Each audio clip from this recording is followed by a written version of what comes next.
Minzithar then pulls back his spear after a brief delay, damaging enemies along the way. The first enemy hero hit on its way back. The Revamp version now pulls all enemy heroes the spear hits on its way back to Minzithar. Second skill, Shield Assault. The new Shield Assault provides Minzithar with enhanced damage and damage reduction. Shield Assault deals damage to enemies in an area and slows them. It no longer shields Minzithar or stuns an enemy, but will instead put Minzithar in the Phalanx state, reducing damage taken from the front and enhancing his basic attacks into rapid strikes that deal AoE damage. Ultimate King's Calling. Minzithar leaps a short distance and calls 4 Royal Guards to form a field around him. The Royal Guards cannot move, but will attack enemies in the field, and their attacks can trigger equipment effects. Enemies within the field will also be slowed. Before the revamp, the field only prevented enemy heroes from using directional blink skills. The new King's Calling now disables all movement skills. Passive skill, Mark of the King. The redesign of Minzithar's passive shifts its function from support to individual playmaking. The new passive causes his basic attacks and skills to apply a stack of Mark of the King. At max stacks, the marks will detonate to damage and stun the target, and restore a portion of Minzithar's HP. This effect can only trigger once every so often on the same target. The revamped Minzithar not only retained his powerful utility, such as shutting down high mobility heroes, but also received a considerable boost in damage with the new Shield Assault. Pro tips. Since Spear of Glory stuns enemies hit by the tip, aim the end of the skill indicator at the target to more easily pull them in. Anticipate when the enemy burst is coming, and use Shield Assault to minimize damage taken. Shield Assault's enhanced basic attacks benefit from attack speed, so Minzithar with a damage build can have incredible burst in the late game. Target key heroes with King's Calling to cripple their mobility in battle. Combo tips. When laning, use Spear of Glory to pull enemy heroes in. Then, Shield Assault to slow and cut them down with rapid strikes. In teamfights, try to pull as many enemy heroes as possible with Spear of Glory. Then use King's Calling to restrict their movement, and finish with Shield Assault for huge damage. Tactics. Minzithar should focus on farming in the early to mid game. Use Shield Assault to reduce incoming damage or to quickly clear out minion waves. In the late game, Minzithar's crowd control really shines in teamfights. Use King's Calling to strip away the enemy's mobility and Shield Assault for a great burst of damage.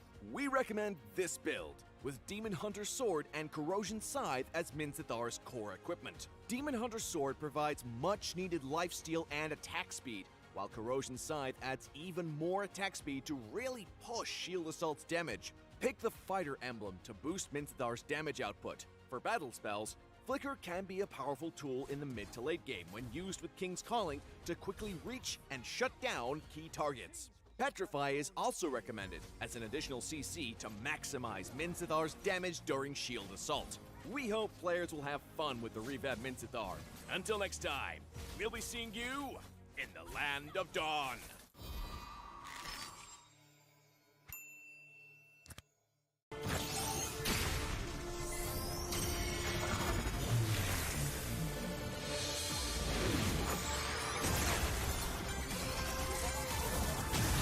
Magic flows as freely as the wind. Name of the winds. The storm is coming. The void is like wind. Listen, it is the sound of the wind. Behold, the fury of the wind. Behold, the fury of the wind. Behold, the fury of the wind.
leader of the Autobots.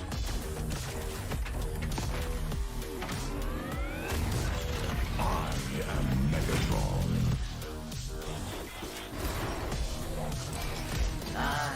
Starscream! Bumblebee here and ready to roll!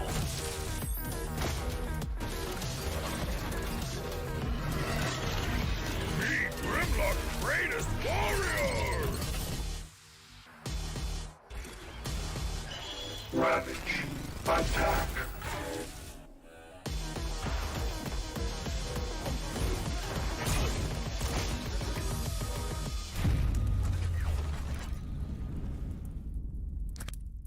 What's up, everyone? Welcome to another Hero Revamp Spotlight, this time featuring Minzithar, the courageous warrior. Not only has Minzithar been given a new look, but he's also been made into a much more versatile hero. With powerful engagement tools and a direct counter against high-mobility heroes, the fearless Minzithar is a truly formidable presence on the battlefield.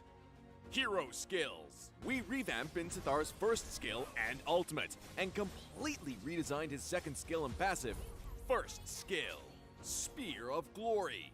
Minzithar thrusts forward with the Spear of Glory and stuns enemies at the tip of the attack. Minzithar then pulls back his spear after a brief delay, damaging enemies along the way. Prior to the revamp, Spear of Glory only pulled the first enemy hero hit on its way back. The revamped version now pulls all enemy heroes the spear hits on its way back to Minzithar. Second skill. Shield Assault. The new Shield Assault provides Minzithar with enhanced damage and damage reduction. Shield Assault deals damage to enemies in an area and slows them. It no longer shields Minzithar or stuns an enemy, but will instead put Minzithar in the Phalanx state, reducing damage taken from the front and enhancing his basic attacks into rapid strikes that deal AoE damage. Ultimate King's Calling. Minzithar leaps a short distance and calls 4 Royal Guards to form a field around him. The Royal Guards cannot move, but will attack enemies in the field, and their attacks can trigger equipment effects. Enemies within the field will also be slowed. Before the revamp, the field only prevented enemy heroes from using directional blink skills. The new King's Calling now disables all movement skills. Passive skill, Mark of the King. The redesign of Minzithar's passive shifts its function from support to individual playmaking. The new passive causes his basic attacks and skills to apply a stack of Mark of the King. At max stacks, the marks will detonate to damage and stun the target, and restore a portion of Minzithar's HP. This effect can only trigger once every so often on the same target. The revamped Minzithar not only retained his powerful utility, such as shutting down high-mobility heroes, but also received a considerable boost in damage with the new Shield Assault. Pro tips. Since Spear of Glory stuns enemies hit by the tip, aim the end of the skill indicator at the target to more easily pull them in. Anticipate when the enemy burst is coming, and use Shield Assault to minimize damage taken. Shield Assault's enhanced basic attacks benefit from attack speed, so Minzithar with a damage build can have incredible bursts in the late game. Target key heroes with King's Calling to cripple their mobility in battle. Combo tips. When laning, use Spear of Glory to pull enemy heroes in, then Shield Assault to slow and cut them down with rapid strikes. In teamfights, try to pull as many enemy heroes as possible with Spear of Glory, then use King's Calling to restrict their movement, and finish with Shield Assault for huge damage. Tactics. Minzithar should focus on farming in the early to mid game. Use Shield Assault to reduce incoming damage or to quickly clear out minion waves. In the late game, Minzithar's crowd control really shines in teamfights. Use King's Calling to strip away the enemy's mobility and Shield Assault for a great burst of damage. We recommend this build, with Demon Hunter's Sword and Corrosion Scythe as Minzithar's core equipment. Demon Hunter's Sword provides much needed lifesteal and attack speed, while Corrosion Scythe adds even more attack speed to really push Shield Assault's damage. Pick the Fighter emblem to boost Minzithar's damage output. For battle spells, Flicker can be a powerful tool in the mid to late game when used with King's Calling to quickly reach and shut down key targets. Petrify is also recommended as an additional CC to maximize Minzithar's damage during Shield Assault. We hope players will have fun with the revamped Minzithar. Until next time, we'll be seeing you in the Land of Dawn.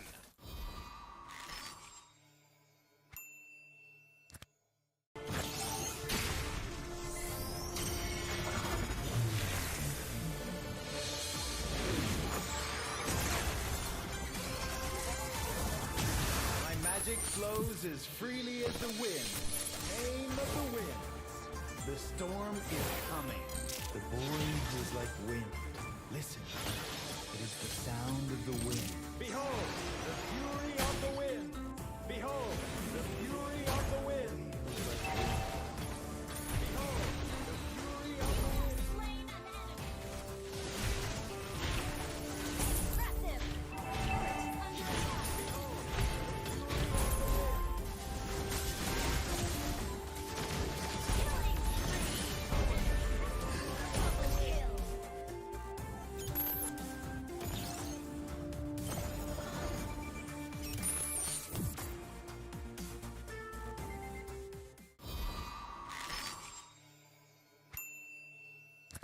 Killing spree. Double kill.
I am Optimus Prime, leader of the Autobots.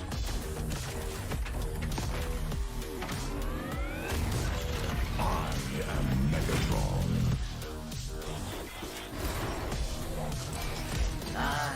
Starscream.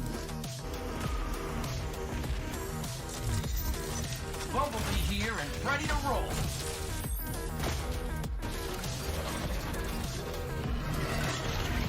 Meet Grimlock's greatest warrior! Ravage. Attack.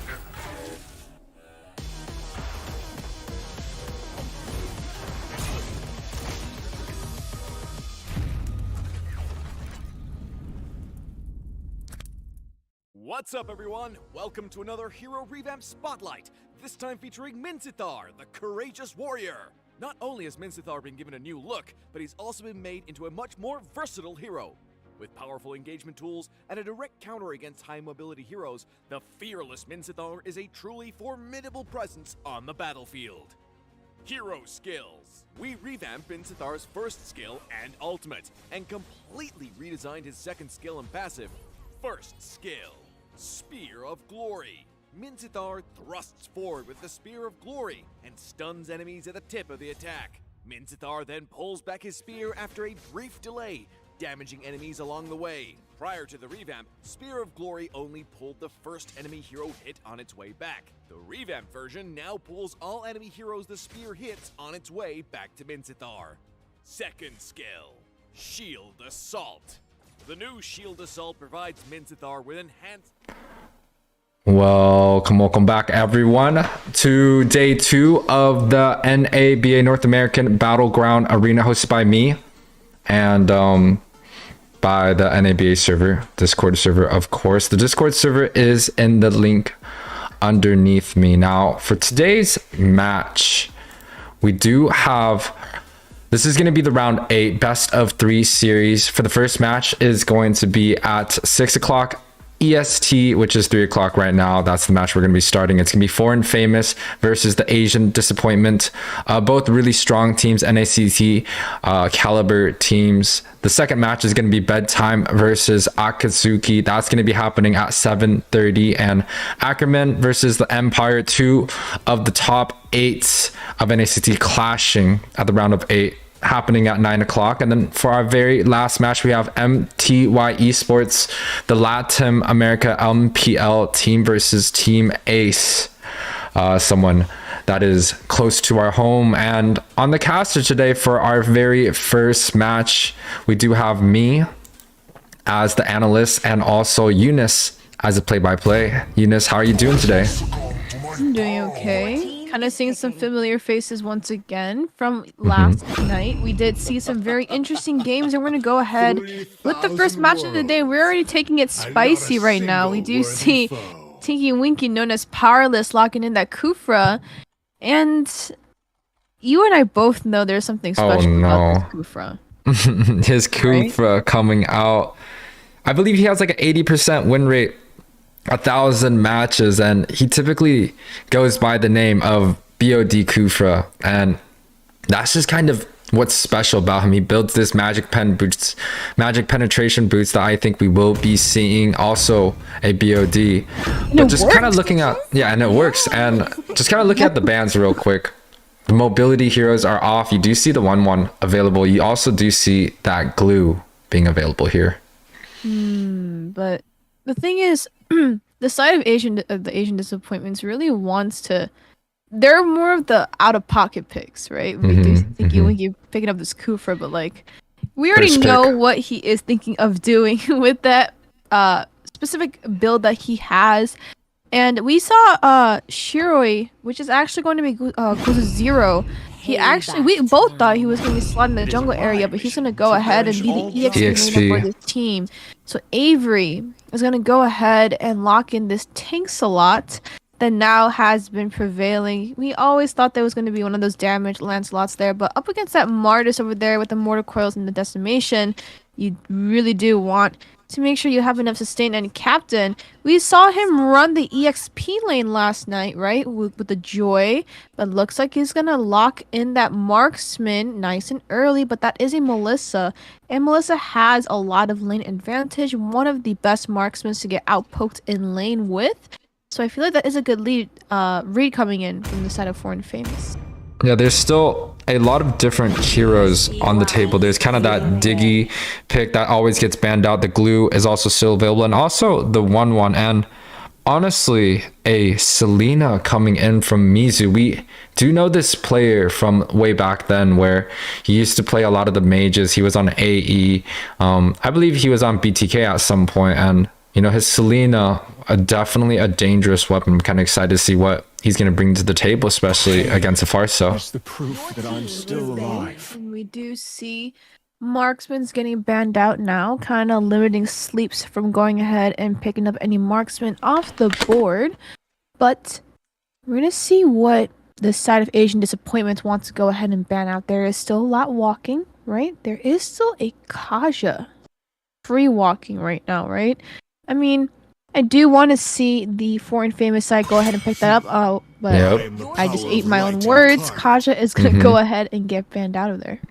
Yeah, so some of the things that are available for the side of the Asian Disappointments, it could be something like a Claude going straight for the back line, or it could even be a Clint that does well, especially against a lot of the bully marksmen. But there's still a lot of assassins on available. There's the Fanny, the Ling. The Martis can be flexed into the EXP lane, and it can also be flexed into the jungle, or even a roam Martis. That's kind of something that we were seeing yesterday, but the Claude does get banned out here.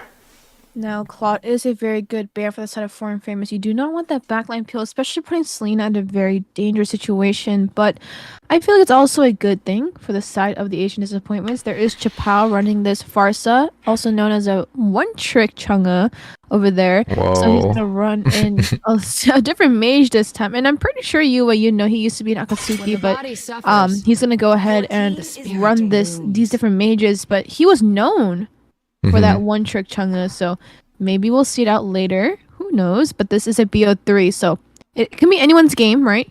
But we do see Benedetta getting blown out, and we're gonna see if I don't know if that's a respect ban coming in, because I do know that one of them did play Benedetta. Against one. So yeah, Zero played against a Benedetta yesterday, yeah, and I am looking for a decent, very fast setting roam. So, whoa, fast setting. Maybe this is kind of a pocket pick. But if you look at the comp over there on the side of Foreign Famous, that is a very strong early pick-off team comp over there with the Selena and the Minotaur, right? The heal coming in, but the first skill giving a little bit of CC with the Airborne.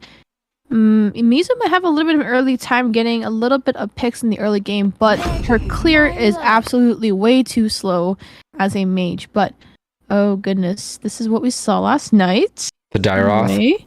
We saw the Dairoth coming in from 0. He was sitting at that 0-2 before popping off right away earlier and going. in the game. Oh yeah, and he just popped off and carried. He had that like 1v2 moment around the top side where the enemy or where their whole team was getting lowered, able to kind of slip away too. So definitely looks like a pocket pick for Zero in this game. Sleeps coming in with the closing statement, the Harith. And the Harith is always good against majority of the marksmen. I think with the Purify, he is going to be very, very mobile, very hard to hit for the Selena. Fanny's still open. But they have the Martis.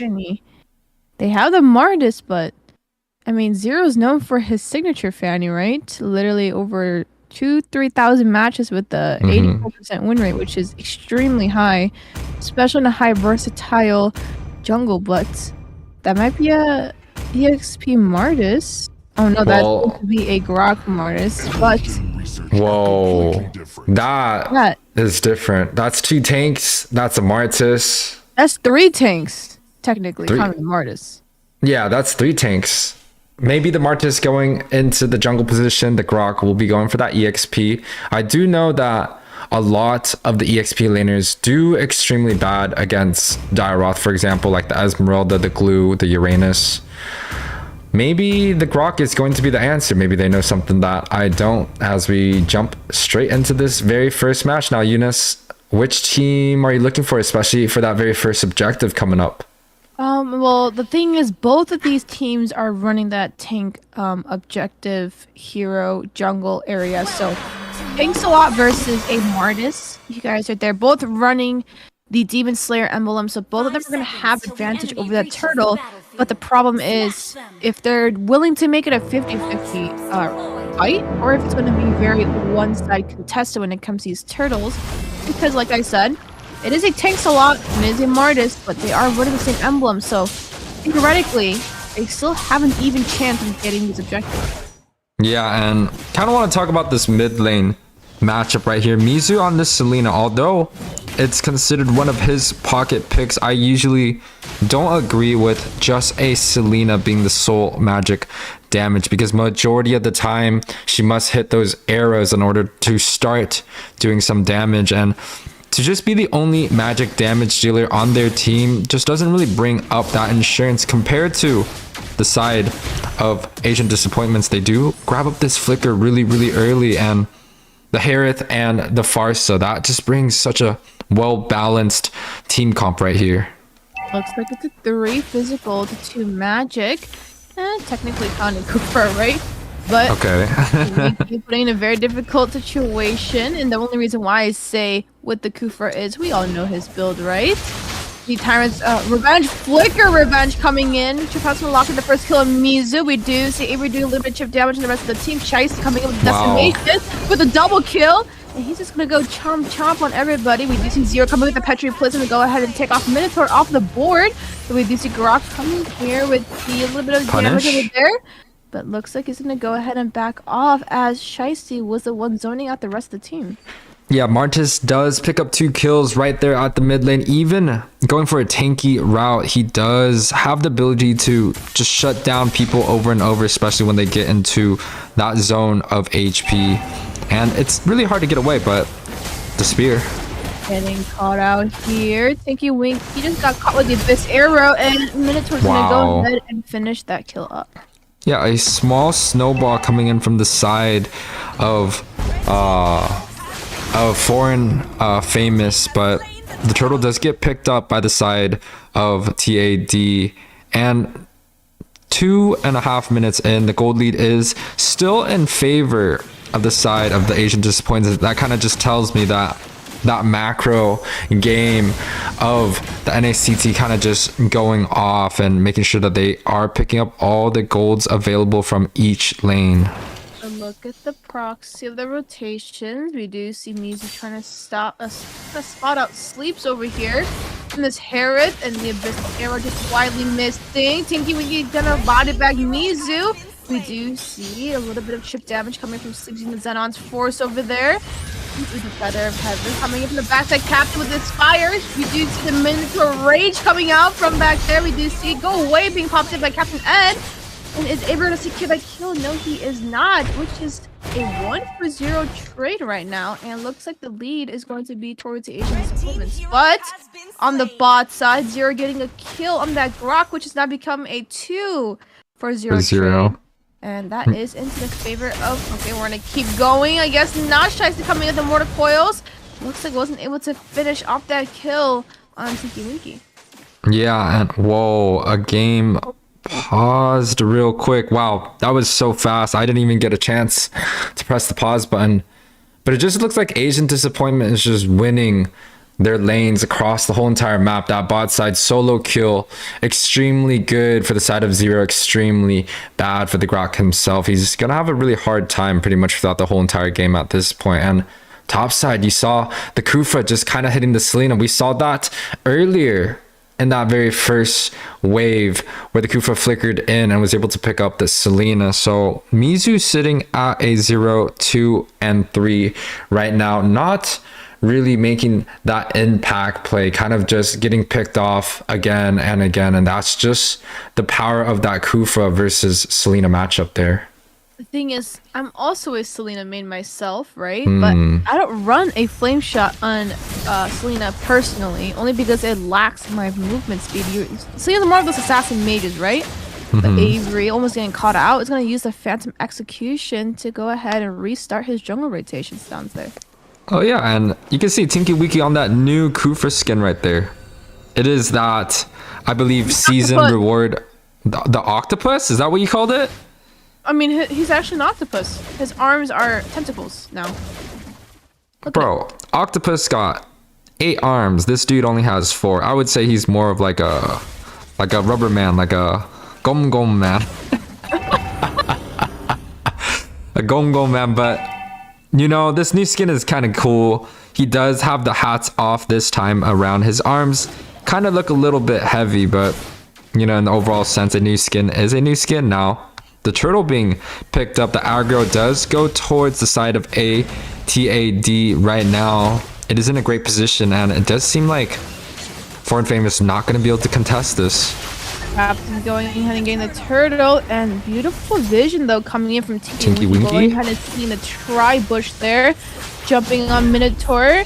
I'm gonna trigger his Minoan Rage over there. Xenon Force coming in doing some damage, but Minoan Rage lands on 3 people, but not enough to secure that into a kill. And Mizu kind of looking in a difficult spot, not getting a big response as she wanted with that Selena. Yeah, not only did she not get a good response, Chappelle with the punish coming in with the feather airstrike doesn't pick up that kill, but Zero on the boss side was able to grab up a tower and a kill, putting that Grok at a 0-3 and continues ahead.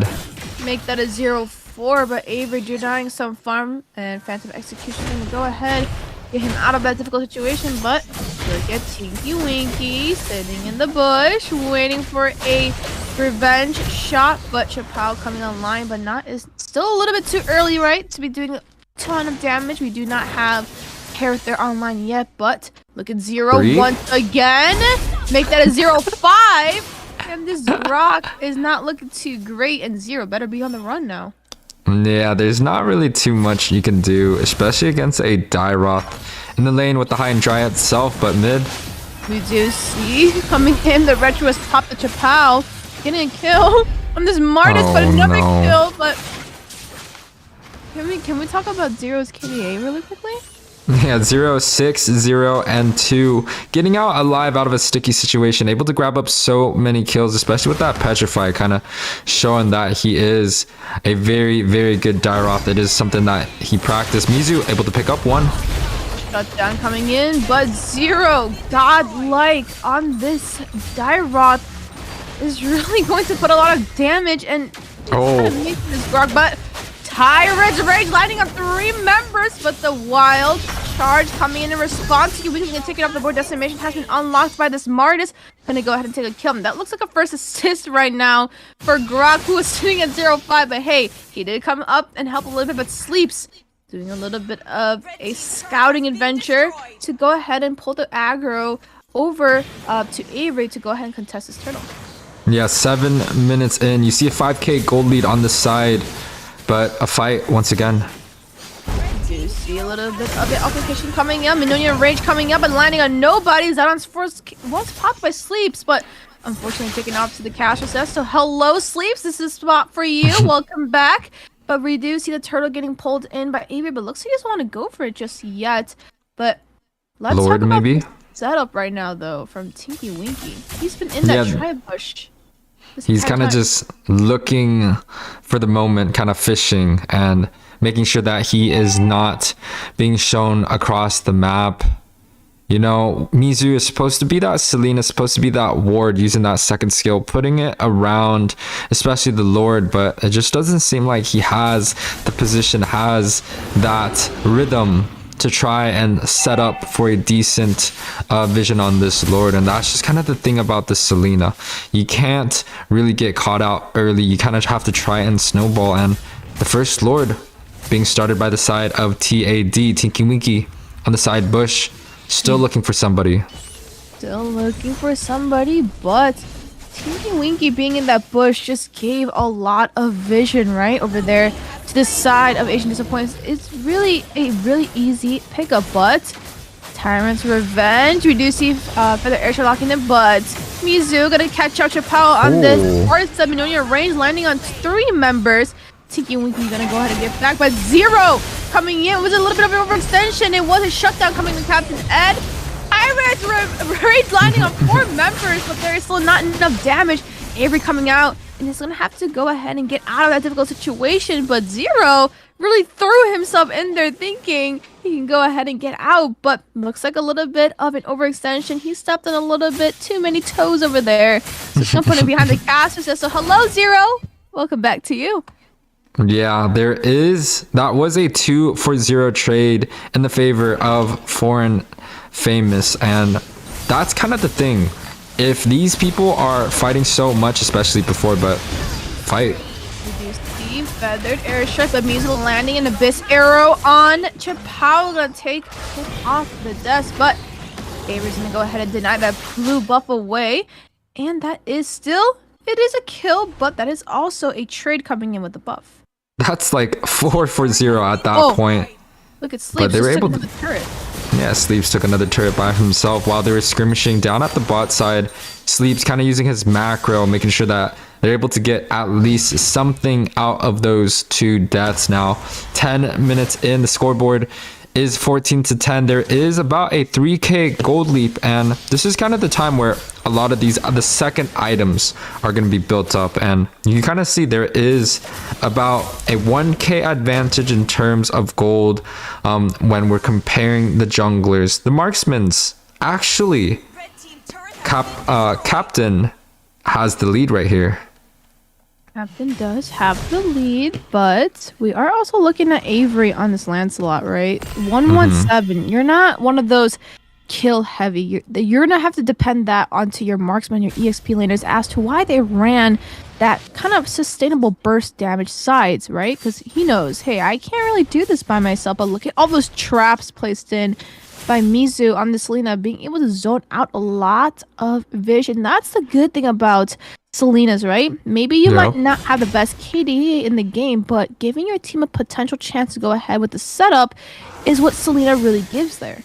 And I think the team of Foreign Famous really has to try and rely on Mizu right here. If he's able to grab up a stun, if he's able to get some vision enough where they can get a good flank or a good fight coming in, I think that's going to bring their biggest advantage. And they do get a stun on Tinky Winky, chooses not to go in because that is just not the right target here. Not the right target indeed, but we do see a little bit of dance coming in the mid side, but Lord is up, and Sleep Xenon Force has been popped, but this might be a little bit of a mistake, but Sleep's going to go ahead and get out of the situation. But look at Zero's position, still waiting to catch somebody out, but does he notice that is a full man rotation going up there? Lots of damage. Oh my goodness, look at that Minotaur putting down dangerously low just from a couple of his skills. Yeah, and right here on the side of the Asian Disappointments, they are looking for this 12-minute Luminous Lord, and I think that's an extremely smart decision. These Lords, the more that you take, the more gold that cycles back into the losing side, because they get to defend these waves, and waves have a lot of money. But Mizu almost getting caught out by Zero, but Zero might be the one getting caught out here, shoved in the wall charge coming in. He's gonna assist the kill onto Lousy on this Grok. Looks like that's the first kill he got after being taken off the casters as 5 times in a row. So welcome. But do see Minotaur getting caught out here. Minotaur Force coming up. Purify has been popped. Flicker play coming in from this Minotaur. Feather airstrike coming in from the backside. But Chappelle not able to unlock by Captain Ed, using the go away, and gonna go ahead and deny sleeps on this Harith. And look at him, a little poor Harith face down on the floor. That is not what we want to see here. Can we appreciate Minotaur right there? The Harith popped Purify, was able to immune the first knockup coming in from Minotaur, but with the flicker coming in, he was able to knock him up right away. But looking like the side of Foreign Famous is able to grab up this mid tower, even with the Lord minions marching down here.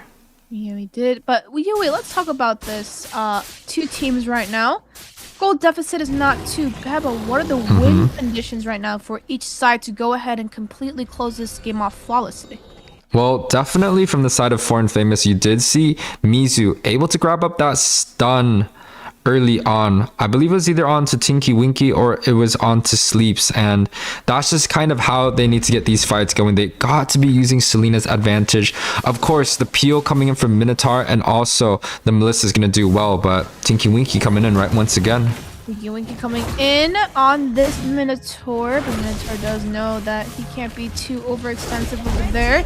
Avery in the back, they're going to go ahead and take off Mizu and get out safely, and that's the power of having lands with infinite dashes over there, as long as you hit that passive trigger mark.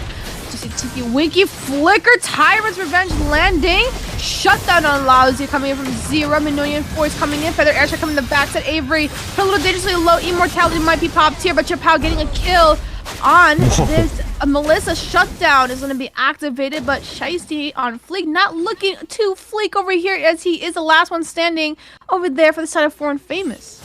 Yeah, I honestly feel like the Asian Disappointments, all they really have to do is make sure that they don't get picked off before these big 5v5 fights. If they just move around, make sure the Selena is unable to hit a stun, they honestly do have majority of the fight advantages. And another Tinky Winky coming in. Ooh, Tyrant's Revenge and Tyrant's Rage in response to that. Feather Airstrike coming in from the backside. Wild Charge is going to take Tinky Winky off the board, a little bit of an overextension, and that's what Tinky Tinky Winky might be a little bit too overextended, and we did see that happening. The wild charge in response, and that is a punish, right? You want to capitalize on these mistakes, and you do not want to snooze on them.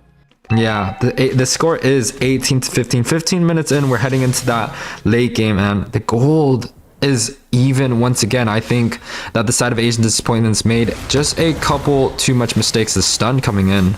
Avery's gonna get caught out by the Abyss over there, but Sleep's coming in with the Xenon Force and just got body bagged by Melissa's ultimate there, which is go away.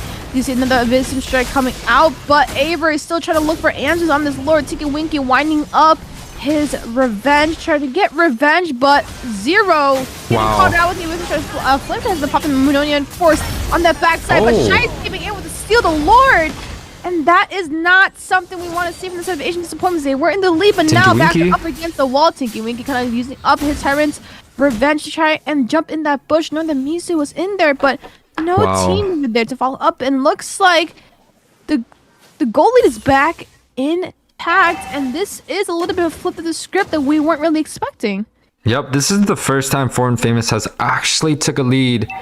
Even though they were up in kills early on, they were never up in the gold lead. Now, with the advantage on their side, the Asian Disappointments are on that back foot, looking to defend. And once again, I do think that as long as they do not get stunned, they should be able to fight. Oh, talk about getting stunned, though. Chapow. You get caught by the Abysm arrow. And looks like they're gonna ask for a pause. And YUWEI, we just saw this game get flipped around in the way we didn't want it to. Zero coming in at like 6-0 in the early game, but now looking at 9-4, right? And Avery 2-1-10, Tinky Winky also sitting at 0-6. But we have to know that these engages that has been coming in from the Asian Disappointments, these might be a little bit of mistakes right now, and the side of Foreign Famous is just capitalizing on every single misengage that the Asian Disappointments are giving. Yeah, I think it's just a little bit of, bad choices in terms of when they're looking to fight, because I feel like Mizu right now is just kind of hitting the stuns that are necessary for them to snowball. You could even take a look at the last death from Chapow, was stunned by Mizu, and they have to make sure that they do not get stunned, because once they get stunned, the pick off is happening. The Minzithar is able to knock up a target twice, along with the wild charge from Grok. That's just kind of a wombo combo combination. But I also think the highest damage that they need to try to figure out what to do is going to be that Melissa. And Captain right there, looking at a 5-2 and 4, and also the Martis at a 4-1-10. Those are the priority targets to be shut down here. Let's see the Zenons. A little dash doing a little bit of damage to you. We're trying to wind up and try to get some response, but Sleep's gonna go ahead, try to proxy this Lord, but Zero might just get caught out here. A business strike getting canceled. Petri being used, but not being able to lock. You see Tinky Winky lining up, Terran's Revenge coming in, but the Minonian Force is a little bit too much. Avery getting caught out, and this is a flip of the script. This is going to be a win for Foreign Famous, and this is a very, very fast but very shocking game that we just saw. Talk about the stats for me, YUWEI. Yeah, so 19-19 is going to be the overall scoreboard. 17-minute match, and Zesty on fleek, 4-1-11, grabbing up that MVP along with Mizu and Capitan, where that is going to be the mage and the marksman position coming in. Now there is a lot of kill participation on the board for Foreign Famous, but I was not able to look at the stats. We will be right back with a 2-minute break.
Optimus Prime, leader of the Autobots.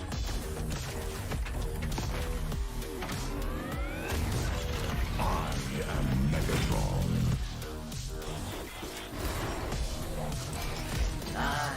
Starscream.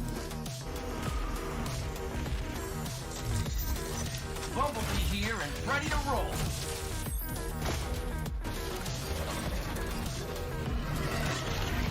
Meet Grimlock's greatest warrior! Ravage, attack!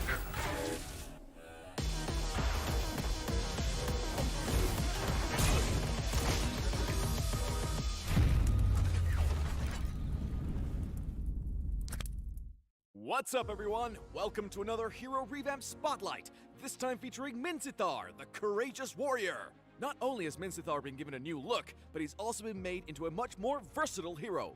With powerful engagement tools and a direct counter against high-mobility heroes, the fearless Minzithar is a truly formidable presence on the battlefield. Hero Skills. We revamped Minzithar's first skill and ultimate, and completely redesigned his second skill and passive. First skill. Spear of Glory. Minzithar thrusts forward with the Spear of Glory and stuns enemies at the tip of the attack. Minzithar then pulls back his spear after a brief delay, damaging enemies along the way. Prior to the revamp, Spear of Glory only pulled the first enemy hero hit on its way back. The revamped version now pulls all enemy heroes the spear hits on its way back to Minzithar. Second skill. Shield Assault. The new Shield Assault provides Minzithar. Welcome back, everyone. Game 2 of the North American Battlegrounds Arena. This is going to be day 2, match 1. Now, the side of Foreign Famous, which is going to be on the red side, does have the lead at 1-0, and the opponents that they're going against is going to be the Asian Disappointments. And on the casting desk today for this match, we do have me as the analyst and Eunice as the play-by-play. How are you doing today? I'm doing okay, and yourself? Of course, I'm doing great. Excited.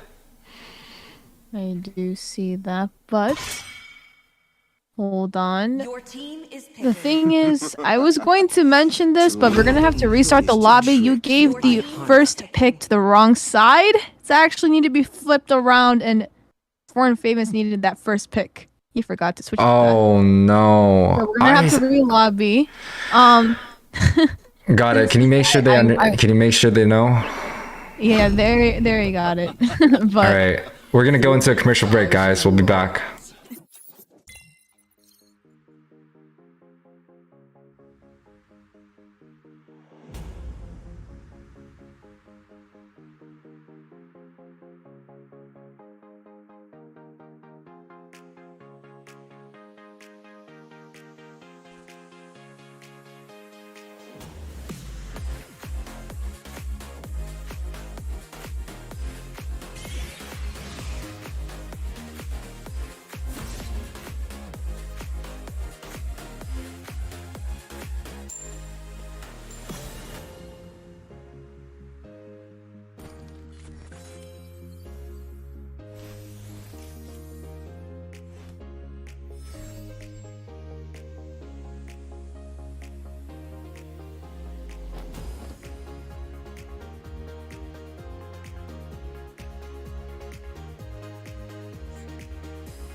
Optimus Prime, leader of the Autobots.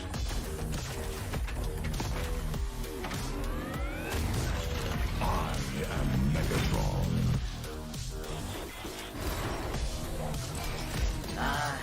Starscream.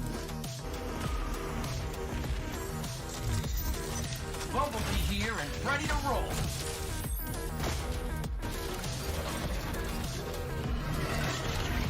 Meet Grimlock's greatest warrior! Ravage, attack!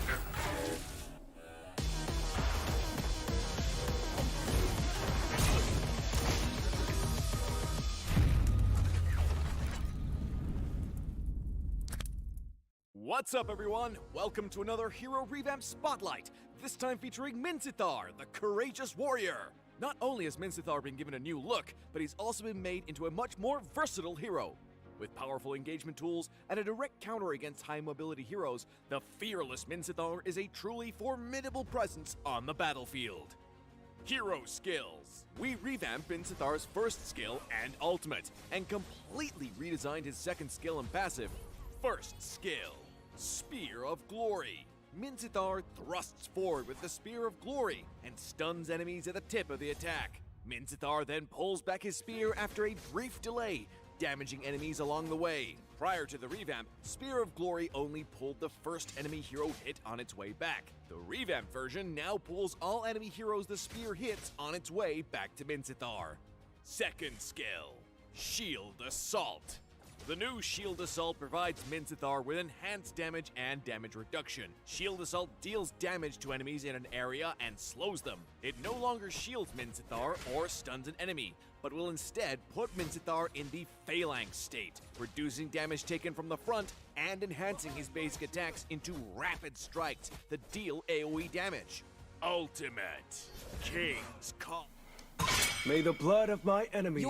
Welcome back, everyone. Game 2 once again for the North American Battleground Arena. Thank you $5 for errors for the next haircut. Appreciate it. But going into the next draft, guys. We did see Mizu earlier on the Selena. I wonder if it's going to be something that the side of Asian Disappointment is going to target, because some of those stuns kind of just change the way of the fight. And on the cash desk, we do have Eunice from NACT. Eunice, what do you think about this draft so far? Well, the draft is pretty common, right? This is one of those common bands that we're gonna see already in the NA, but Minotaur is in the camp band. Oh my. Now, Faramus is open. Valentina's open. We do see a lot of things open right now. So I wonder who really wants to pick up the Faramus first, because not only if you pick up the Faramus, you deny the glue in the Valentina. So well, but the Faramus, if you pick it up first, the Valentina is just able to kind of copy that ultimate. I'm not sure if it's the right decision. Our lot does get locked in. This hero, we've been seeing it quite often. People have been building it tank, and our lot is one of those heroes that just came out recently. The mastery on this hero is, everyone's still trying to figure out how to play, but the answer, Faramus and Valentina both being picked up from the side of Asian Disappointments. Really don't want to give anything up, and they're going to go ahead and take that Faramus and that Valentina away, which I feel like is actually not a bad trade, right? That is two very good heroes taken off the board out of the hands of Foreign Famous, and I'm expecting this is going to be a Faramus Rome. Yeah, the Faramus Rome, I actually played that quite a bit, and I do like it in the trio case. But sometimes it just doesn't provide that hard CC, that hard setup. Only if you have the flicker, you can able to do something a little bit more spicy. But with the Cold Ultra, it does provide a sustain similar to Estus. And along with the Valentina, that is a very fast clearing mid lane. The response, Mizu decides to go for a Julian pick, and we did see the Julian being picked up by Paul yesterday on Team Ace, and he did extremely well. Now, this is one of those picks that are kind of hard to use. I'm not really sure if I 100% agree with this. Now, this Julian pick, you have to get all up in their faces. And I did mention this last night. Yes, you have the enhanced change with that first skill coming in, It's the but proof that I'm you still have to alive. time that at the right Mhm. team fights, or else it's not really going to be used to your best advantage, which is kind of scaring me. There is not the best backline peel and dive. Lousy does have the final slash coming in from Arla, and the dash is right, but you do need CC in order to trigger all of those dashes to the way that he wants it. But Kufra is going to be banned out by the side of the Asian disappointments. And all right, there was a Kufra player actually on the side of Foreign Famous. It was S4 right there that did play, and I'm pretty sure you The remember. Minzithar. So he has played the Kufra, but looks like Lapu is going to get banned to prevent any backline dive on this Natan and Julian. Yeah, there's still a glue available. Also a Benedetta. And also Zero's one trick so far in the tournament. He's been playing this Dairoth back-to-back every single game. Been doing pretty good. He had a great early game, but just got picked off a couple of times leading up to that snowball. Now, Natan pick up against a Valentina and Fairness. This is something a little bit more new to me. I do believe that Natan gives a lot of AoE damage and also does a lot of burst. So he's able to chunk down a lot of people very quickly. Should be able to take out that cold ultra, especially with the Inspire being available. But I'm not really sure if that is going to be enough to go against that Fairness and Valentina pick. Yeah, you do need something to deny that, but I'm already looking at the draft phase coming in from Foreign Famous. They have to now pick. They have to think right now. The Cold Ultra coming in from Tinky Winky is going to deny a lot of CC, right? A Lolita might be, I feel like, the best answer here, or even, honestly, I can't even think of any other ults, right? Because you can be like, okay, we can, like, for instance, like, let's pretend that Atlas is now on the board. If we were to draft Atlas here, as long as Tinky Winky locks in that Purify, the Fatal Links is not going to do anything. Right? Because Tinky Winky just can go in and nullify all the CC. So now, Foreign Famous, it's up to you guys what you guys want to do. But I'm looking at more of a support route, especially if we're going to run it with that Fairness or the Valentina. Because as soon as that set CC comes out, the Fairness, all he has to do is run a Purify and then, you know, nullify all the CC for the rest of the team as well. So, what are your thoughts right now? Well, they can't really pick up that Lolita because that will give a Luminum Blast onto Sayori's side.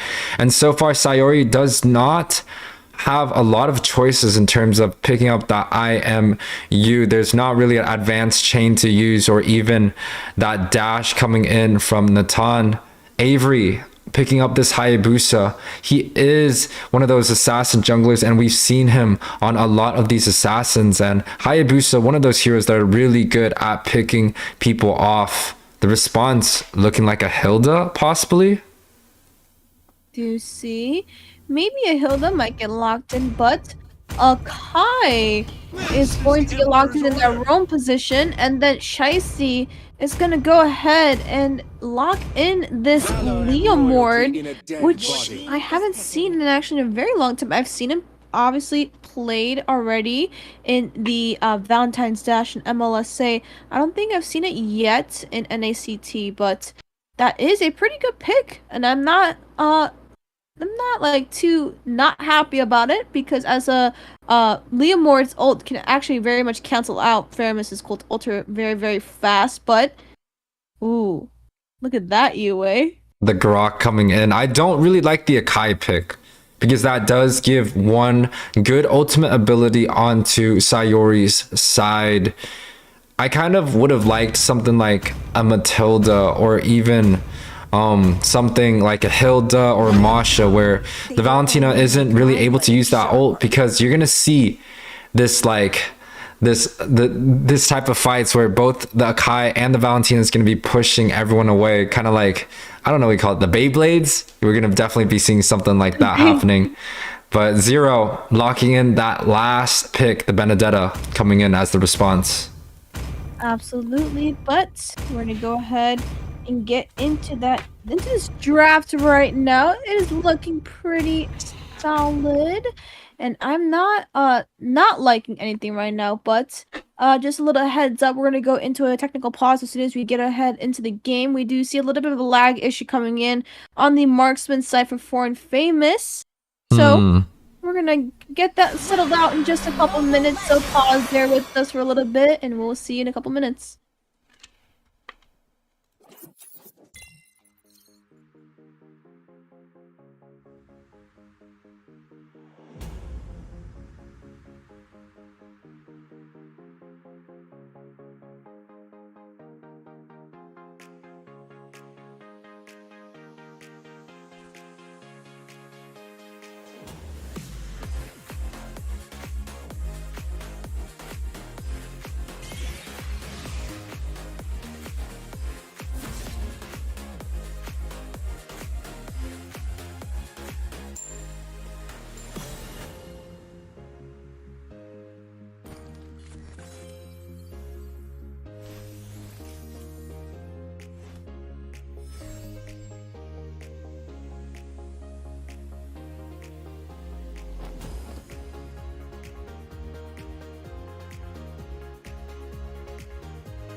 I am Optimus Prime, leader of the Autobots.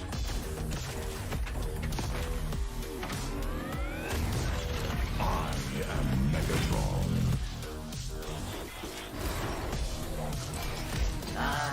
Starscream. Bumblebee here and ready to roll.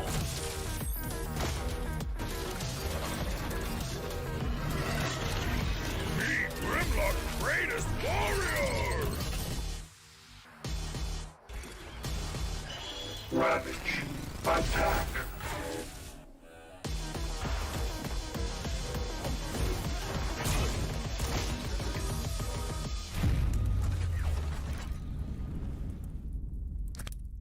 What's up, everyone? Welcome to another Hero Revamp Spotlight, this time featuring Minzithar, the courageous warrior.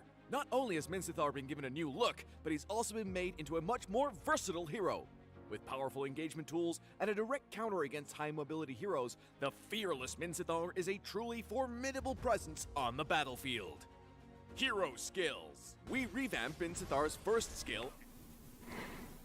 Alright, everyone, welcome back. Had a little bit of technical difficulties, but everything seems like it will be solved. And we're heading into this match. The clear speed coming in from the side of TAD, especially the Valentina and the Faramis, is going to be quite a bit, but looking like a small invade. Zero is gonna get immediately caught out on this Benedetta, and not something that you want to see in that early game stage, but looks like this is going to be a high cut coming in from a Kai, right? And this Arlot sharing a wave to both get level 2, but we do see Tinky Winky with the Shadow Stampede, and that is some good rotation coming in from Foreign Famous over there. Yeah, it's a good response because it does seem like TAD was looking to do the same exact thing, putting that roam and the EXP together onto that bot side, making sure that both of them reach that level 2. But with the wave denied, Tinky Winky. Get taken off the caster's desk. First blood into the hand of Lousy on this Arlot, and that is not something we would like to see here. Yeah, there is already a small snowball coming in from the side of Foreign Famous. During that very first match, Foreign Famous wasn't able to get a gold lead throughout the whole entire game and able to grab up that victory. Now, with the lead coming in, are they going to be able to just snowball ahead, or are they going to fall short, kind of like what TAD was doing last game?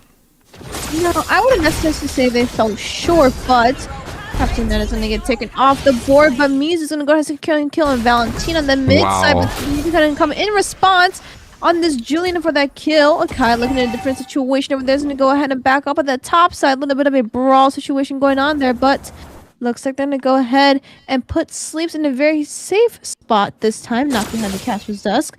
But the gold crab is going to be into the hands right now of Shiesty.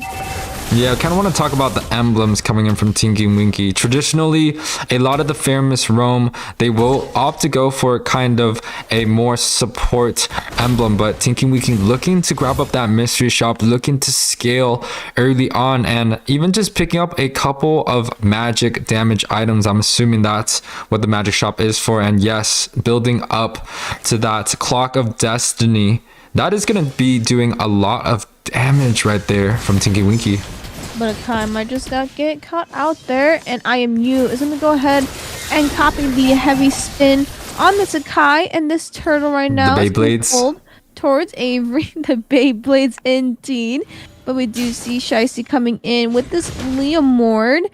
And looks like a little bit of a dance, but look at the backside over there. Tinky Winky using Shadow Stampede to pull Akai out of its position. A little bit terrified coming in from the Valentina. Lousy doing a good job zoning Avery. Quad Shadow's not able to land on time to go ahead and steal that turtle. We just see Heavy Spin locked in Sayori fairly early. Ooh. Now this is Akai's turn. Getting a pin on Tinky Winky.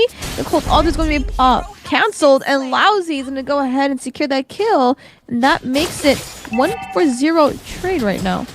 So I want to talk about Foreign Famous's comp right now. They have that Arlaw, and I've always wondered, what if there was an Akai and an Arlaw on the same team? Would it kind of be just like that Phoveus? So we're going to be seeing quite a bit of CC. Every single member, you're talking about the Julian on the mid, you're talking about the Akai, you're talking about both the Leomord and the Natan. Every single person has a CC disrupt that Arlaw is able to kind of stack up. So I feel like Side of Foreign Famous has done their homework, and this might be a calculated draft coming in for game 2. Well, this might be their calculated homework, but we do see a possible altercation. But actually, Zero's going to go ahead and pick up a kill on Lousy on this Arlot, which we were just giving some praise about this Arlot a couple seconds ago, but it looks like we just ate our words. Heavy spin coming in by this Akai. Gonna go ahead and pin Sleeps in the back corner over there. This Gordy is able to get out. Avery coming in with the Claw Shadows, able to get some damage over there. Sleeps is gonna take down this Akai though. And looks like the gank is not to the favor of Foreign Famous, as they were setting up for that gank. But Captain Ed, full health, but mana is dangerously low with no team follow-up. So looks like they're gonna go ahead and disengage. Yeah, even though the gold lead is relatively even still at this 4:30-minute mark, they were able to grab up a top tower from the side of Foreign Famous, but Zero was able to also get a solo kill along with all the gold coming in from that tower. So in terms of what's even right now, Zero is definitely having the advantage onto that bot side, solo side, but they don't really have, they're already down one tower from the side of TAD. But the gold lead is actually even right now. It is literally neck to neck by just 100 or 2. And look at the setup for the Turtle Enhanced Chain coming in by Mizu Avery with the Quad Shadows, and just might have just messed those Quad Shadows up. We do see Beyblades on the battle here. So Yuri coming in with her own heavy spin over there. But that is not what we want to see. Phantom Stampede coming from the backside. Shiesty doing a lot of work on a blow coming in from Zero.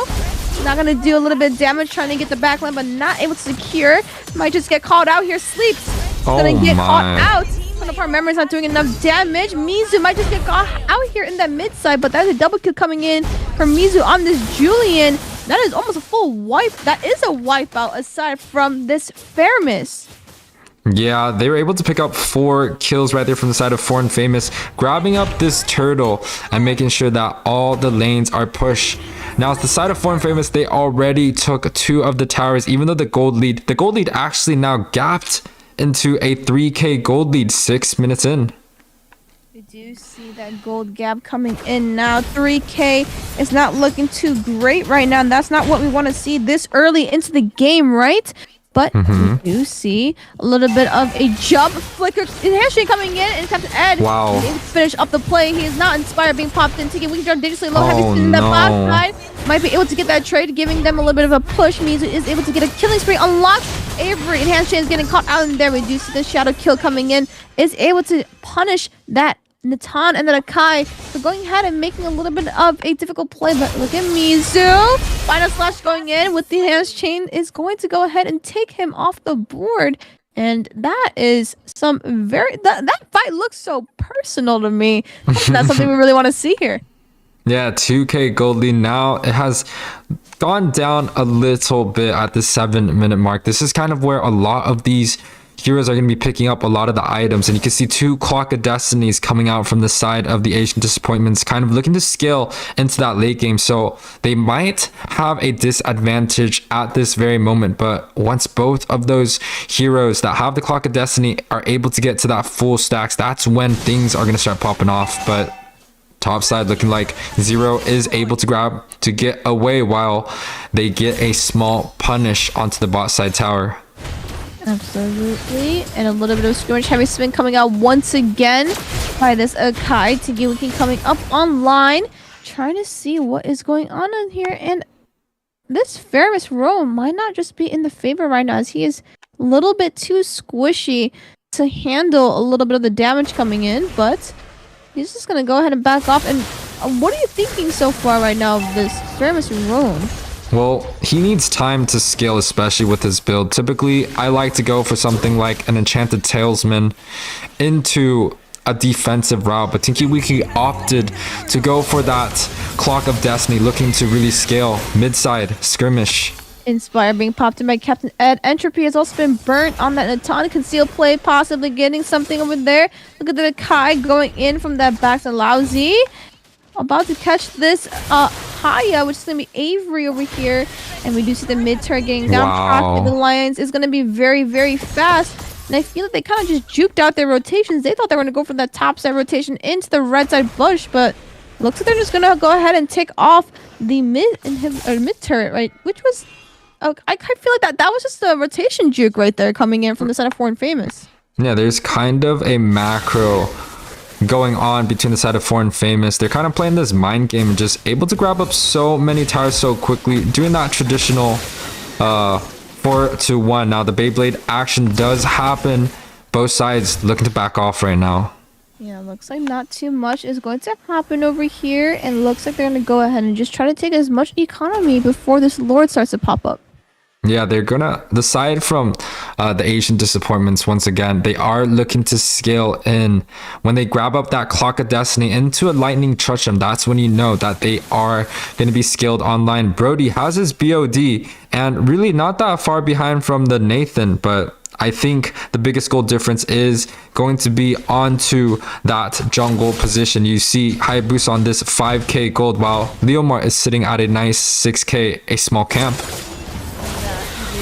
Engage. Oh my goodness. Cold Altar being popped in by Sayori, giving a lot of, say, Beyblades.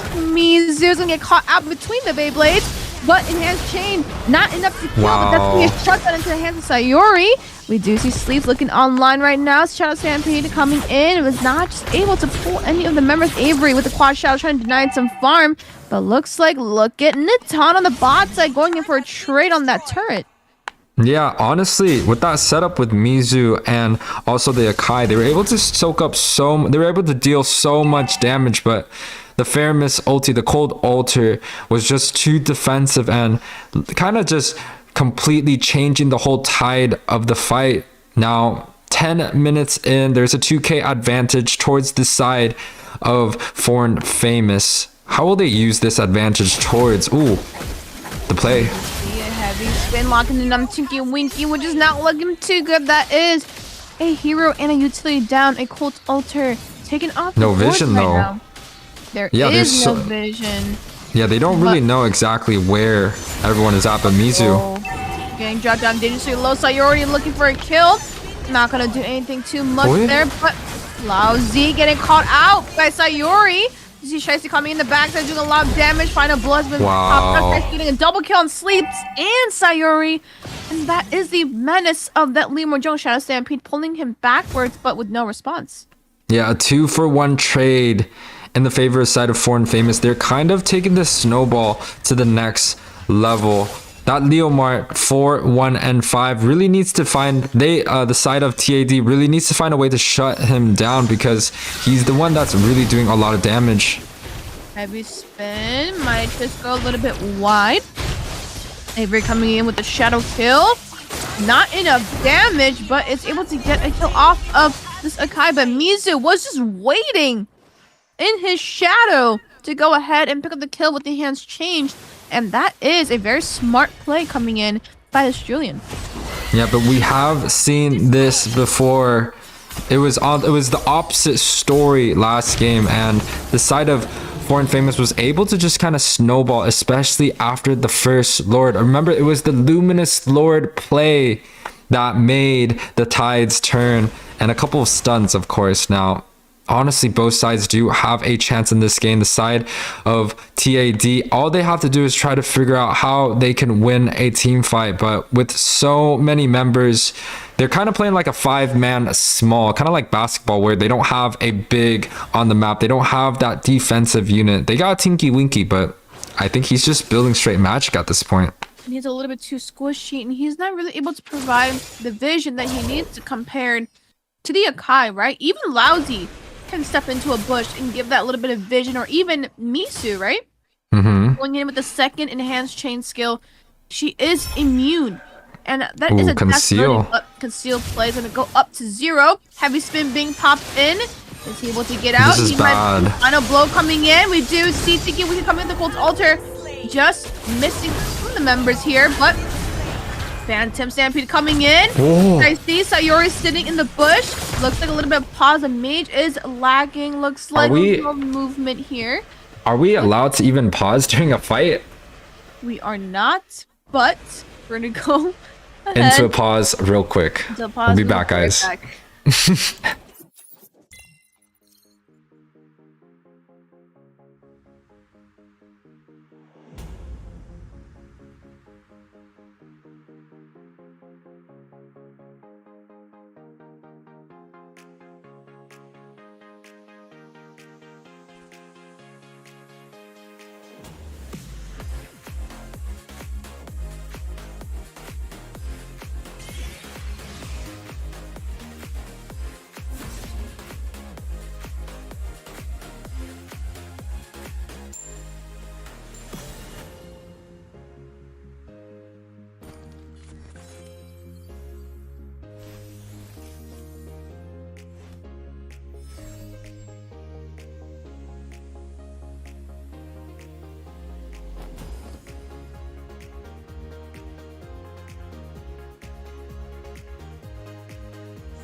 Technical difficulties is over. Leomar's able to pick up a kill right here, and we were kind of talking about earlier, if Leomar's able to snowball hard in this game, it's gonna be really difficult for the side of TAD right here.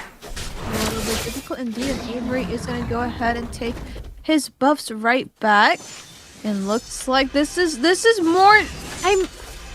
I don't know what the win conditions are right now because it looks very, very back and forth. They are losing turrets right now from the side of the Asian Disappointments, but sometimes a team fight, it's all on Sayori coming in with a lot of this damage, right? Tinky Winky can only be that saving grace and being able to check in bush, and you can see already he's starting to scale up to that damage, right? Talk about these items for me. Yeah, but he has to scale, and Tinky Winky is kind of opted to go for a no cooldown build.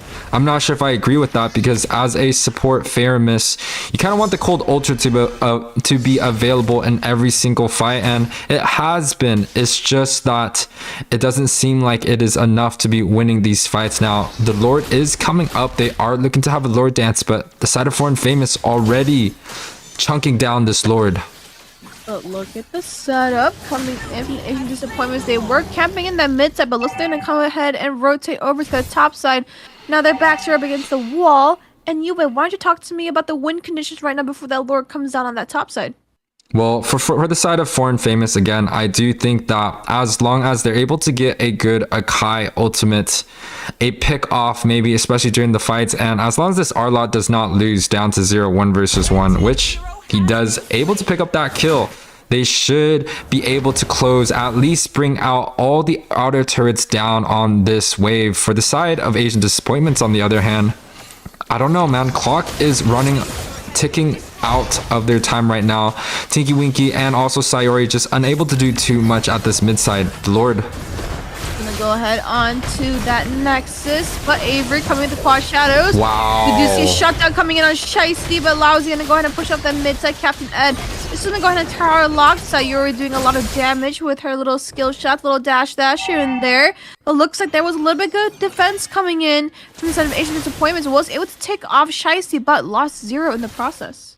Yeah, they're able to kind of defend this Lord off. Even though they lost 2 towers, I would say that was kind of the best defense that the Asian Disappointments had.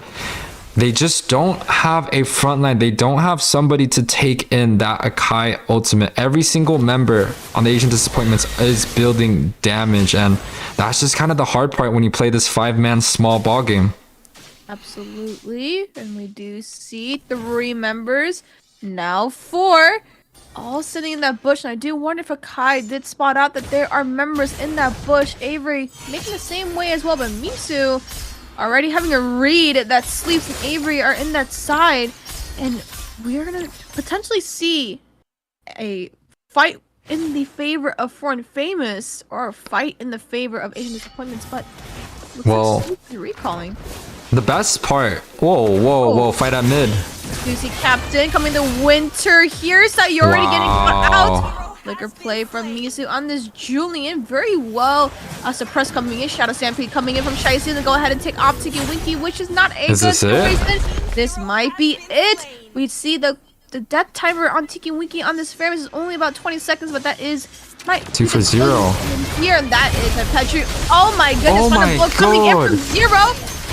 Very nice defense of the minions. Yeah, but the marksman's available still. The marksman is unfortunately unavailable. That is a little bit of a sad story right there, and that is a win into the side of Foreign Famous. And is this a sweep? Victory! It is a sweep and also considered an upset. There's members of the side of Foreign Famous that are on the NACT lineup, and from the side of Foreign Famous, they don't have any players that actually made it past the qualifying stage. Congratulations to the side of Foreign Famous, and also to Dave out there overwatching this group. Zesty on this Leomart 5, 2, and 7. This game is a 21 to 15, 17 minute game, but going back to it, Leomart kind of doing the most on this game, along with Captain on this Natan, able to dish out a lot of magic damage. Now, looking at some of the stats coming up, you're going to see that there is a lot of damage spread across the whole entire team, and also the kill participation was spread across the team. But the most notable stats has to be that damage taken from the Akai, 37% damage taken, and he was kind of the body bag the whole entire game, able to soak up a lot of damage, able to disrupt a lot of the team fights, and kind of just able to lead up Foreign Famous to their very first victory here. And congratulations, they will be moving up to top 4. And we'll be right back, guys.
I am Optimus Prime, leader of the Autobots.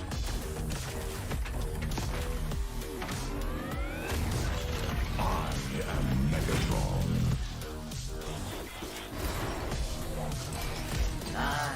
Starscream. Bumblebee here and ready to roll.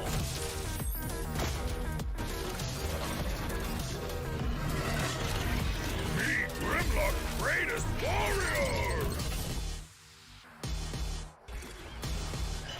Ravage, attack!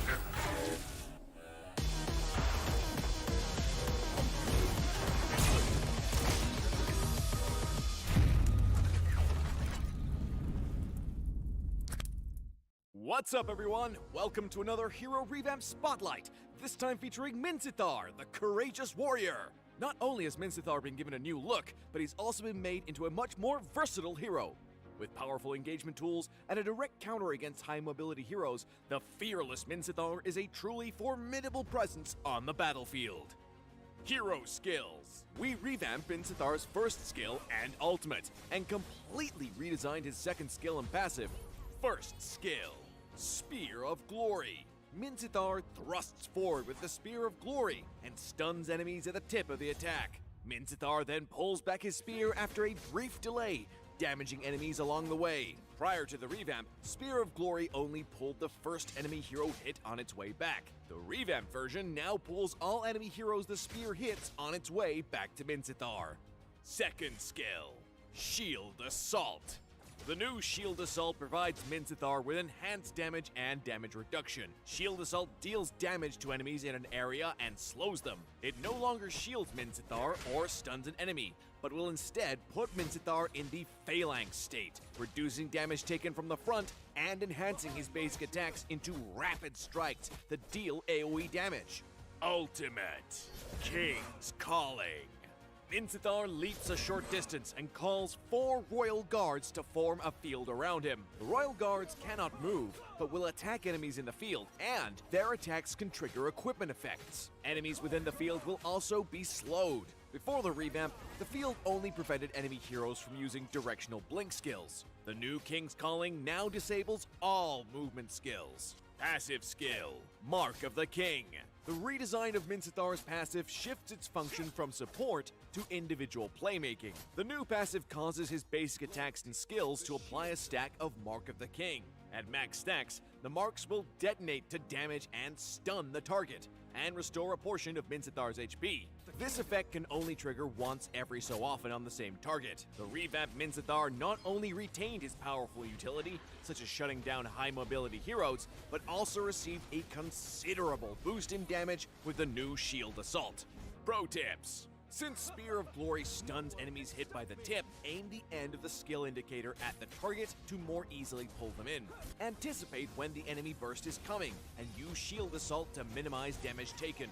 Shield Assault's enhanced basic attacks benefit from attack speed, so Minzithar with a damage build can have incredible burst in the late game. Target key heroes with King's Calling to cripple their mobility in battle. Combo tips: when laning, use Spear of Glory to pull enemy heroes in, then Shield Assault to slow and cut them down with rapid strikes. In teamfights, try to pull as many enemy heroes as possible with Spear of Glory, then use King's Calling to restrict their movement, and finish with Shield Assault for huge damage. Tactics: Minzithar should focus on farming in the early to mid game. Use Shield Assault to reduce incoming damage or to quickly clear out minion waves. In the late game, Minzithar's crowd control really shines in teamfights. Use King's Calling to strip away the enemy's mobility and Shield Assault for a great burst of damage.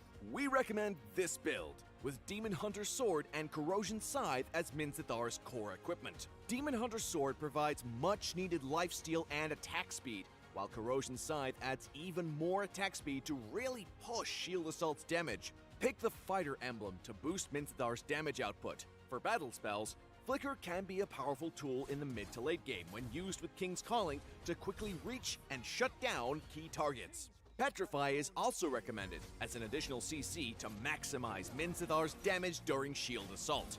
We hope players will have fun with the revamped Minzithar. Until next time, we'll be seeing you in the Land of Dawn.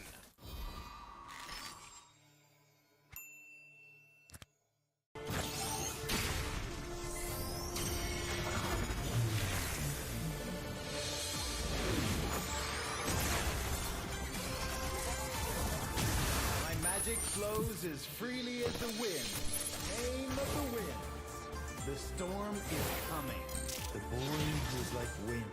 Listen. It is the sound of the wind. Behold, the fury of the wind! Behold, the fury of the wind! Behold, the fury of the wind! Slain an enemy. Impressive. Under attack.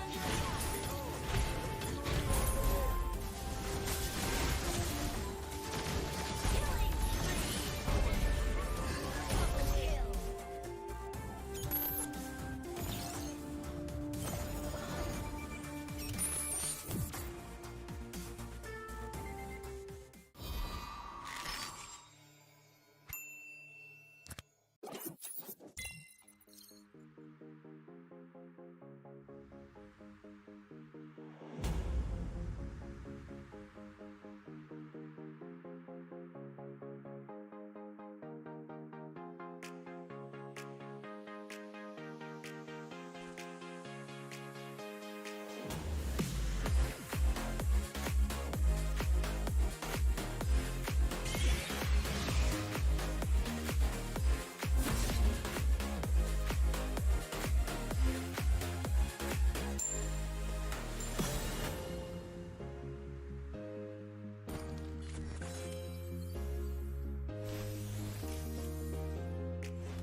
Optimus Prime, leader of the Autobots.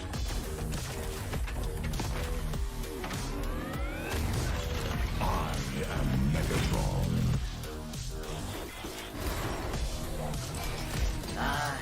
Starscream!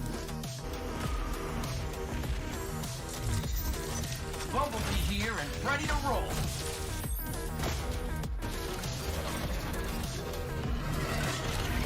Meet Grimlock's greatest warrior! Ravage, attack!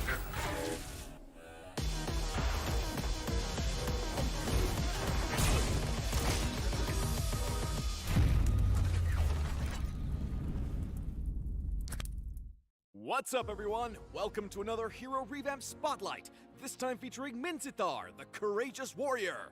Not only has Minzithar been given a new look, but he's also been made into a much more versatile hero. With powerful engagement tools and a direct counter against high-mobility heroes, the fearless Minzithar is a truly formidable presence on the battlefield. Hero Skills. We revamped Minzithar's first skill and ultimate, and completely redesigned his second skill and passive. First skill, Spear of Glory. Minzithar thrusts forward with the Spear of Glory and stuns enemies at the tip of the attack. Minzithar then pulls back his spear after a brief delay, damaging enemies along the way. Prior to the revamp, Spear of Glory only pulled the first enemy hero hit on its way back. The revamp version now pulls all enemy heroes the spear hits on its way back to Minzithar. Second skill, Shield Assault. The new Shield Assault provides Minzithar with enhanced damage and damage reduction. Shield Assault deals damage to enemies in an area and slows them. It no longer shields Minzithar or stuns an enemy, but will instead put Minzithar in the Phalanx state, reducing damage taken from the front and enhancing his basic attacks into rapid strikes that deal AoE damage. Ultimate King's Calling. Minzithar leaps a short distance and calls 4 Royal Guards to form a field around him. The Royal Guards cannot move, but will attack enemies in the field, and their attacks can trigger equipment effects. Enemies within the field will also be slowed. Before the revamp, the field only prevented enemy heroes from using directional blink skills. The new King's Calling now disables all movement skills. Passive skill, Mark of the King. The redesign of Minzithar's passive shifts its function from support to individual playmaking. The new passive causes his basic attacks and skills to apply a stack of Mark of the King. At max stacks, the marks will detonate to damage and stun the target, and restore a portion of Minzithar's HP. This effect can only trigger once every so often on the same target. The revamped Minzithar not only retained his powerful utility, such as shutting down high-mobility heroes, but also received a considerable boost in damage with the new Shield Assault. Pro tips. Since Spear of Glory stuns enemies hit by the tip, aim the end of the skill indicator at the target to more easily pull them in. Anticipate when the enemy burst is coming, and use Shield Assault to minimize damage taken. Shield Assault's enhanced basic attacks benefit from attack speed, so Minzithar with a damage build can have incredible burst in the late game. Target key heroes with King's Calling to cripple their mobility in battle. Combo tips. When laning, use Spear of Glory to pull enemy heroes in, then Shield Assault to slow and cut them down with rapid strikes. In teamfights, try to pull as many enemy heroes as possible with Spear of Glory, then use King's Calling to restrict their movement, and finish with Shield Assault for huge damage. Tactics. Minzithar should focus on farming in the early to mid game. Use Shield Assault to reduce incoming damage or to quickly clear out minion waves. In the late game, Minzithar's crowd control really shines in teamfights. Use King's Calling to strip away the enemy's mobility and Shield Assault for a great burst of damage. We recommend this build, with Demon Hunter's Sword and Corrosion Scythe as Minzithar's core equipment. Demon Hunter's Sword provides much needed lifesteal and attack speed, while Corrosion Scythe adds even more attack speed to really push Shield Assault's damage. Pick the Fighter emblem to boost Minzithar's damage output. For battle spells, Flicker can be a powerful tool in the mid to late game when used with King's Calling to quickly reach and shut down key targets. Petrify is also recommended as an additional CC to maximize Minzithar's damage during Shield Assault. We hope players will have fun with the Revamp Minzithar. Until next time, we'll be seeing you in the Land of Dawn.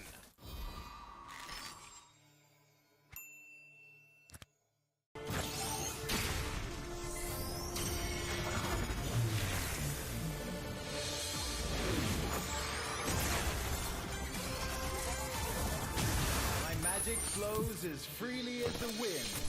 Name of the winds. The storm is coming. The void is like wind. Listen. It is the sound of the wind. Behold, the fury of the wind. Behold, the fury of the wind. Behold, the fury of the wind. Slain an enemy. Impressive. Under attack.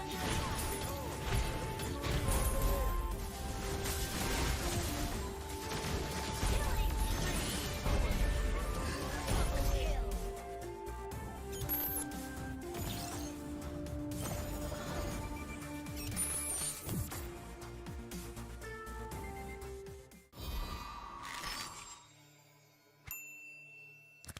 Double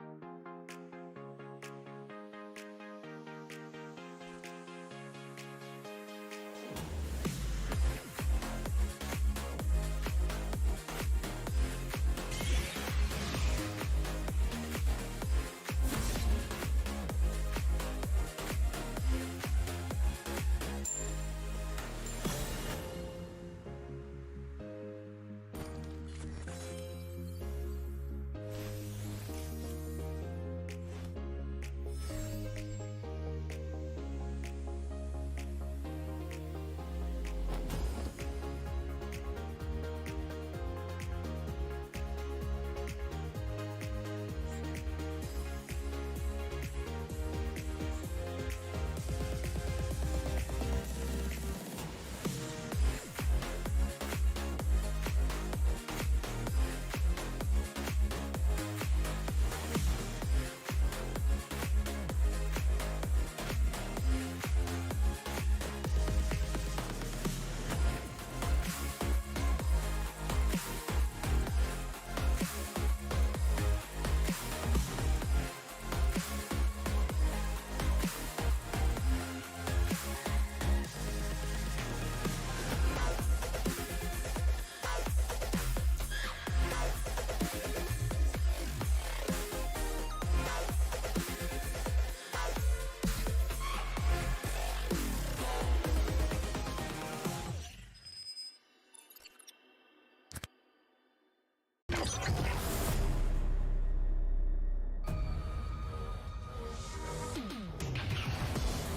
I am Optimus Prime, leader of the Autobots.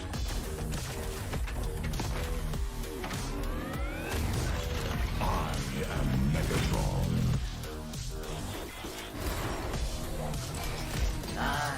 Starscream!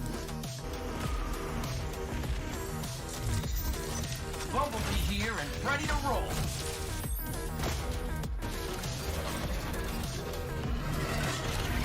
Meet Grimlock's greatest warrior! Ravage, attack!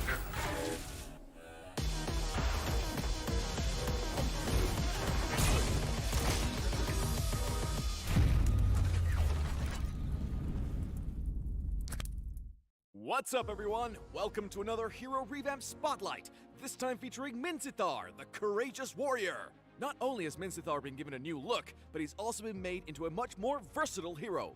With powerful engagement tools and a direct counter against high-mobility heroes, the fearless Minzithar is a truly formidable presence on the battlefield.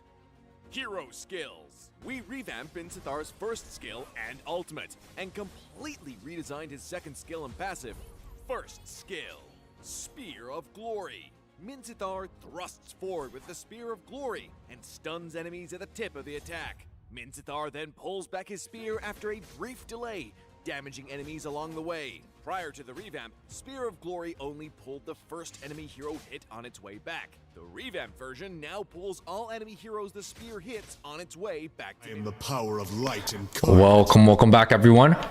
This is going to be match 2 of the Battlegrounds Arena North American.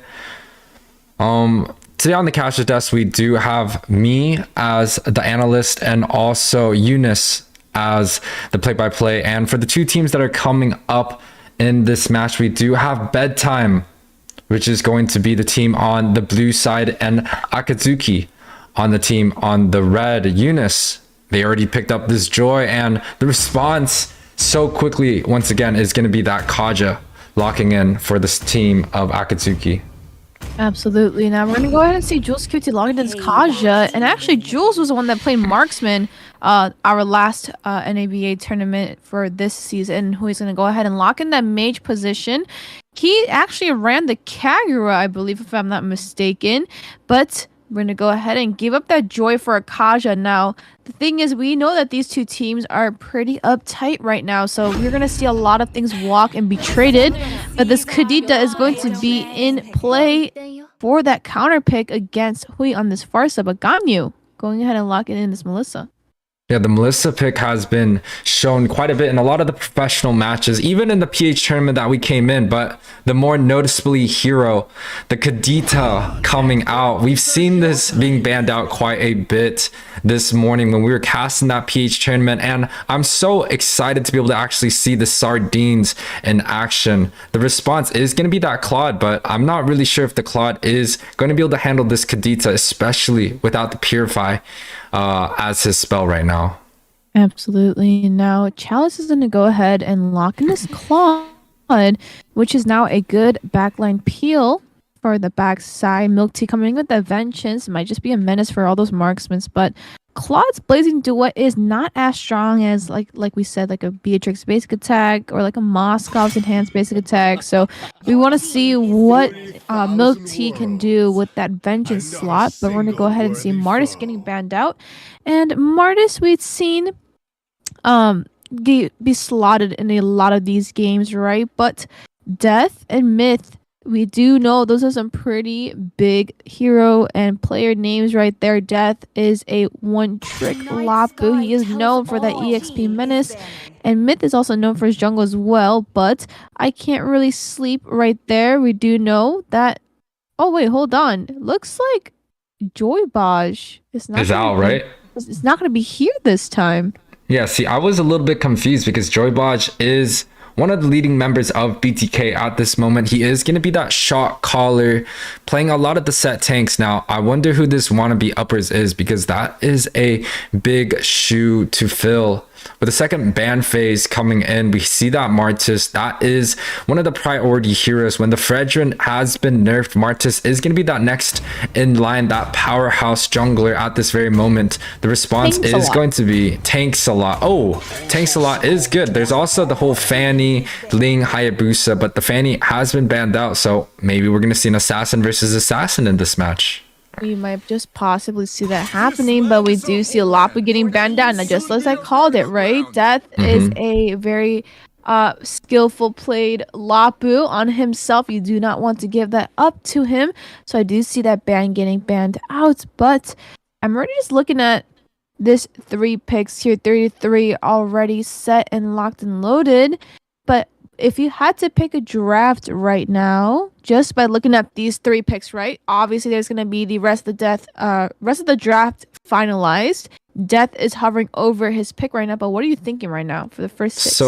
So I could already see there is some winning matchups, some losing matchups. Claude is going to have a very big disadvantage early on, especially going against a Melissa with that Inspire. That is just a traditional lane bully. Melissa kind of just wins every single lane. In terms of the Joy versus Kaja, Joy is going to have a hard time trying to get all his dashes up because the Kaja suppression is going to be too much. But it might have a decent time, especially going against an Edith. Should be able to immune some of the CC coming out. Now we have a Kadita versus a Farsa. Kadita, traditionally good against any range mage that is looking to set, has a lot of bush pressure, but with the Purify spell being put onto Hui, that kind of tells me that Hui's already looking to counter out a lot of the CC coming out from that Kadita. Do you see a possible... So many flex roams right now that I see gonna be shown right here, but looks like this is going to be a Grok, and this is going to be a Leomore jungle, which Can you say Grok's name? Yamate kudasai.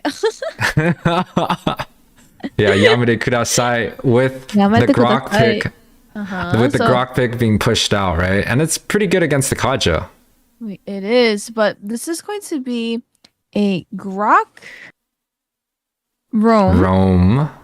Grok roam. Yes, this is going to be a Kadita Grok roam, mid. Kadita mid, and Joy side, and that is a pretty well balanced team. 2 magic with 3 physical, but looking at the other side here, it's also going to be triple magic this time on their side, but 2 physical. And Death Balanced. running in with this Edith and Myth going ahead with this tanks a lot we were just talking about.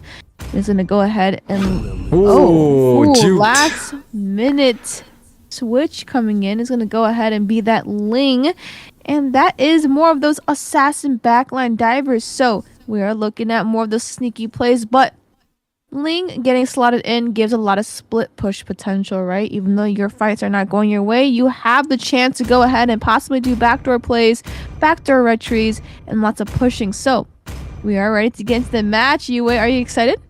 Of course, but I do think this match is going to be determined by Green Tea on this Kadita pick.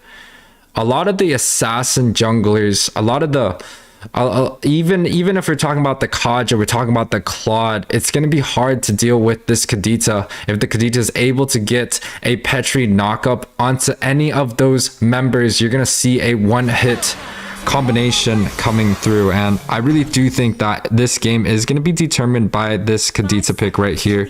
And even the Ling right here is choosing to go for a Demon Slayer. That kind of tells me that he wants to go for the objectives, he wants to rotate fast, he wants to make sure that he's able to grab up majority of the early game minions. Do you see Yamate doing a little bit of a punish right now already in the jungle? He's going to get taken off the board in a couple of Oh seconds. no. First blood in about 30 seconds. Looks like a little bit of a early kill there. That's not something you want as that roam position. Yep. But look at Ganyu and Claude on that bot side, kind of brawling it out right now. Green Tea already coming in with those rotations. And we're going to go ahead and see if they're going to go ahead and do anything about that. But Jules QT already trying to deny some blue buff here. But Milk Tea already coming online right now. So lots of invasion happening left and right. But I don't think the first kill was really the answer. Yeah, the first kill, honestly, you're not supposed to feed a first kill early on. You already see there's a 500 gold difference this early, and it's just going to keep snowballing and snowballing unless Bedtime kind of finds an answer, finds a pick. And it's just a little bit unfortunate, but it is not the end of the world. That's just kind of the roam position. But Green Tea, mid side. You see a little bit of scrimmage coming in the mid side by this Kadita. A little bit of airborne knockups happening. But the wave clear is fairly even right now compared to the Green Tea and the Farsa. But we do see the fast rotations coming down to the bot side. But rotations up in that top side.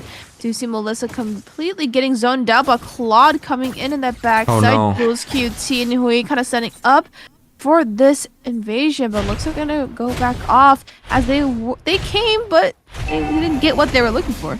Yeah, they did not conquer after they came. There's a lot of pressure being pushed around every point of the map. You can see Bedtime kind of pressuring that top side, making sure the mage is able to grab up that level 4, while the opposite side, Akatsuki, was able to kind of pressure up that bot lane. Now mid.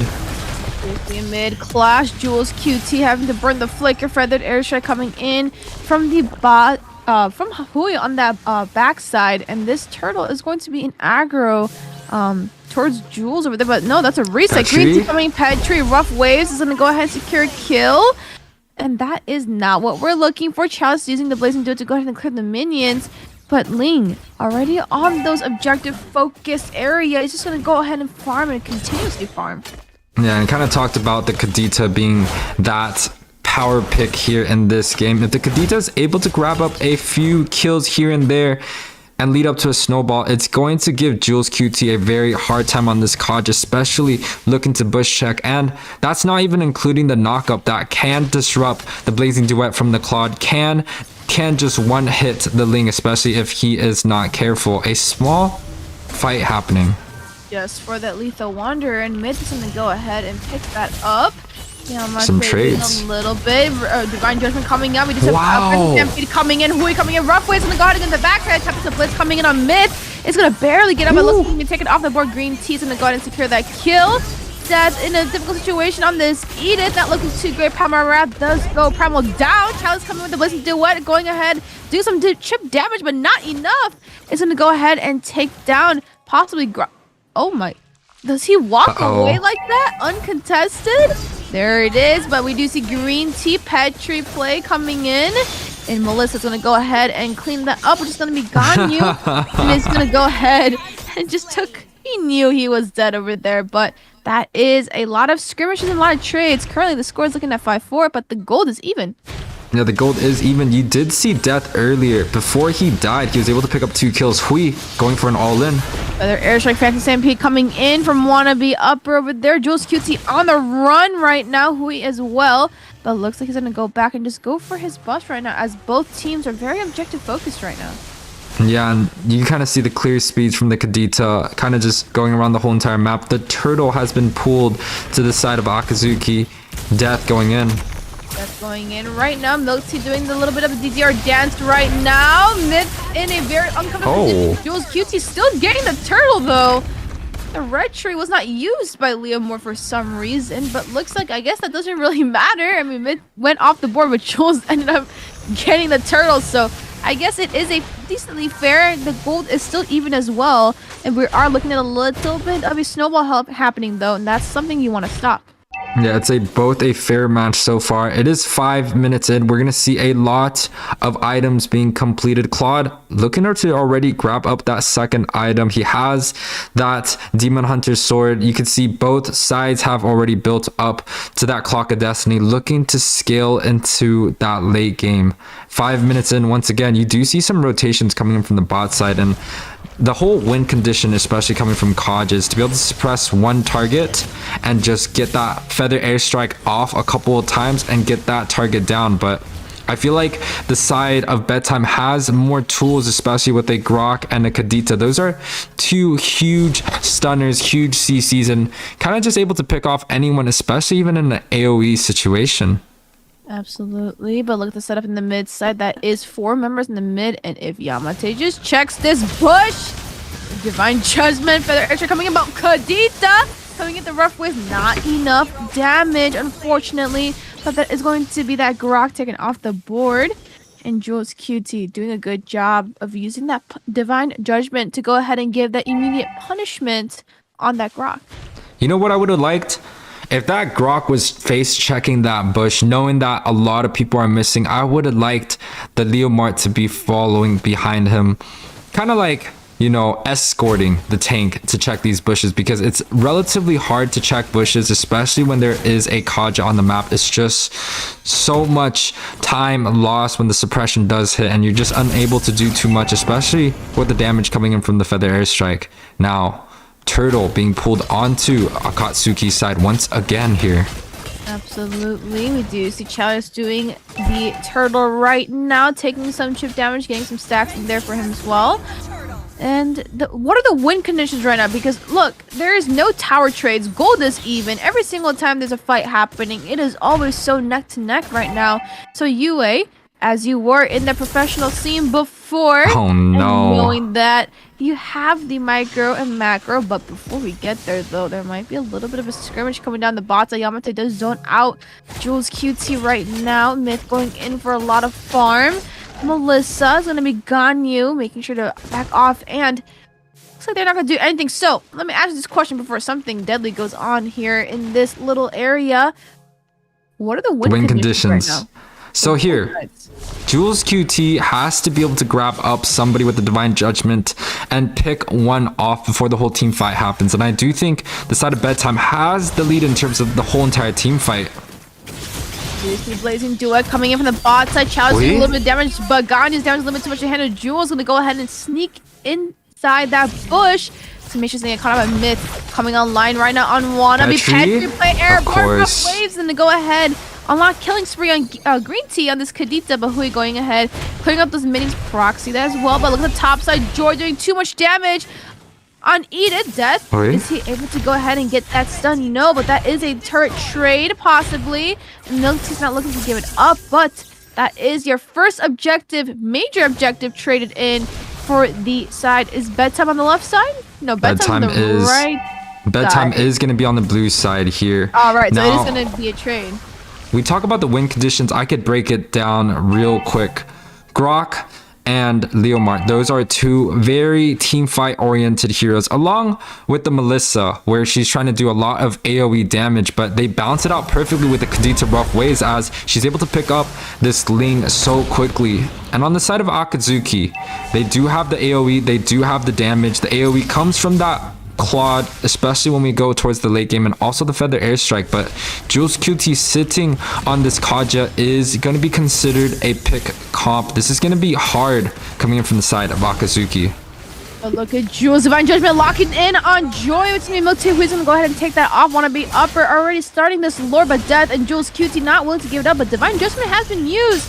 So is that really a good idea, right? Death zoning on the backside. Ganyu doing a lot of damage on the with Green Tea, trying to hold up this Lord as fast as he can. Wild Charge coming from the back of Jules keeps the job dangerously low. Death coming in with the Edict. Gonna go ahead and CC, but Ganyu put in a very difficult situation. Primal Wrath coming in from Death is actually gonna take it off the board, but I want to be upper mid coming in. Steps of Blaze, who's gonna get the right Green Tea. Going ahead and getting the retro. Wannabe is gonna go ahead and take a kill off of Myth and still chasing for Jules QT. That's a triple kill. Is that gonna be a maniac by their airstrike coming in, but not going to secure it. Who is gonna go ahead and get that shutdown on Liam Ward? And look at Milk Tea cleaning up these lanes, but that was a very intense and lots of bodies dropped right now. Yeah, 4 for 1 on this side of Bedtime. They're kind of just fighting a little bit better, although the towers is still relatively even. There is a mid tower traded for that bot side on both of those teams, and looking like they're looking to grab another one. Ball charge coming in on mid, and Rough Waves not able to secure that kill, but Mixon go ahead and at least get his blue is something that Ling needs, right? But this Lord's coming down that bot side, YUWEI. What do you think's gonna happen? Yeah, right here, they're probably just looking to clash onto the top side because, you know, this Lord is going to be doing a lot of damage onto the bottom tower, and most likely they do have to send 1 or 2 members down there now. 3-man on Death right here. Will he be able to escape this fight? Maybe not. Death coming in. Phantom Stampede coming from one of the upper. Feather Airstrike from the backside doing a little bit of damage, but the Guardian is very actually canceled out. Please for the Airstrike, electrifying beats in the backside. Chakisa doing a little bit of... Oh, that's Chow's actually doing a little bit of damage. Ganyu is just shredding everybody with the go away. Looks like the duet of Dexter and Claude is not as strong as Melissa and her little doll over there. It's going to do a little bit more damage compared to Dexter, and maybe they need a little bit of a new switch up right here. But look at Jules' setup. It's giving a little bit of vision, but I don't know, YUWEI. Every single time that we have been waiting for a clash to happen, there's just bodies dropping left and right now. And the bodies are dropping left and right, but it is towards the advantage of Bedtime. Majority of the fights that have been happening is going to belong to the Bedtimes right here, and I still think it's due to the Khadija. It's still due to this Grok mid lane and Hui. Wild charge coming on Jules QT, but is that really the right response you wanted right now this early? Feather Airstrike coming in, doing a little bit chip damage, but Ganyu, go away! Go ahead and deny a lot of that impact. Phantom Stampede coming in, Tempest of Blades being popped in by mid, trying to get away. Death on the back side, Breezy coming with the rough waves. Now he's gonna go ahead and secure a kill on Kaj on Jules. And gonna go ahead and secure another one, but Hui getting melted down by Ganyu in that back line. Looks like the needle is a little bit too sticky right now. Gonna go ahead and take down 3 members off the side of oh my god, I keep messing up these team names. Bedtime's on the left side, and what is Akazuki's on the right. Akatsuki is on the right. It is that Akatsuki. the evil clan. I don't know if it's a clan, but it's an evil organization from Naruto. I believe that is going to be the inspiration for that name. Lord Dance happening. Does look like it might be uncontested, but Death is moving up, sneaking to grab up some vision right here.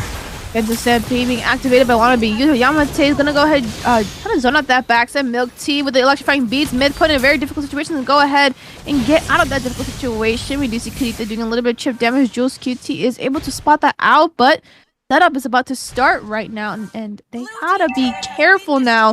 One mistake in this game can be flipped not to the right side right now. Yeah, it can be flipped, but once again, I feel like Bedtime just has the tools to really push forward and get a clean ending towards this game. Myth, mid side, kind of looking like he was about to take some damage, but Hui was able to kind of peel him back. Jules QT already spotted out by Yamade Kudasai and top Leomar. You see Wannabe trying to just proxy up these lanes, but Death and Myth are gonna go ahead and defend them beautifully well, but this Lord Marching down the down. mid inhibitor. Jules QT doing a little bit of damage and zoning with the Ring of Order. You do see the CC coming in from Wannabe usage. Death popping from a wrath. We do see the 3-man flicker while just letting in, but Rough Waves is gonna go ahead, do a little bit more damage over there, but that is no bodies traded, but dropped dangerously low for Akatsuki. It's not something you really want to see right now as they're trying to defend all their lanes, but that is a mid inhibitor down right now and a lot of objectives lost. Yeah, mid inhibitor down, no bodies been traded. It does look like they are going to continue this clash up top. SCP coming in by Wannabe on this Leo. Moore's gonna go ahead and damage. Feather Airstrike coming from the backside. Wannabe to use it to get that by Myth. Tempest of Blitz coming in. Rough Waves in trade for that. Death coming in. She's on the backside. Ganyu just sitting in the middle waiting for somebody to step in. And that is a 1 trade right now. And that's going to be a Wannabe taken off the board. But Ganyu might just get called out. We do see a lot of damage coming from Green Tea. Ganyu's going go away. Death coming in with the Primal Wrath, doing a little bit of trick damage to Milk Tea, but that won't be enough. And they should back up before this gets a little bit messy. And looks like the minions and the kind of the team fight got flipped over now, and the waves right now are getting pushed up into the favor of Akatsuki. Yeah, this is the first time, especially towards this mid to late game, that Akatsuki kind of feels like they have the map pressure going for them. A lot of the items are being completed. Farsa already have her core items, looking to build up to that Holy Crystal, and Claude opting to go for that Wind of Nature, making sure that when the Melissa does come in, or the Leomart, he's able to negate some of that damage. And just like what we're saying, Akatsuki right now having the force in the jungle, making sure that they can grab up a few more towers before going back to defend their base here. You see, they are trying to set up to make the most out of this right now. We are looking at a 15-minute mark. This might turn into one of our, more longer games, as we are seeing trades happening back and forth. And yes, they are fighting. Bodies are being dropped, but with these high elo teams, you do see the proxy of different lanes, the proxy of objectives. Milk Tea trying to clean Conceal? up these lanes a little bit. Conceal play coming on the top side. Chalice in, Elijah's locking in. Ganyu doing a little bit of chip damage, and it's going to secure the kill by Wannabe, giving that little bit of assist. Jules QT might have made the wrong move there, getting a little bit overextended. Feather Airstrike coming in on Yamate on this Grok. Milk Tea coming online. Fancy Stampede being unlocked right now. Death coming in on this Edith Primal Wrath. Is just going to get shredded by Joy coming with this Vengeance mid. Pulling up to the party now with this Lord being into the favor right now. Wannabe upper going to go ahead and start it. Jules QT doing a little bit of a dance again. We do see Green Tea doing a little bit of a pressure dance right there on Jules to make sure he doesn't come around. But Myth running around these walls, trying to see if he can get any sort of vision on this Lord. But look at them playing a little bit of ring around the rosy. But look at the backside. Feather Airstrike on Milk Tea. Rough Waves gonna go ahead and make that a 2, but lost his grip on Jules QT. Is able to get out with the flicker conceal play, but Myth still looking for this Lord. And are He's healthy. Death is gonna lose this Lord, and that is a 1-to-1 trade. Milk Tea for Death, which is 2 EXP learners off the board alongside with Hui on this mage. Yeah, but the Lord is marching down from the side of Bedtime. The score is 22-11, 17 minutes in. You can see almost an 8k gold deficit here for the side of Akazuki. They're looking to defend now. Having the Lord being marched down mid, I think, is going to be the best option because they already lost that mid tower, and mid is one of those lanes that are the most easiest to defend, especially when you're up. You have your back up against the wall. When the Lord is marching down on the side, it gets a little bit harder. And looking to group up onto this blue buff, they're looking to deny Myth once again here. Absolutely denying a lot of that farm, taking away from Myth. And looks like he tried to retreat that, but he wasn't successful at it. But conceal. Jules might get caught out a little bit too early, but that's like a little bit of a utility burst again. The lantern has been popped, so a lot of vision is going to be provided. But YUWEI, talk about these KDAs for me, especially on Ganyu and Green Tea. Yeah, Ganyu right here, 5-0-5, undefeated so far in lane, in fights, everything. Jules QT, conceal play happening in. Conceal play by Yamate coming in. Oh, divine judgment. Beautiful. He's gonna go ahead and hook this Leomord and into the hands of Myth, but we should go back to talking about KDAs though. Yeah, it's a great pick, but it doesn't really do too much.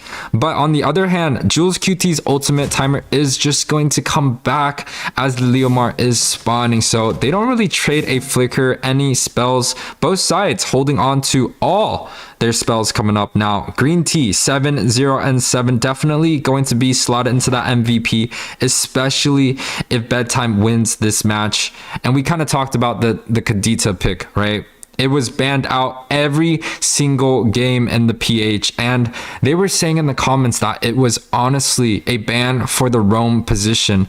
We have this Kadita onto the mage position, and she is doing wonders on it. That's just kind of the power of the Sardines' ability to knock somebody up, to have that bush pressure, and to be able to kind of just swim away whenever she needs to.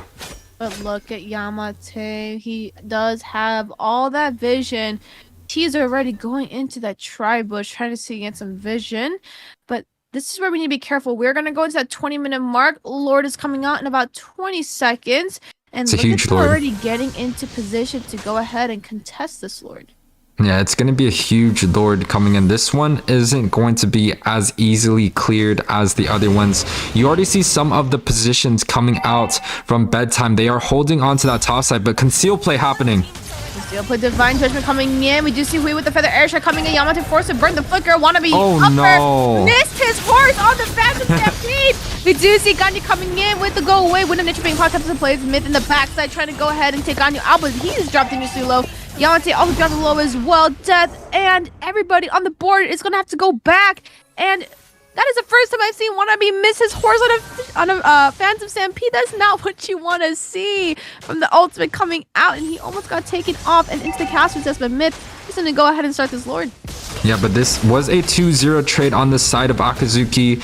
They've been winning the last 2-3 skirmishes. They got that pick with the Kaja, and Jules QT was able to find Kadita once again. That is going to be the priority target, but Lord going down real quick. We do see Lord coming down very low. For their airstrike coming in. He's going to take out Yamate to the side of this rock. And the Lord is going to get picked up by Myth. And Wannabe upper not having any responses as Ganyu and Grok, which was the rumor, is off the board. And that's not something you want to see, especially with the major objective coming up, which is going to be that third Luminous Lord. This Lord is going to be huge coming down that mid lane. But it is going to be down that mid lane, and if they don't try to sink these waves, it's going to be a little bit hard. You're going to see 4 to 5 members coming in from Bedtime looking to clear up this Lord, especially before it hits. And all the outer towers, they did not choose to block it, so the Lord is going to be able to take out this mid tower really soon. But looks like they're going to go ahead and keep that up for their airstrike. 2 hits, putting Wannabe very low, and Myth going ahead and proxying this turtle. Same ahead with Ganyu trying to defend these as well, but not having the best success, right? They only have their mid inhibitor up. It is 8-8, equal trade of turrets right now. Both sides literally only have 1 turret up. Conceal play coming in from Yamate. Is he going to go ahead and get a set? No, he is not. Myth going to go ahead and take that blue away from everybody. And look at that position right now. They all know that Yamate's in there, so they got to be careful.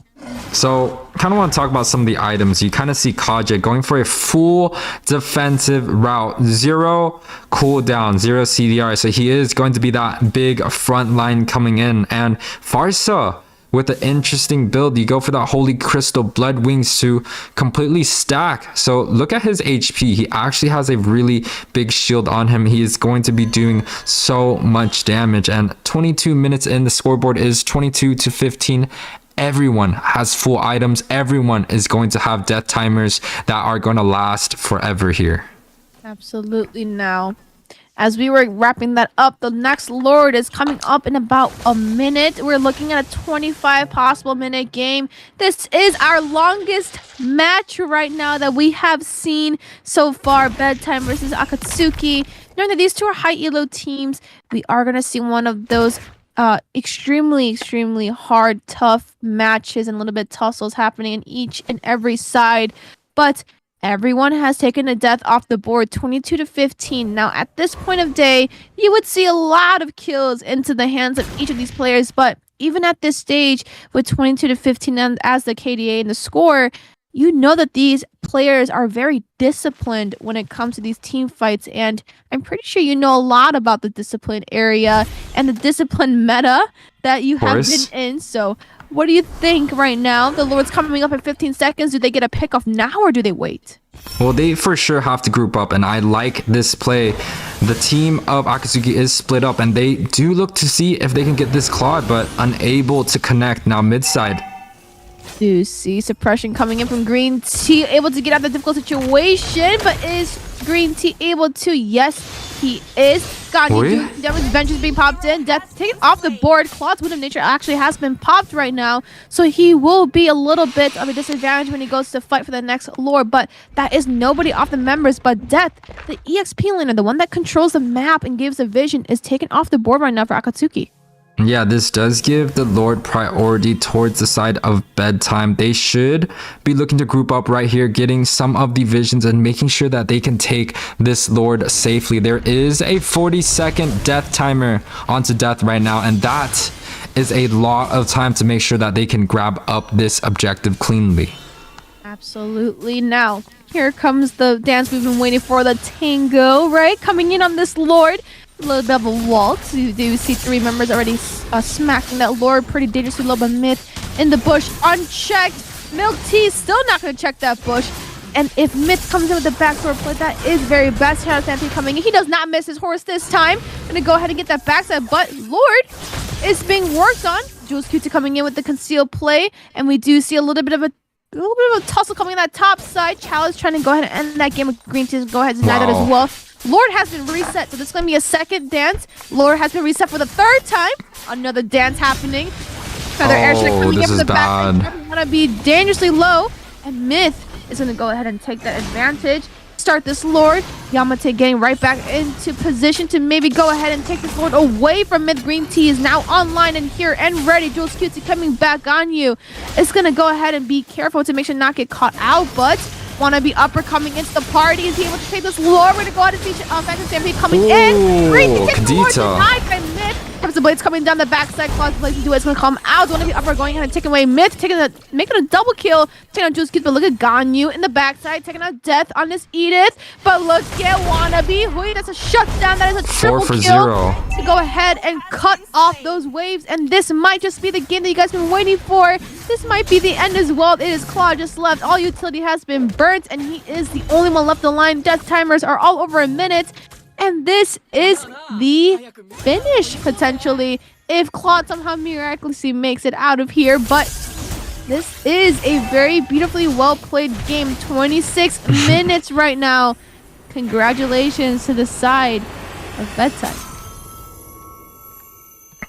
Congratulations to the side of Bedtime. The scoreboard is 27 to 15, a 26-minute game. This is going to be the longest game that we've had so far. And Ganyu, 7-1 and 8, 7-1 and 6, pulling up with that MVP. We saw him do so much damage, so much impact. He played a clean early game. He also played a clean late game. And the following, of course, green tea on this Kadita. We saw her do wonders throughout this whole entire game, able to pick off the Kaja early, able to pick off that Ling, and he's just continuing to do wonders. No wonder why in the PH servers they do prioritize this hero. And we cannot forget the Grok and the Leo Mart, kind of just making sure that every single team fight they are setting the right targets. They're making sure that their damage hits well. Eunice, you want to break down some of the stats coming up?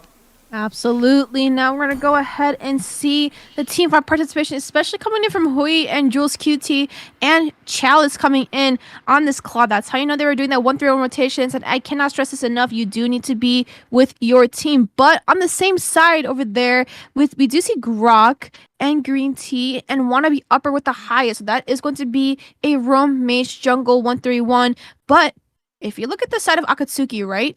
It's a little bit different because your team comps depend on how you rotate. So this time for Akatsuki, it was the Mage, Roam, and the Marksman rotating all three together because Myth was the one kind of doing that split pushing, right? But look at if we look at Akatsuki over there and Bedtime's stats, putting up neck to neck, you could definitely see that the team fight and the hero selections might just have not been in their favor. But this is a BO3. We're not done yet. We'll see you in a couple minutes.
Optimus Prime, leader of the Autobots.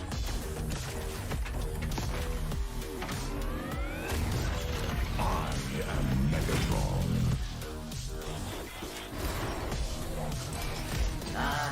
Starscream. Bumblebee here and ready to roll.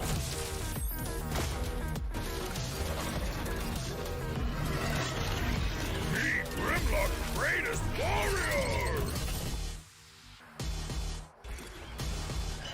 Ravage, attack!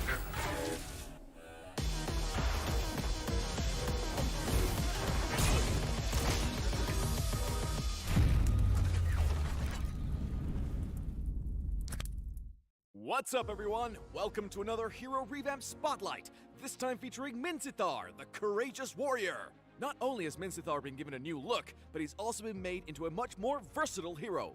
With powerful engagement tools and a direct counter against high mobility heroes, the fearless Minzithar is a truly formidable presence on the battlefield. Hero skills. We revamped Minzithar's first skill and ultimate, and completely redesigned his second skill and passive. First skill, Spear of Glory. Minzithar thrusts forward with the Spear of Glory and stuns enemies at the tip of the attack. Minzithar then pulls back his spear after a brief delay, damaging enemies along the way. Prior to the revamp, Spear of Glory only pulled the first enemy hero hit on its way back. The revamp version now pulls all enemy heroes the spear hits on its way back to Minzithar.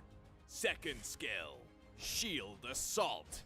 The new Shield Assault provides Minzithar with enhanced damage and damage reduction. Shield Assault deals damage to enemies in an area and slows them. It no longer shields Minzithar or stuns an enemy, but will instead put Minzithar in the Phalanx state, reducing damage taken from the front and enhancing his basic attacks into rapid strikes that deal AoE damage. Ultimate King's Calling.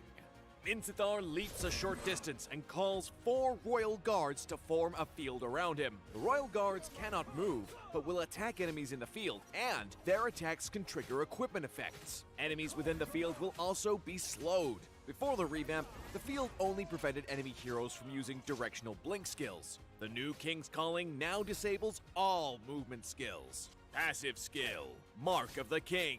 The redesign of Minzithar's passive shifts its function from support to individual playmaking. The new passive causes his basic attacks and skills to apply a stack of Mark of the King. At max stacks, the marks will detonate to damage and stun the target, and restore a portion of Minzithar's HP. This effect can only trigger once every so often on the same target. The revamped Minzithar not only retained his powerful utility, such as shutting down high mobility heroes, but also received a considerable boost in damage with the new Shield Assault. Pro tips. Since Spear of Glory stuns enemies hit by the tip, aim the end of the skill indicator at the target to more easily pull them in. Anticipate when the enemy burst is coming, and use Shield Assault to minimize damage taken. Shield Assault's enhanced basic attacks benefit from attack speed, so Minzithar with a damage build can have incredible burst in the late game. Target key heroes with King's Calling to cripple their mobility in battle. Combo tips. When laning, use Spear of Glory to pull enemy heroes in, then Shield Assault to slow and cut them down with rapid strikes. In teamfights, try to pull as many enemy heroes as possible with Spear of Glory, then use King's Calling to restrict their movement, and finish with Shield Assault for huge damage. Tactics. Minzithar should focus on farming in the early to mid game. Use Shield Assault to reduce incoming damage or to quickly clear out minion waves. In the late game, Minzithar's crowd control really shines in teamfights. Use King's Calling to strip away the enemy's mobility and Shield Assault for a great burst of damage. We recommend this build, with Demon Hunter Sword and Corrosion Scythe as Minzithar's core equipment. Demon Hunter Sword provides much needed lifesteal and attack speed, while Corrosion Scythe adds even more attack speed to really push Shield Assault's damage. Pick the Fighter emblem to boost Minzithar's damage output. For battle spells, Flicker can be a powerful tool in the mid to late game when used with King's Calling to quickly reach and shut down key targets. Petrify is also recommended as an additional CC to maximize Minzithar's damage during Shield Assault. We hope players will have fun with the revamped Minzithar. Until next time, we'll be seeing you in the Land of Dawn.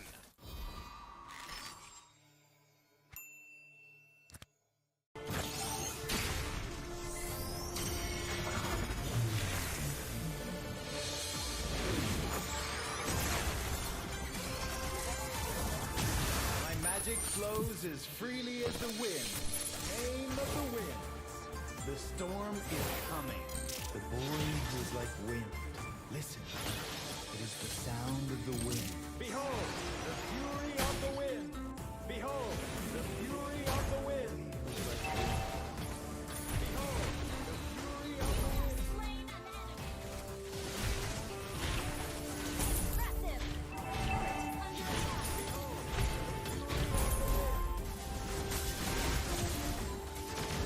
Killing spree. Double kill.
Welcome back, everyone, to the North American Battlegrounds Arena. This is day 2, top 8, match 2. And for the teams that we have today, we have Akatsuki on the blue side, and also, what's the other team name? Oh, Bedtime. There is a couple new players on the side of Bedtime. You do see that Joey Baj is not on the lineup, and they decided to sub in Wannabe Uppers.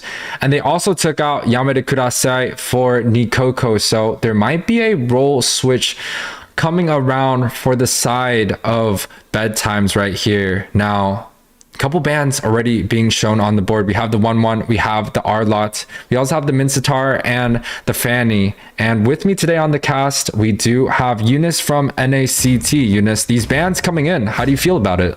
Very common. I've seen them a lot already. Nothing is too surprising right now. But I mean, we are looking at this next match, and knowing that there was a little bit of some roster changes right now, this might be a little bit more of a personal match. What do you think? Personal or not, there's still 2 heroes available to pick, and we saw them in the last match. It is going to be that Melissa and the Kadita, 2 of the highest impact in terms of how and why that each team was winning with. And with those 2 hero picks being available, they might look to bait out something like a fair miss so that Melissa can be slotted in. And looks like the trap card has been revealed. And that is going to be Fairmiss putting in, but Valentina's still walking, right? Melissa. Valentina and Melissa. As well, but Blue might be picked up by Death if possible, as that is a Fairmiss into their hands. And I don't think it'll be a bad pick over there. You see that new Valentina skin? The Starlight? Yeah. It is beautiful. Like they have an effect where basically when Valentina takes your ultimate, it kind of shows like a little indicator on them. And I don't know, Moontoon has done a great job with some of the skins coming up right here. Finally. Yeah, finally. And I mean, look at the outfit. She's got that little universe in her hand now. Going back to the draft, I do think a Melissa pick is going to be right. Ganyu picks it up. He went 5-0-5 towards that mid game, played a perfect game, and I'm kind of expecting the same results to come out on this game too. No, they need something to go ahead and punish off that Ganyu. Just giving the Melissa, the go away was a little bit too much to handle, as we did see. It was a huge issue right now for the side of Bedtime, and that's not what you wanted to see. Or for Akatsuki, it was a little bit of an issue, but do you see Jules Cutesy gonna go ahead and lock in this Kufra, which is very questionable, right? Because if you go ahead and think about it like that, I'm gonna say questionable, because hear me out. First skill, Tyrant's Revenge, right? Lands on Ganyu. Rage comes out, right? The go away is just gonna pop immediately as soon as that happens, and not going to be able to get a set. Now, Death, on the other hand, with the Bravest Fine Stance, he is able to go pierce through Ganyu's go away. But the question is are they gonna let Death just dive like that, uncontested and untouched like that? I don't think so. So now both of these teams are going to have a hard time, knowing that Ganyu's positioning from that last game was beautiful coming in.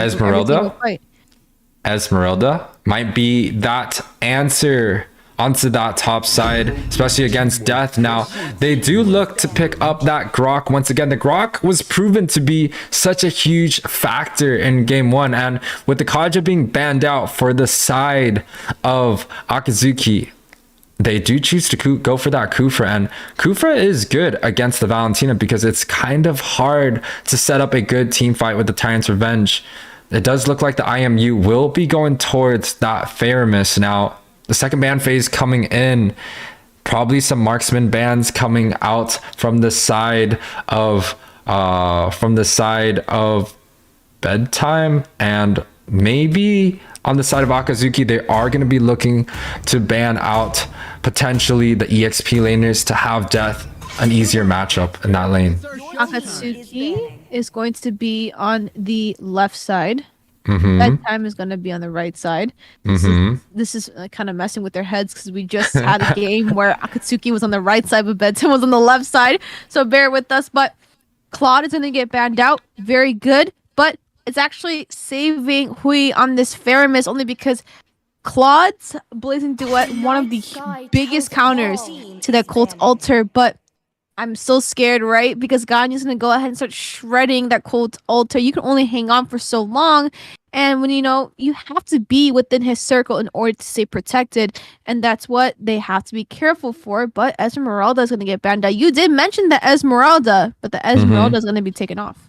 But yeah, that is a huge read on the side of Bedtime, banning out that Claude, because you said the Cold Altar is coming through on Akazuki's side, on the blue side. But the Cold Altar is going to be popped, especially from Green Tea once he gets that IMU. So banning out that Claude is going to take away a lot of AoE damage. A couple of different responses. Maybe a Brody can be slotted. Maybe even a Clint, right? Absolutely. And this is going to finish up the draft, the ban phase for that right side over there. And that's going to be Bedtime, finishing out 2 double ban marksmans. But in response to that, they don't really need to ban out the marksman, but they need to limit the EXP. And they're going to go ahead and ban that glue, which is a very nice pick. But Wannabe... Whoa, no way, no way. That is a troll. There's no way they're going to be picking up that Mia. What they're looking for is something like a jungler. They did pick up the... What did they pick up? The Leomart? Was it the Leomart that they picked up the first game? Was it Akazuki that won it? Bedtime actually had it. Bedtime had the Leomart, was able to do... With the Ling that did 7% damage. Ooh.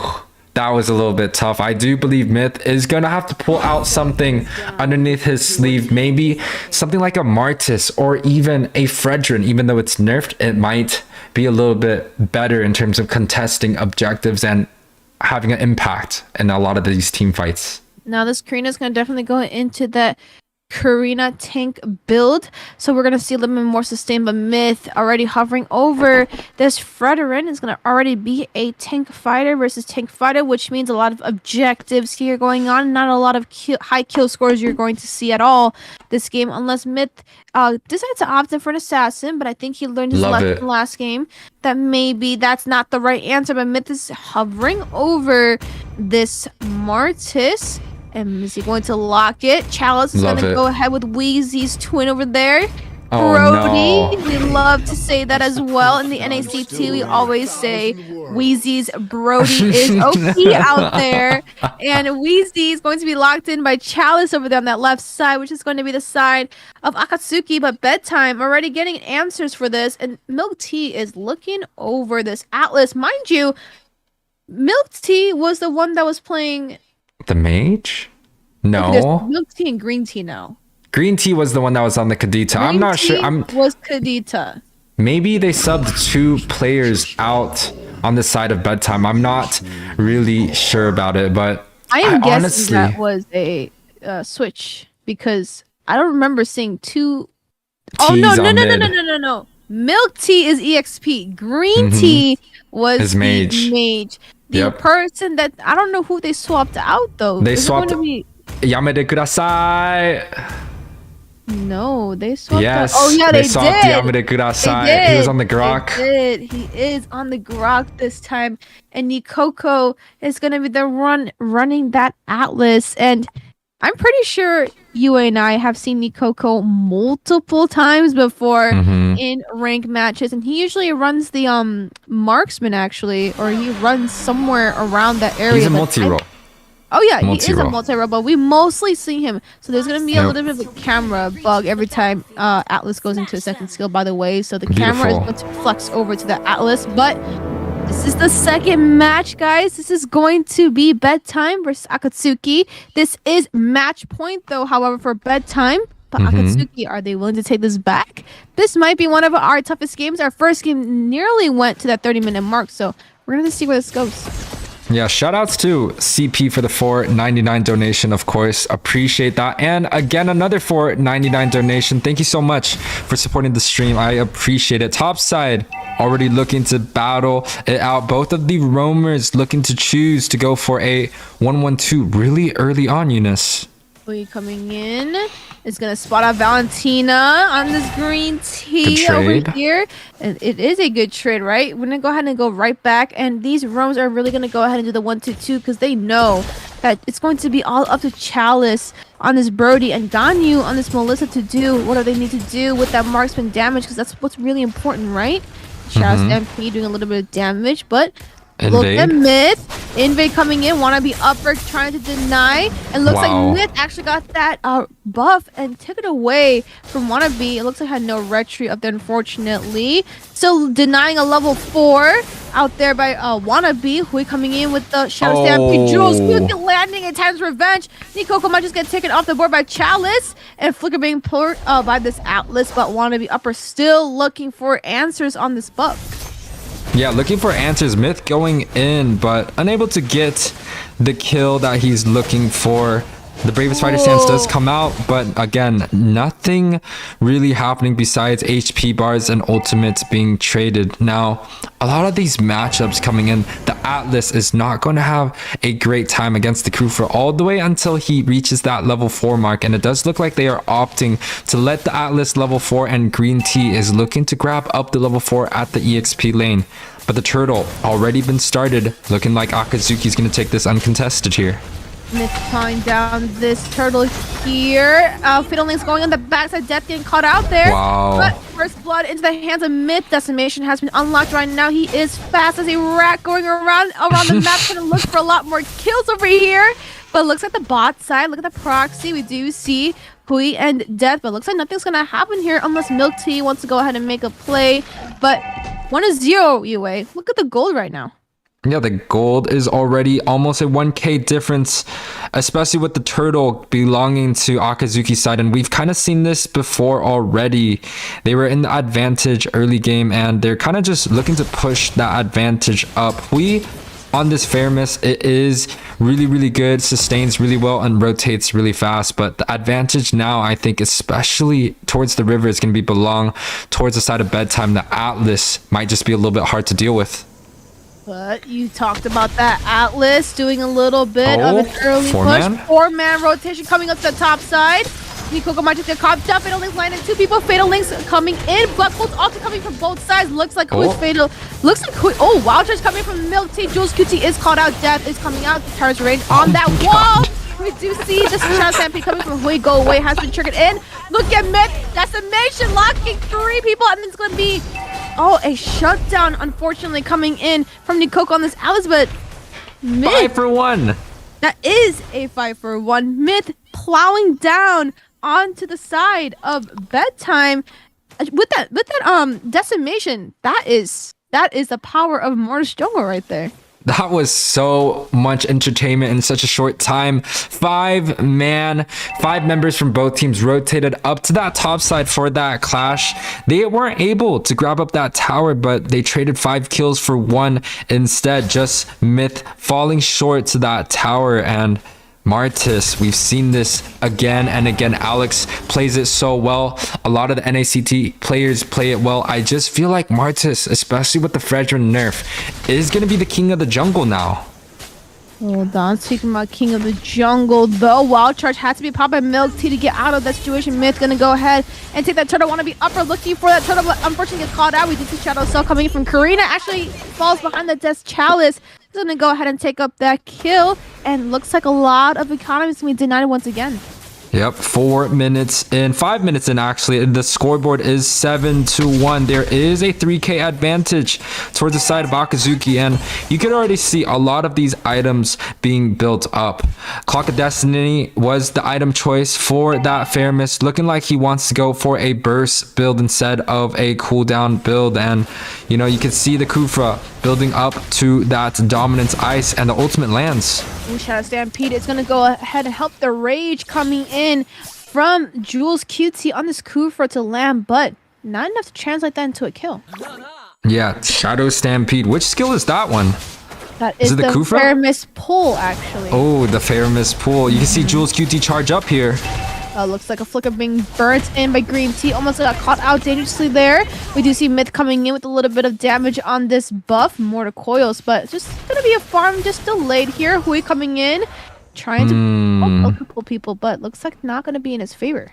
Yeah, 4K gold lead 6 minutes in. It is not looking so favorable for the side of Bedtimes, but they might have the late game advantage. They have this Atlas pick, and it does so well against most of the members from the side of Akazuki. But what's working out for Akazuki, I feel like, is going to be the 2 purifies on the board. YUWEI making sure that he has that cold altar whenever available possible, and also the Brody, which you don't see standardly take that purify. He has a built-in stun slash dash, so kind of helps him get out a lot of sticky situation. But Nikoko With the fatal links locks and one YUWEI coming in with the flicker play, Shadow Stampede coming in, but Colt Altar was not in the favor, but YUWEI's gonna go ahead and take a kill on Nikoko, and looks like Green Tea's fatal link. Oh no, Jules is not done. We do see Chalice getting a kill on this Melissa. Jules QT going in once more, trying to get a land on Green Tea, but is that going to be a kill that is going to be secured? Killing spree activated on death on this Lapu. Not something you should have given, as his bread and butter is Lapu. Nikoko coming back with this Atlas. YUWEI coming in with a little bit of Shadow Stampede, and looks like that was Colt Altar into the favor of YUWEI, as Valentina over there wasn't looking too hot, but looks like we're still not done. Jules QT landing with a revenge wild charge. 2-man stun there, but Myth looking for a little bit more. Killing spree has been activated by Chalice. 3-0-4 right now. Myth going ahead and destroying that turret, and that is a 2-for-0 trade right now. Still not looking good. Look at the gold lead. It is there. 2K more, and that is a 10K deficit coming in from the side of Bedtime. Almost a 10K deficit, especially with that tower falling on the bottom side. The scoreboard is 12-1. This is an 8-minute game, and the snowball is kind of going out of control for the side of Akazuki. They're grabbing up all the objectives, all the turtles, all the buffs, and all the towers coming in. The only outer tower left available is going to be that top side, and Jules QT already in position looking to siege. You see Nikoko coming into the backside. YUWEI coming in with a Shadow Stampede. Look at that damage though. Nikoko coming in. Tyrant's Race on Fatal Links actually cancels out Jules QT's ult. Look at being both YUWEI coming in with the Colt Altar. Death coming. The Bravest Fire Stance on that backside. Milk Tea force a burn. The wild charge, but we do see Colt Altar being bursting by Valentina. Shutdown coming in by Wanner Upper on this Lapu, but Myth is going to go ahead and secure that kill back onto himself, and that is 2 members down right now. Death also down the board as well. Looks like a 1-2 trade over here. Yeah, it's only a 1-2 trade though. The advantage still looks like it belongs to Akazuki. They're kind of just pushing the members of Bedtime out of these lanes, out of the jungle, and making sure that they don't get any more farm left. 9 minutes in, a lot of the items are going to be built. A lot of these members already finished their second item, working on to their third, but you can kind of see Valentina already 1.5k behind the enemy Fairmiss. The Fairmiss is just going to have a good time, especially after he builds that enchanted talisman. He's going to push up his cooldown all the way to 45% with that item. Akatsuki's going to go ahead and take proxy of this Lord. And this is not something we saw them do from the side of Bedtime from last game, right? You could tell that they were so dominant in that last game, but this time they have to play a little bit more passive right now. And look at the cleanup of the lanes. Really good proxy coming in, trying to make sure all the lanes are synced for this next Lord to come down. Yeah, the sync is going to be coming in. It does look like they are managing a 3-wave sync. This is the most dangerous position any team can be on, is a 3-wave sync, because that just means all the minions are going to be hitting. But Jules QT getting some vision for his team. Nothing happening so far yet. YUWEI on the bot side looking to see if he can get some clear, making sure that these minions are going to be synced in. And Bedtime kind of on the back foot right now. The Lord is marching down. Lord is marching down that mid side indeed. Beautiful syncage coming in from every single lane. YUWEI going in with the Shadow Stampede. Unfortunately does not hook in his Shadow Stampede. Ghostbusters doing a little bit of work over there. We do see Death coming in, trying to done out the backside. Good proxy of the lanes. The Lord is still pushing down, but look at the backside. You see the Colt Altar being popped in by YUWEI. Milk Tea dropped dangerously low. Another Colt Altar being popped in by Valentina. Nikoko coming in, trying to get some fatal to the Death coming in. 3-man set coming in. We do see the Bravest Fire Sets coming in. Myth is going to go ahead into Decimation, get a kill. Juice QT also secures a kill on Milk Tea on this Grok. And that might just be the end. Mega kill unlocked by Chalice. Wow. Double kill. And that is a cleanup This is now a 1v1 Akatsuki Victory! versus Bedtime. 1 versus 1 Akatsuki versus Bedtime. Shout out to Trex. I see you in the chat. Welcome to the NABA. Feel free to join us if you want to come up to the caster's desk now.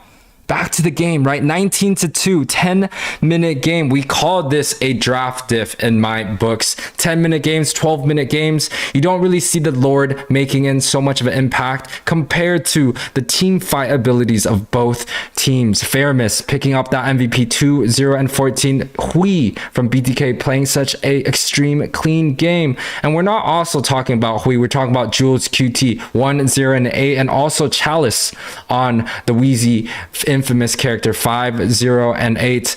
Honestly, all of the members deserve to get this gold. Death 4-1 and 11, probably the highest, one of the highest team fight participation, playing such a clean game. And also the early game, what was it called? Is it Savage? It's not Savage. The Maniac coming in from Myth, picking up 4 kills onto that top side, almost getting the first Savage of NABA. Now the stats are coming up, Eunice.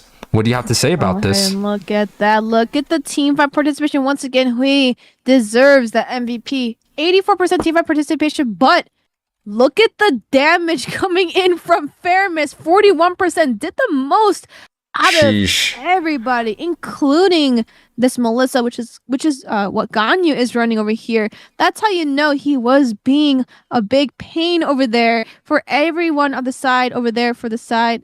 Oh my god, I'm ripping my. I cannot remember the team names. This keeps getting flipped around. Bedtime, Akatsuki. Bedtime. Oh my goodness.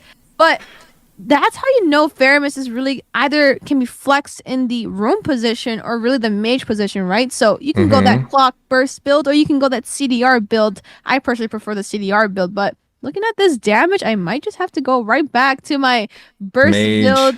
YUWEI really showing that Fairness, but can't snooze on Myth, right? One of the first ones to go ahead and get that undeclared Maniac, right? Unfortunately fell under the tower by Mikoko, but we're gonna go ahead and give the congratulations over there, but we're gonna go into that next match, so I'll see you guys in a little bit.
Optimus Prime, leader of the Autobots.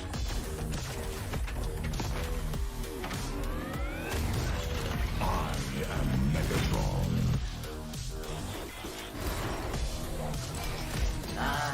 Starscream. Bumblebee here and ready to roll.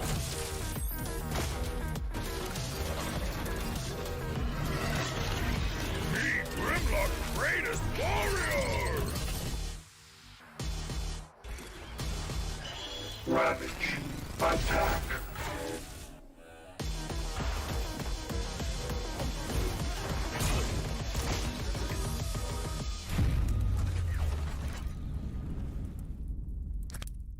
What's up, everyone? Welcome to another Hero Revamp Spotlight, this time featuring Minzithar, the Courageous Warrior.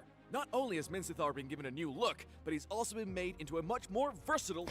Welcome back. Game 3, Match 2 of the North American Battlegrounds Arena. This is a North American tournament hosted monthly, so make sure to join the Discord server if you guys want a chance to go into the finals and win a total prize pool of $1,000 split among first, second, and third, of course. So on the casting desk today, we do have me as the analyst, and we have Rem and Eunice, both from MLSA and NACT casting with me. And the teams that we have are on blue is going to be the bedtime story, and we also got Akatsuki on that red time. Rem, how you doing today? I'm doing great. I'm excited to see how this tiebreaker is going to go. We're currently even across the board. But Eunice, you've been kind of casting all the action. How are you feeling for this game? Oh man, I mean, this entire series right now, we are in that last match. I kind of feel like I feel like I'm back at NACT right now, right? I had one of those most intense matches on Sunday, and now that I'm looking at this here, right? It has been a lot of action, a lot of 5v5s, and tons of beautiful plays. But we already see the most common bans coming in. They're just not letting this Melissa slide anywhere. They're going to go ahead and pick that up off the bat. But in trade for that, Joy to Akaja. Of course, the Joy, I mean, the Kajas can be picked up once you see that Joy. The suppression is one of the only skills in the game that can stop the Joy. And wow, another Kadita pick, looking like he was going to flex into it, but not really sure what exactly is going to happen now. Just kind of talking about some of the bans, it is relatively standard. We see that Fanny, Arlott, and Valentina being banned off. And we also saw the Faramis, the YUWEI, that was playing it on that 41% damage, being banned out. And Minzithar and Wanwan, both two mobility heroes, also being banned out here. No, I like what I'm seeing so far, right? Kind of reminiscent of that first game. Green Tea on another burst mage, this time going in for that high ground, and I do like it in response to Chalice on this Melissa, that go away. You can pop that bubble, but you can't immune this feathered airstrike that's going to be coming down, right? Wanna be upper there, locking in this Martis. We've seen it every time it's been played today. Even when we casted the PH tournament, kind of just was a dominant force in that jungle position. Chicken actually thinks that with this Joy, was it Chicken or Zane? One of them said that with the nerf, they think it's actually a buff for her, like an unknown buff, as she can still deal a lot of damage there and kind of kite around in that EXP laner, right? But looking at the lineup coming in from bedtime, they brought back in that Volmer, so I'm expecting big things this time around. Among the planes Absolutely, but this is going to be the first time I've seen a Yves ban in a very long time. We did see a couple bans yesterday, but Lolita getting back. Banned out as well. There's 2 Romas banned out, and I feel like this trade of bans is very interesting because both teams actually like to double target ban a specific role, right? So we do see double ban coming in on the mage and a double ban coming in from the roam position. But is that a Bane? No way. They're not gonna do it. They're not. No but way. I have seen YUWEI on this Bane quite a bit back then. I guess he was in his trolling era, but the Bane mid is something that is relatively decent. It does work against the Farsa because you do have a CC to cancel out the Feather Airstrike, but I don't really think that the Bane has that range to be able to really deal with the Farsa here. You should. I mean, they're gonna go ahead and lock in this fetch friend, and that's going up against this Martis and Eunice. Isn't the win rates kind of fluctuating in the favor of which one of them when they go up against each other? Should be the Fredrin. The Fredrin? The Fredrin and the Fredrin Martis versus matchup. Martis. The win rate right now is a little bit higher up towards the Martis as well. Joy, then guys, we are talking about like NACT. We've seen the most success rate with the Martis and the Joy. Or not the Joy, actually, the Kaja as well.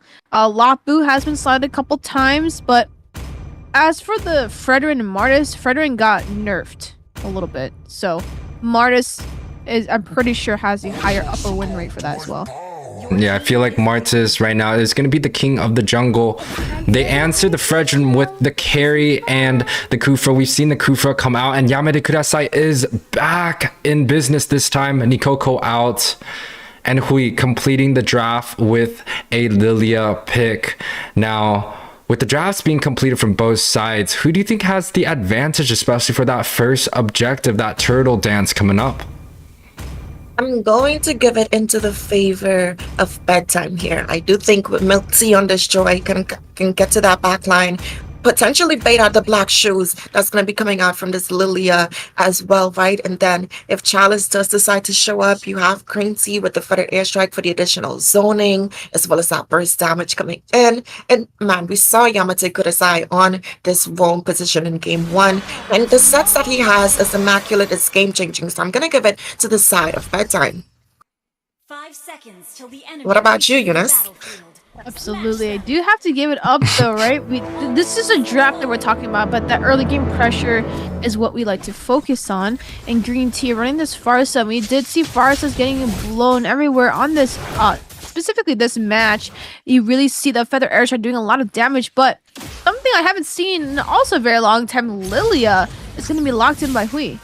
Yeah, Lilia is still actually a very good mage. She did receive nerfs on the last change on her patch. I believe both the bomb and the first skill both got nerfed in terms of its damage, but the utility is still there, the playstyle is still there, and it might cause some trouble, especially going against the Farsa. I believe this is Hui's answer to go against the Feather Airstrike, making sure that every single time she sets up, there's going to be bombs underneath her feet.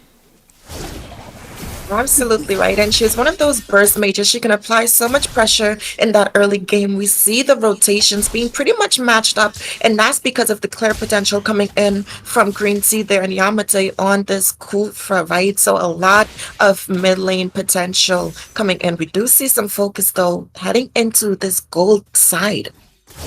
You see Tyrant's Revenge landing.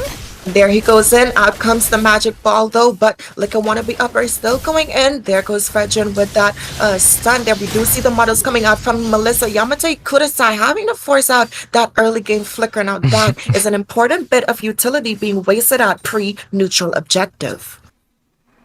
Yeah, I love the name Yamete Kudasai. I don't really know what it means. Maybe some of you guys and the viewers can. Maybe Eunice can actually give a good translation, because I think that's something that we've heard quite often in this game. So Yamete Kudasai means can you please stop? Can you please stop it? Yamate means stop it too. So, man, why are you putting me on the spot? Translate Japanese, okay? Relax, okay? But we're seeing a turtle fight here. Divine Judgment popped in by this Kanji Yamete Kudasai getting caught out. Green Tea's gonna go ahead with the Feather Airstrike Death coming in as well with the Beaver's Fire Stance. Electrifying Beat's gonna go ahead and do some chip damage and go ahead and take off Death, which is going to be in the hands of Wannabe, but he's still not done. He's still chasing, looking for some food over there, but it is gonna go ahead and back off, and that was a turtle into the hands of Myth, but some bodies falling down. Man, what a good turtle fight. And you asked me which team I felt like had the upper advantage there. And again, we did see that the side of Bedtime was it Bedtime without oh no, actually The side of Akatsuki. Yeah, the red took that turtle. Oh, Akatsuki took it. Yeah, Akatsuki was able to bring into that turtle fight. The gold lead is still relatively even. We see a 3 minute in the game time. That is kind of when some of these items are going to be built up right here. Nothing completed so far. You don't really see a significant gold advantage only onto that jungler. He has a 300 advantage on the Martis, but looking like death in a sticky situation. Right, gonna have to be forced to use that Brave Fighter stance, but that is not enough as it's gonna be hit and taken out with that decimation. Absolutely, and we do see a little bit of jungle denial right now into the side by Myth right now. Do see, oh my god, Divine Judgment coming up by the airstrike in the backside by Green Tea. Myth's gonna go ahead and take that one to be up from this Martis. A little bit thumbs up there for him as well. Milk Tea doing a little bit of damage. Chow's doing a lot of damage. Melissa coming in with the go away, but Looks like her speed light wheels might just be a little bit uncomparable, and that is a 1-for-0 trade. Yeah, 1-for-0 trade. It is 2-2, 4 minutes in. The gold lead is still even for both teams, so there's not really an advantage going in from any of the side. Chalice defending that bot side, and we kind of talk about this matchup on the bot. With the Inspire on this Melissa, it's supposed to be that lane bully. It's supposed to be dominating there. But Yamada Kurasai and also Jules QT both are putting so much pressure onto that bot side. It just lures down the whole entire team. Now, Wannabe uppers starting on this turtle.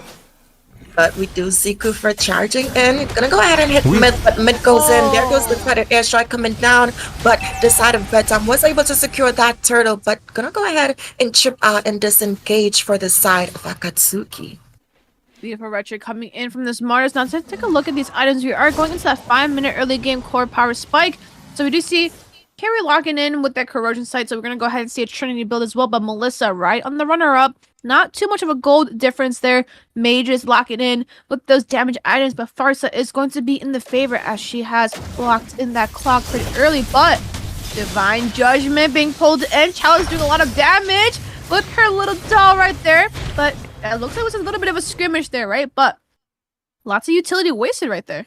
Yeah, a good disengage coming in from the team, from the side of Akazuki. They're kind of not trying to bite off more than they can chew, but yeah, once again, another disengage happened. A lot of these top teams, we talk about discipline earlier in the second game. What I mean by discipline is fighting for objectives, fighting for towers, and fighting for buffs. When you are looking to start a clash, there has to be an objective that you're looking to take, especially after. And if you're kind of just clashing to clash, it doesn't really make any sense because there's not going to be too much follow-up. There's not going to be towers. There's not going to be any objectives on the map being taken out. We did see Farsa, though, using that footed airstrike to kind of clear those lanes. But speaking of things to be cleared here, the side of Bedtime putting so much focus down in this bot lane, right? Look at the positioning. Look at the setups coming in. Wow. Chalice has to be careful here. Jules? You see the Tyrant's revenge being charged up. He's not going to go ahead and dive in, and that's a smart choice there for the side of Bedtime. Wait, no. Looks like he's looking for more Jules QT getting caught out. Tyrant's Rage being in. Ganyu with the speed of light wheels might be a little bit late. A little bit of a miscommunication, it looks like. Not something you really want to see. That is a utility in an old burp. That could have been a very much secured kill on Jules QT right there. Yeah, right there, Ganyu kind of pulling up a little bit late. He should be following Yamada Kurasai. Now, without the Tyrant's Revenge, that is one ultimate down for this turtle, and Myth already pulling the turtle onto that red side here.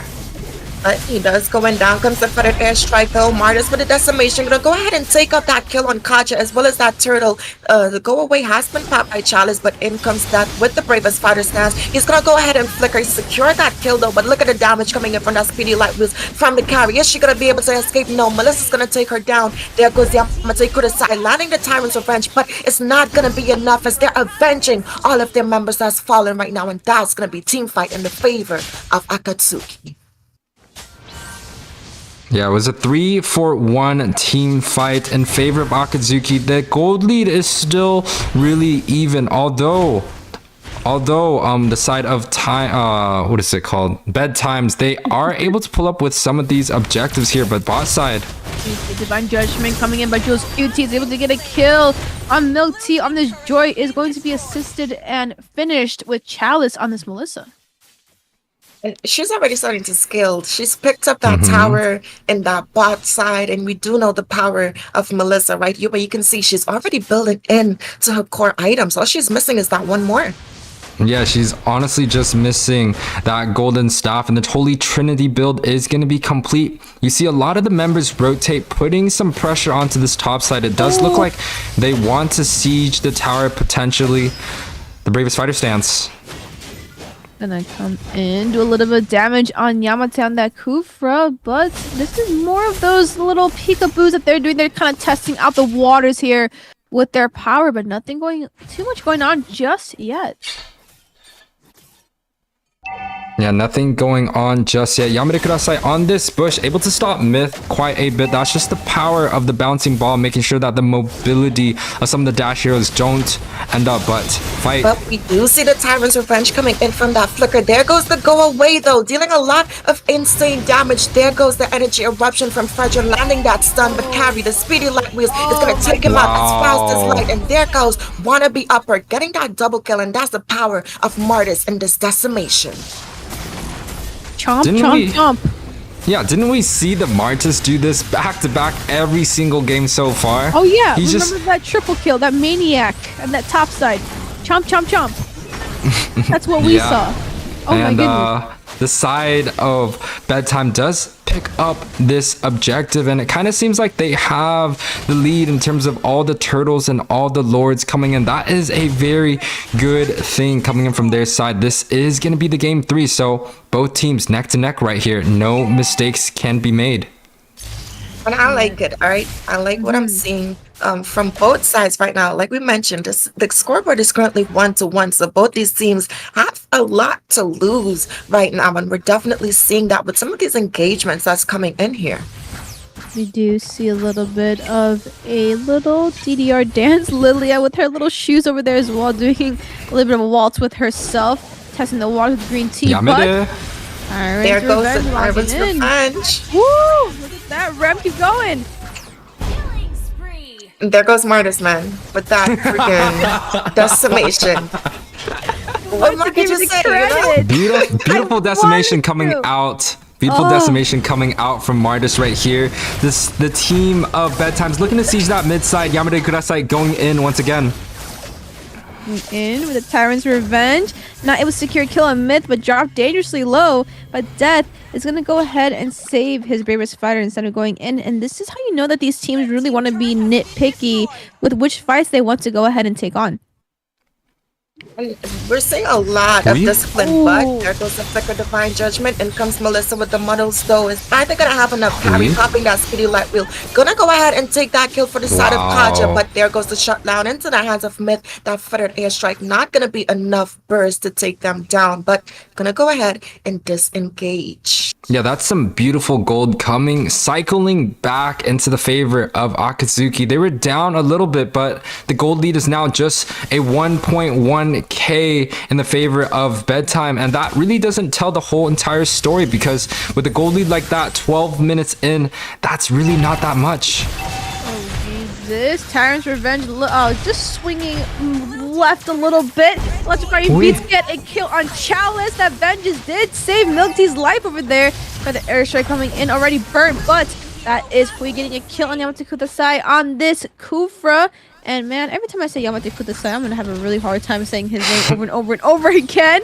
But he is making these plays happen. But look at Jules QT zoning out. Is he gonna go ahead and look for a place if he still has the Divine Judgment in his hands? But looks like that is it for that mid skirmish right there.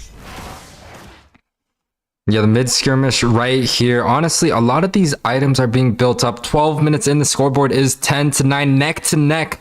Both teams coming into this last game. All the core items have been picked up by every single member. Carry already looking to build up to that 4th item. Looking to go for something like a Wind of Nature, making sure that the Melissa damage and the Lapu Lapu is unable to go through. But Fredrin, Myth, bot side right here, giving so much vision.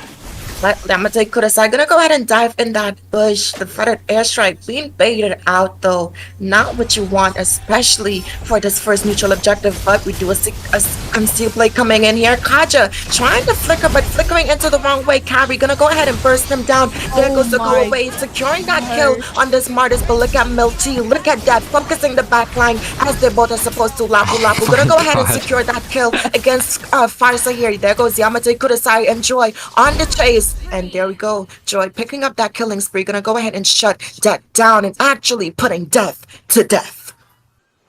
Master Rem spitting some words, because what the heck just happened, right? We did see the huge menace, right? Coming in from the go away on this Melissa is just a little too much, right? They had all the dive potential too as well, coming in from Death, but just automatically got denied. but looks like we're gonna see a little bit of a Lord of a Waltz dance down here, and we might see a little bit of a engage coming in from Yamato Kudasai, but looks like they're not gonna go ahead and do that Lord. Yeah, right now I think both teams have to look for a better opportunity for this Lord. The 5v5 fights have been happening quite often. Yamada Kudasai charging up, chooses not to engage. It doesn't seem like it is the right time yet. 14 minutes and 13-11 is the scoreboard. Gold still relatively close. This just means that the Lord, if they're looking to dance it, they're gonna have to look to fight it. Absolutely right. I don't want to see history repeating itself here. Jules, you're a Kaja. You have to be careful in these bushes. Absolutely. Yamate, you kind of zoning out, missing wide once again. What is your win rate? What is your jump rate at that point? You don't want to see your jumps going wide ever again. This is going to be Lord, though. In proxy of mid, he's going to go ahead and start it. But look at Farsa Green Team. But there's two separate fights going on here. Bear's Farsa has been wasted, but look at them pulling up to this Lord. But that looks like it might be uncontested. Oh. Whoa! Looks like gonna have to take that Lord. Go away. Has been popped in by Chalice. Milk Tea going in and gonna get a kill on this. Melissa Mid gonna go ahead and use the Appraiser's Wrap, but not enough damage. Yamate Kudasai kind of go in again. Tries revenge, but we do see Divine Judgment locking in by Jules QT. Tyrant's range locking in. Gets two members stunned over there. Mid's getting taken off the board. Wanna be upper.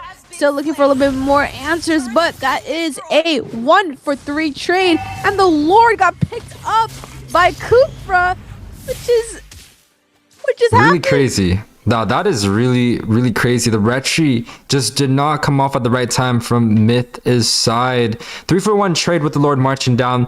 That is going to push Akazuki onto the back foot once again, but we have seen this story once again. On the game one, Akazuki was on that back foot, and you know, they were able to pull out the victory in the game two. I do think that they have the team comp, they have the discipline. Kaja, one of those heroes that can just pull a single target late game. That is going to be the strategy, that is going to be the win condition. But Lord marching down. And it's going to go ahead and be bursted down pretty fast by the side of Akatsuki there, right? They do have that lane clear. They have Hui on this Lilia here. So she does have that damage. We do see Bedtime picking up that tower down in the bot lane, and they're waiting for potential. But look at Jules Judy. Might potentially be in trouble here. Might be in a little bit of trouble there, but they are playing that patient game. You can kind of see they're just kind of doing a little hokey pokey dance, doing a little bit of poke damage on each other, but they aren't ready to fully commit, especially this side of Akatsuki, knowing that their backs are up against the wall right now. They have to be careful with which fight they want to take right now.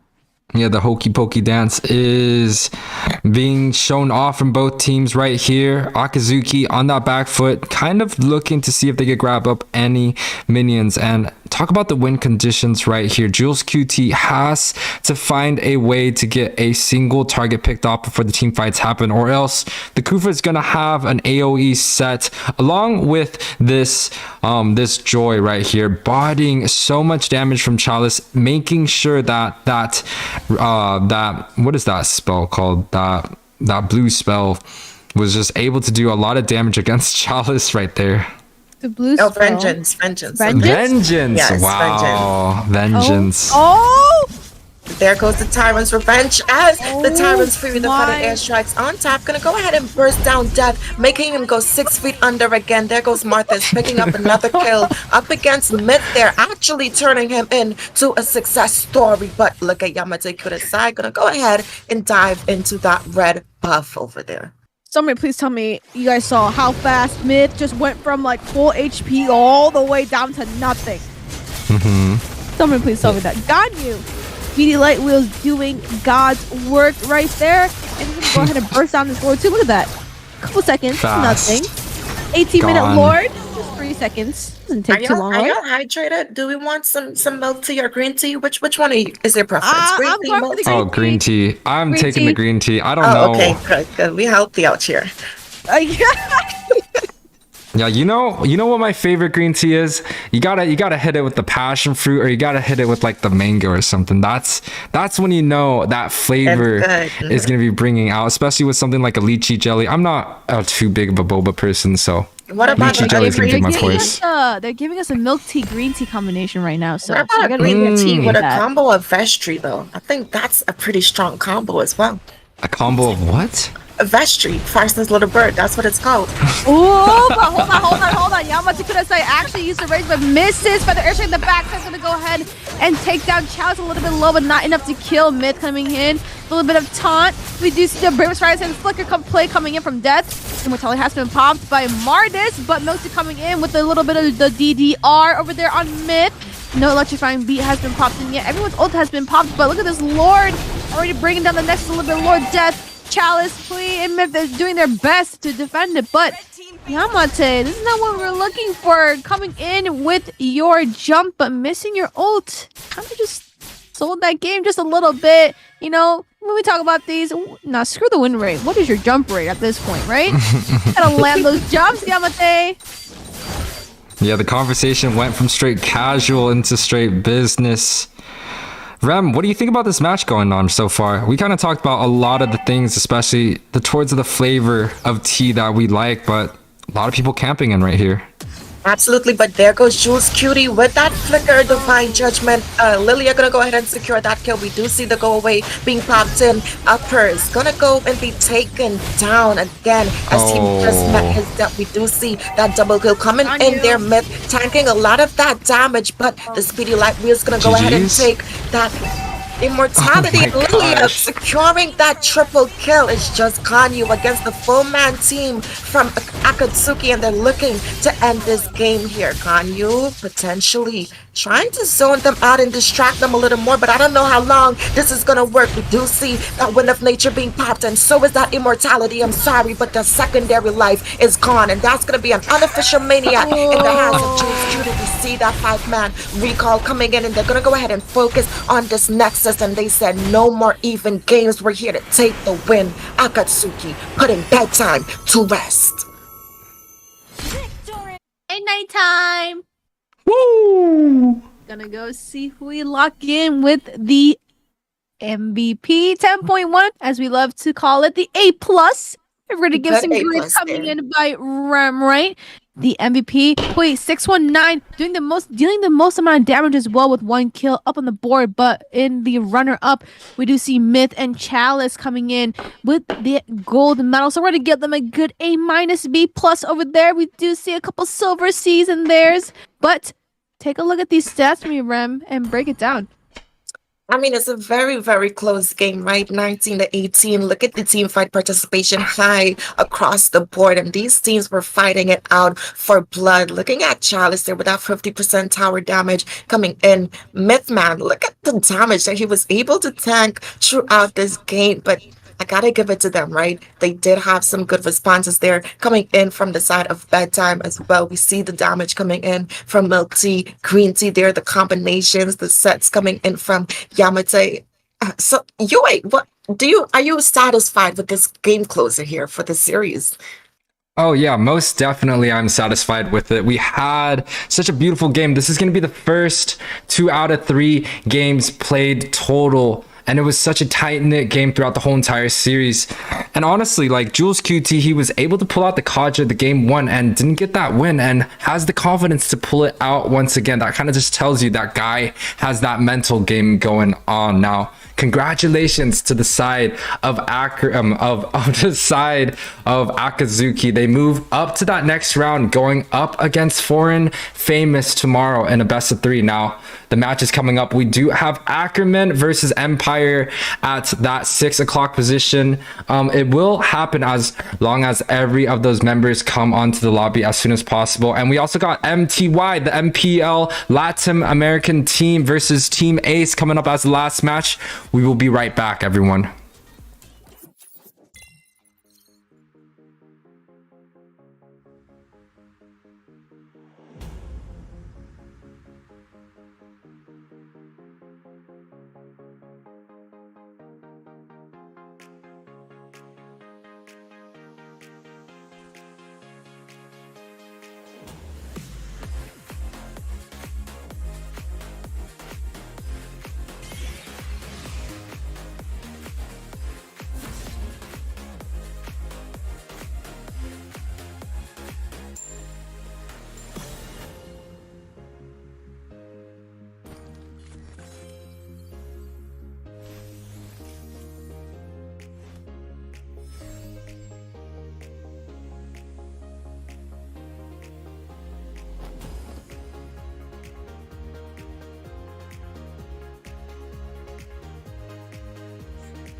Optimus Prime, leader of the Autobots.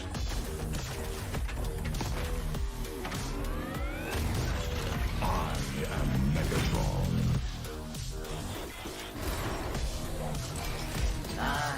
Starscream. Bumblebee here and ready to roll.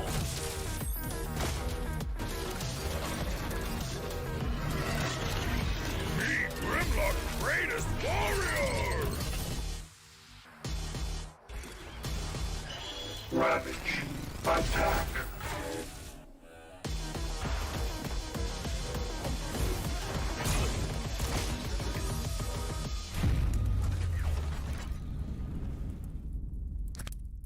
What's up, everyone? Welcome to another Hero Revamp Spotlight, this time featuring Minzithar, the courageous warrior. Not only has Minzithar been given a new look, but he's also been made into a much more versatile hero. With powerful engagement tools and a direct counter against high-mobility heroes, the fearless Minzithar is a truly formidable presence on the battlefield. Hero Skills. We revamped Minzithar's first skill and ultimate, and completely redesigned his second skill and passive. First skill, Spear of Glory. Minzithar thrusts forward with the Spear of Glory and stuns enemies at the tip of the attack. Minzithar then pulls back his spear after a brief delay, damaging enemies along the way. Prior to the revamp, Spear of Glory only pulled the first enemy hero hit on its way back. The revamped version now pulls all enemy heroes the spear hits on its way back to Minzithar. Second skill, Shield Assault. The new Shield Assault provides Minzithar with enhanced damage and damage reduction. Shield Assault deals damage to enemies in an area and slows them. It no longer shields Minzithar or stuns an enemy, but will instead put Minzithar in the Phalanx state, reducing damage taken from the front and enhancing his basic attacks into rapid strikes that deal AoE damage. Ultimate King's Calling. Minzithar leaps a short distance and calls 4 Royal Guards to form a field around him. The Royal Guards cannot move, but will attack enemies in the field, and their attacks can trigger equipment effects. Enemies within the field will also be slowed. Before the revamp, the field only prevented enemy heroes from using directional blink skills. The new King's Calling now disables all movement skills. Passive skill, Mark of the King. The redesign of Minzithar's passive shifts its function from support to individual playmaking. The new passive causes his basic attacks and skills to apply a stack of Mark of the King. At max stacks, the marks will detonate to damage and stun the target, and restore a portion of Minzithar's HP. This effect can only trigger once every so often on the same target. The revamped Minzithar not only retained his powerful utility, such as shutting down high-mobility heroes, but also received a considerable boost in damage with the new Shield Assault. Pro tips. Since Spear of Glory stuns enemies hit by the tip, aim the end of the skill indicator at the target to more easily pull them in.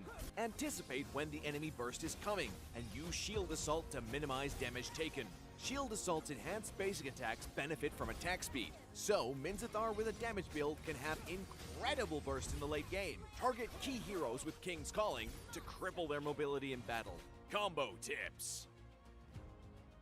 When laning, use Spear of Glory to pull enemy heroes in, then Shield Assault to slow and cut them down with rapid strikes. In teamfights, try to pull as many enemy heroes as possible with Spear of Glory, then use King's Calling to restrict their movement, and finish with Shield Assault for huge damage. Tactics. Minzithar should focus on farming in the early to mid game. Use Shield Assault to reduce incoming damage or to quickly clear out minion waves. In the late game, Minzithar's crowd control really shines in teamfights. Use King's Calling to strip away the enemy's mobility and Shield Assault for a great burst of damage. We recommend this build, with Demon Hunter's Sword and Corrosion Scythe as Minzithar's core equipment. Demon Hunter's Sword provides much needed lifesteal and attack speed, while Corrosion Scythe adds even more attack speed to really push Shield Assault's damage. Pick the Fighter emblem to boost Minzithar's damage output. For battle spells, Flicker can be a powerful tool in the mid to late game when used with King's Calling to quickly reach and shut down key targets. Petrify is also recommended as an additional CC to maximize Minzithar's damage during Shield Assault. We hope players will have fun with the Revamp Minzithar. Until next time, we'll be seeing you in the Land of Dawn.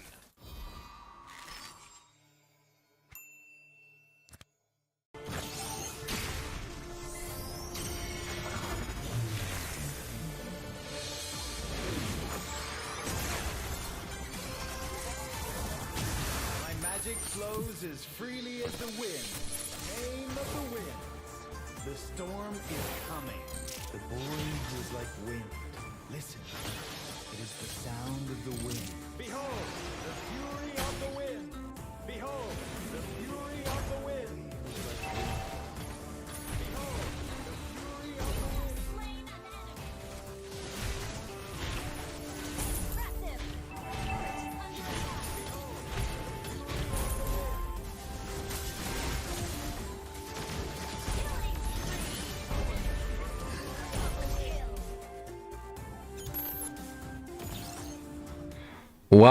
Welcome back everyone. Today this is going to be game match number 3 between Ackermans versus Empire, 2 NACT top 8 teams dueling it out in this best of 3 series. This is going to be the North American Battleground Arena. Prize pool of 50k diamonds, no cash prize.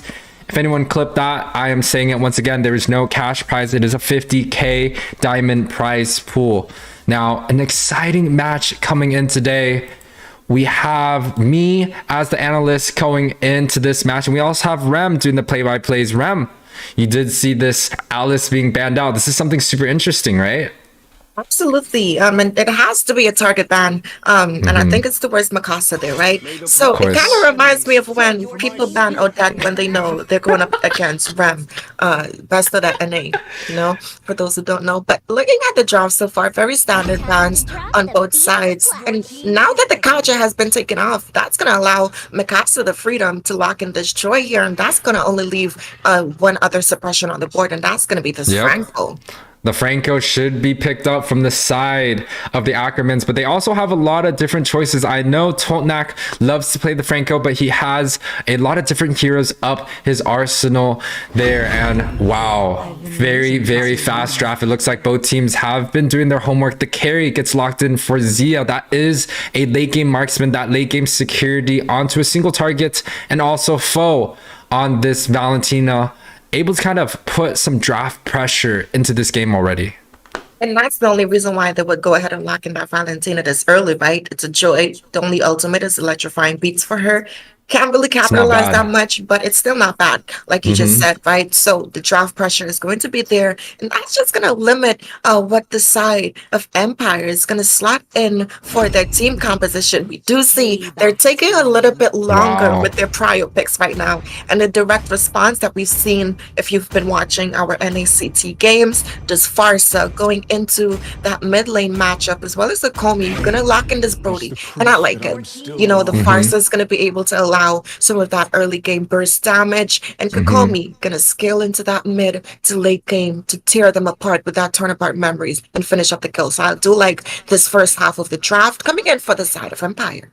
Yeah, so Brody should have a slight early game advantage, especially going against the carry. These are two, we call them relatively mid-range marksmans. Brody just kind of has the advantage early on because he just does a lot of base damage here. Now, mid side, you see the Farsa and the Valentina. That kind of just reminds me of a range matchup versus a little bit more short range. Farsa has a stun and also a clear ability, so she should be able to rotate around a little bit faster than the Valentina, but maybe the IMU, especially taking up that feather airstrike, is going to negate some of that range, and Galaxy locking in that Yuzong pick. And a beautiful pick for this EXP laner. That's already an answer for Farsa with this feathered airstrike. When she does pop that ultimate, she is very immobile, and he's a direct response. And that black dragon is going to be hunting down that little pretty bird of hers, right? But we just have to see which one is faster. Can the dragon catch the bird, or can the bird outfly the dragon? We'll have to see how that goes into this game. But we are seeing some assassins being banned out. Kush was famous, and that he's gonna be Val, right? A little bit of a name change there. Kushabusa, I think is how people are referring to him now. So another target ban there for the side of Empire, and Ackerman Franco actually banning the suppression.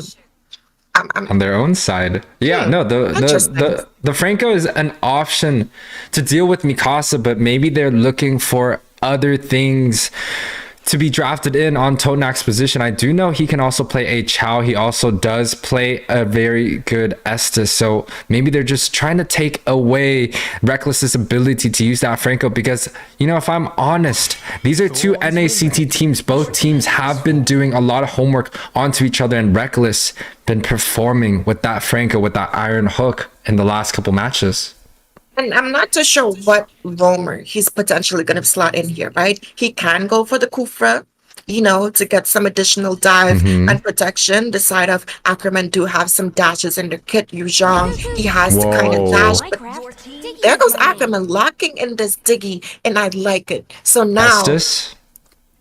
I mean, it's an option for some sustainability for the side of Empire. But when you look at their composition, though, they have so much.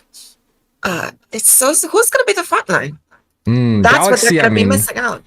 I mean, Galaxy should be able to get some sort of vision for the team, but I believe Kush on Val right here, he is gonna look for a tank jungle, possibly something like a Fredrin, I believe, is going to be the right pick here, because they are missing a front line. They could also choose to go for the Lancelot, but the Lancelot has been banned out. The Hayabusa and also the Fanny has been banned out. So a lot of the jungle options are denied from both teams. Alex picking up this Barats, and we've seen this type of draft coming in before. This is the Blacklist style draft, the Farsa, the Estes, and also the Barats coming out from the side of Empire.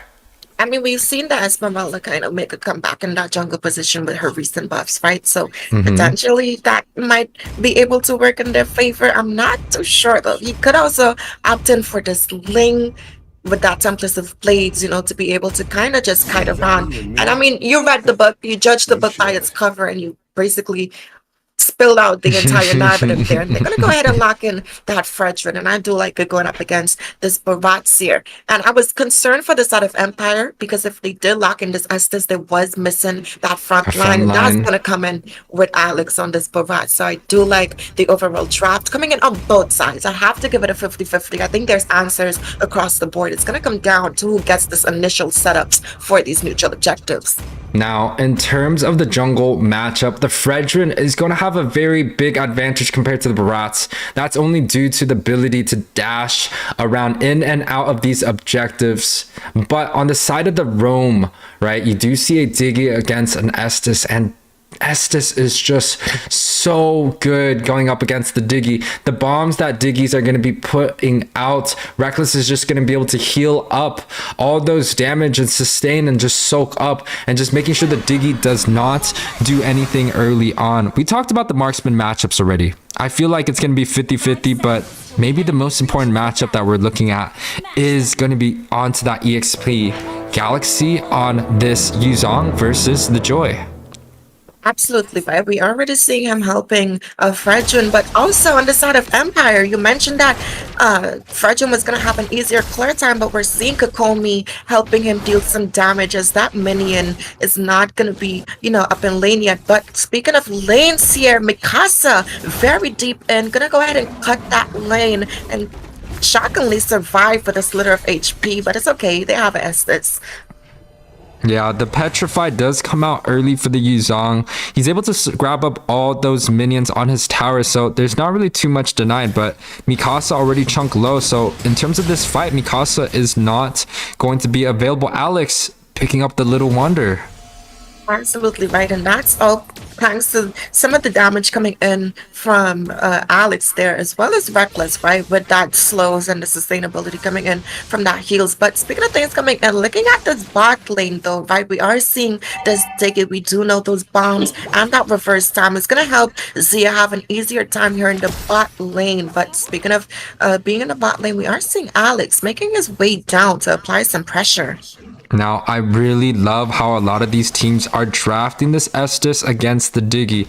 That's kind of one of the things that I love to play against. I just feel like both of the utilities coming from these supports, Estus just completely dominates this matchup, and you're going to be able to see Estus just pop off against this Diggy. The time journey is just not going to be enough, especially compared to the Blessing of the Moon Goddess, where Estus is just going to full heal everyone on that team mid-side.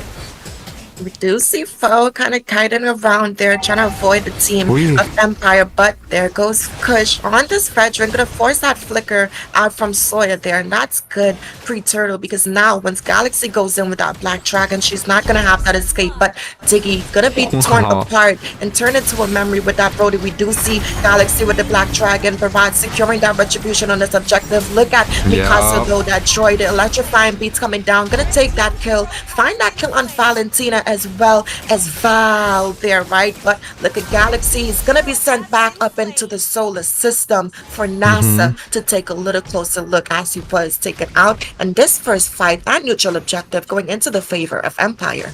Yeah, 4-0 is the kill score on the board. There is a 3k advantage already for the side of Jordan's of Empire, and we got to see Diggy losing a 2v1 situation onto that bot side. The torn apart memory from Kokomi was just too much to handle, and 3 minutes in, already a significant gold lead. Kokomi just destroying this bot side here. But in comes the speedy black wheels, the time journey as well as that reverse time is going to be forced to be popped out, right? But look at Soya coming in. We're going to see the Flutter airstrike laying down. It's going to find Zia. One more shot is all it takes, but no. Zia's going to go ahead and successfully disengage there. There's not enough damage, but Foe using that IMU to steal the Blessing of the Moon Goddess, and both sides going to go ahead and disengage. Another fun fact about this Estus pick is that I do like the Estus against the Valentina. Valentina is just one of those mages that don't have a hard burst. We're talking about Lunox Dark Form. We're talking about Farsa Feather Airstrike hitting you 3-4 times. We're talking about Eve using the real world manipulation and just dotting in enemies one by one. But Valentina, a short range mage, doesn't have the necessary burst, especially when the Estus builds up some sort of magic resist to kind of deal with the heal, with the sustain coming out. So in terms of this early game, it is going to be advantage towards Empire's side, but Kokomi is going to have to figure out how to step up. And there goes the footed airstrike, falling that flicker out of 20 here. We do see Foe coming in, using that Blessing of the Moon Goddess. The speedy light wheel has been popped, but Kokomi using it himself there to try to disengage the time journey is going to go ahead and be popped out, but no one falling during this fight.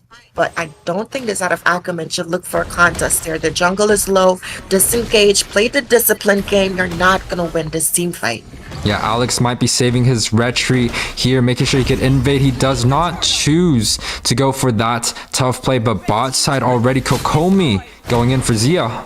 Gonna go ahead and force out that flicker and mount. The way that they're getting some of these utilities to be bursted out there, we do see the torn apart memories taking both of them very low in this gold lane. But looking at the top side here, Mikasa on Destroy applying a lot of lane pressure. You could already see the level difference on each of their lanes. There's no winning matchup coming in from the side of Ackerman's right here. The Estus and the Brodies just dominating that boss side, and also Joy cutting every single lane against that Yuzong. The Yuzong just is not having a great time here, and Empire looking to siege this mid lane with this full wave. There goes the flooded airstrike. Applying some zonage there. We do see Kokomi with that flicker going in. We do see the energy eruption from Fredrin, but is it going to be enough? We do see Zia having to pop that speedy light with the time journey as well. Gonna go ahead and take that kill on Alex. Finding some trade. Galaxy is in the fight right now with the Black Dragon, but Diggy gonna go ahead and secure that kill against Kokomi there, and beautiful answers coming in from the side of Ackerman. So I kind of have a theory on this Diggy, why it doesn't feel like it works so well. I feel like the magic Diggy is just too squishy, especially paired up against a Farsa and a Brody, where both of those heroes can just mark the target once and completely burst him down. There's not going to be too much impact on this Diggy, especially even paired up against an Estus. Now Mikasa caught out.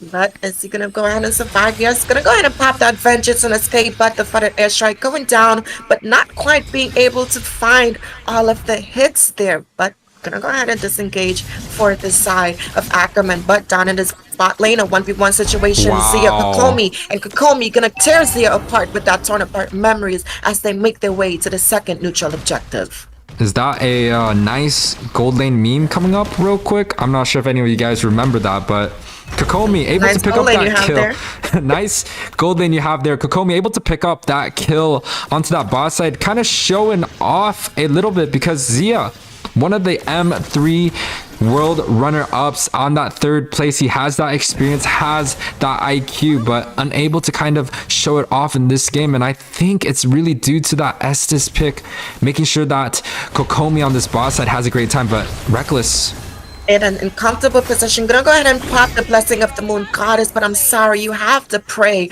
a little harder when you're against the 4-man opposition of Ackerman. Gonna go ahead and take him down and disengage as they make their way back up to defend this gold lane. yeah, we're talking about a 7-minute game. 6-3 is the game scoreboard. 4K Goldie on the side of Empire as they look to jump down onto the spot side. Soy getting caught out real quick. We do see the real world manipulation.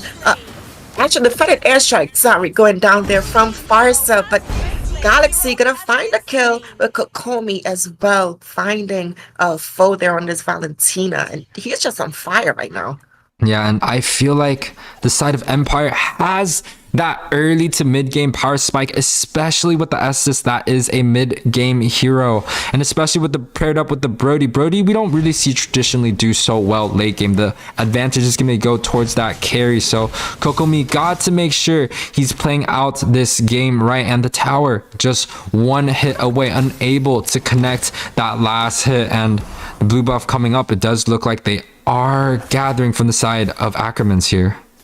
Man, they're really trying to stay with Zia here. Kind of put some more pressure, some more numbers surrounding him to kind of help him scale into that late game, right? After all, it is a carry going up against Alex on this provide, so she can kind of melt down some of that frontline presence. We do know that this Fredrin can allow that with that CC at his disposal as well. So I like that they're rotating together though, but you have to be careful with the side of Empire. Yeah, 4K Goldie on the side of Empire. You could already see Galaxy in a prime position. Totnix already showing so much vision. The Black Dragon pops. He's going in, applying some zonage, but he has to be careful. It's only him alone there, and he's going to go ahead and be bursted down by Kokomi. But in the top side, they're going to go ahead and find Joy with Diggy. The flooded airstrike going down, finding a double kill on Fredrin as well as Foe. And man, this is an uncomfortable position for the side of Ackerman to be in as Alex goes on and focuses on that Lord. Yeah, the two NACT powerhouses in this game. I would honestly have to say that both teams are evenly matched, but the draft, especially the Estes, I keep talking about that pick, but it's such a great pick against the Diggy. The time journey, the shield that comes off of it just is not going to sustain the amount of health that an Estes Blessing of the Moon Goddess is going to give. Now, one thing that they do have is that carry, and carry can just melt down every single target. And you see Zia and you see Totnik, and they are hiding. But they can't hide from the burst that's going to be coming in. Kokomi going to go ahead and find that mega kill. Zia trying to respond, but Kokomi has found him, and he also found a double kill there. Yeah, a little bit of a double whammy. Buy one, get one free on this beautiful Tuesday night. The Blessing Moon Goddess goes in. The Black Dragon form does come out. The Lord is marching down right here. But is that going to be enough? Look at the damage coming out for Kokomi. He's going to go ahead and secure that monster kill. Galaxy might be taken off here. We see Mikasa looking for him, but there goes the taunt. There goes the reverse time. Diggy going to go ahead and find that kill. But Empire taking that tower, opening up the base for the side of Ackerman, right? But the torn apart memories from Kokomi. We do see Zia with that speedy light wheels, but there comes the heals as well as that wind of nature. But you can't immune the true damage coming in. Zia going to go ahead and find that kill. There goes Sawyer having to use that flicker to disengage from this situation. Beautiful response coming in from the side of Ackerman. Yeah, a lot of the golds are being shuffled back into the Ackerman side. They have Zia on this 8.1k, but still about 1,000 gold behind Brody. But time is ticking, right? The side of Ackerman's has the late game insurance, that carry, and especially with the Fredrin, that's a lot of CC, a lot of single target damage, and Mikasa on this top side. Going in with the dashes, already taking Galaxy pretty low. There goes the stun. The Vengeance has been papped, but French with that energy eruption gonna go ahead and keep her in position. But the flooded airstrike, blessing up the moon goddess, going. We see some Terrifies being applied from foe there, but we do see the time journey being forced out from Diggy. Foe having to disengage, but is it gonna be enough? Galaxy going in. There goes the Petrify, but Farsa, she has the stuns, and Kokomi has the damage to take him down. We do see her going into Vestry there. Is she gonna be able to find the stun on Fredrin? We do see that this Estes trying to get them to slow down, but the tempo already being slowed down for the side of Empire. But look at Alex on this barrage, letting his presence be known. Zia taken pretty low. Estes gonna go ahead and find that kill, and that's a bad positioning to be in, right? But look at Farsa, the flooded airstrike comes down. Is he gonna find a burst on Twinks? Nope, gonna go ahead and disengage, but taking them pretty low. And the dominance coming in from the side of Empire, man, YUWEI is impressive. Yeah, the Empire really showing that they're conquering so many of these small teams right here. Although the side of Ackerman is a top 8 team, they are not letting go of the gas right here. 12 minutes and 15-8 is the kill score. This Lord going down so fast, and there is still an 8k advantage as they uncontestedly get this Lord. Some of the win conditions coming in, right? We have the carry. We want him to scale. We need the Fredrin to be able to set up a good fight. And Toltnik on this Diggy just needs to make sure that carry has the ability to free farm, has the ability to free hit in these team fights. But the answer coming in from Empire just seems too overwhelming right now. I mean, and that's to be expected, right? You go Diggy to mitigate against CC, but looking at the composition from Empire, it's full burst. They're running a burst marksman, they're running Joy, which is a burst EXP leader, and then you have Sonya there on this Farsa. But looking at this top lane, Joy gonna be hit without reverse time. The Vengeance is not gonna be enough to help her sustain the damage from that speedy light wheels, right? But Galaxy coming in with this Black Dragon might be a bit too premature. Look at his health already being bursted down pretty low. There goes this flooded airstrikes from Farsa, gonna force out this time journey, right? But look at Kokomi, that 3-man Petrify, as well as that knockup. Valentina gonna go ahead and take Sonya off of the board. We do see Zia finding this kill. Kokomi gonna go ahead and take that kill, but no, Zia evening up across the board with that double kill as well. And now the side of Ackerman can defend this push and open up this map for themselves. Yeah, they're gonna take a lot of towers here. I believe they're gonna be taking 2 to 3 towers onto that mid side. Zia and Kush already in position. Mikasa was the one that died first in the team fight. He is the first one that is up to defend, but he's going to be unable to clear that minions as he gets bursted down right now. We do see that energy eruption as well as the damage coming in from Zia there. Gonna take him pretty low, and there goes another tower opening up that mid lane for the side of Ackerman. And this is what they needed. They needed for the side of Empire to just mess up that one time, and now they're taking at full capitalization. Yeah, they had Mikasa just picked off on that top side before. That 3-man Petrify coming out from that Yuzon. Galaxy setting good this game, setting good the whole entire game. He's been doing wonders in this match now. The gold lead is even. The kill score is relatively even. 15 minutes in. The death timer is just getting longer and longer. And the worst part is carry is online here. Absolutely right, but foe as well, having some of that burst damage, and we see the additional CC with her taunts, right? But look at the positioning. They're trying to bait out Alex, but he know his team is in there. They're baiting him out right now. We just see Reckless providing some vision. There goes the flooded airstrike, bursting down Twins, forcing this time journey, and it's gonna be bursted down. Not looking good for the side of Empire right now. Gonna have to disengage as their only chance of sustainability is down. Yeah, Empire still has the advantage in terms of their team comp. The Estes pick is just a lot to handle when you don't have something like a Kaja or a Franco that was actually banned out from the side of Ackermans. They chose this Diggy, and the Diggy is not doing God's work right here. He's kind of dying left and right before the team fights happen. And Black Dragon going but he's focusing on that back line. He wants to find them. Is he going to be able to carry, finding a killing spree, taking Estes down? Look at Fo applying some of this damage, taking the back line pretty low. Zia with the speedy light wheel is going to go ahead and secure that double kill. There goes that flicker, trying to get more potentially. Alex going in. There goes the reverse time, as well as the time journey, and the triple kill going into the hands of Zia. And what a comeback coming in for the side of Ackerman. Yeah, they're able to grab up so many of these team fights. Zia kind of just bursting down the Joy himself, and they were able to pick off Reckless so early onto that team fight. That is an advantage that the side of Ackermans have. They have so much CC, they have so much sets. If they can get onto that Estes early on in that team fight and make sure there is no sustain coming out of him, it's going to be tough. And Lord marching down right now, Zia, full power, and 17 minutes in.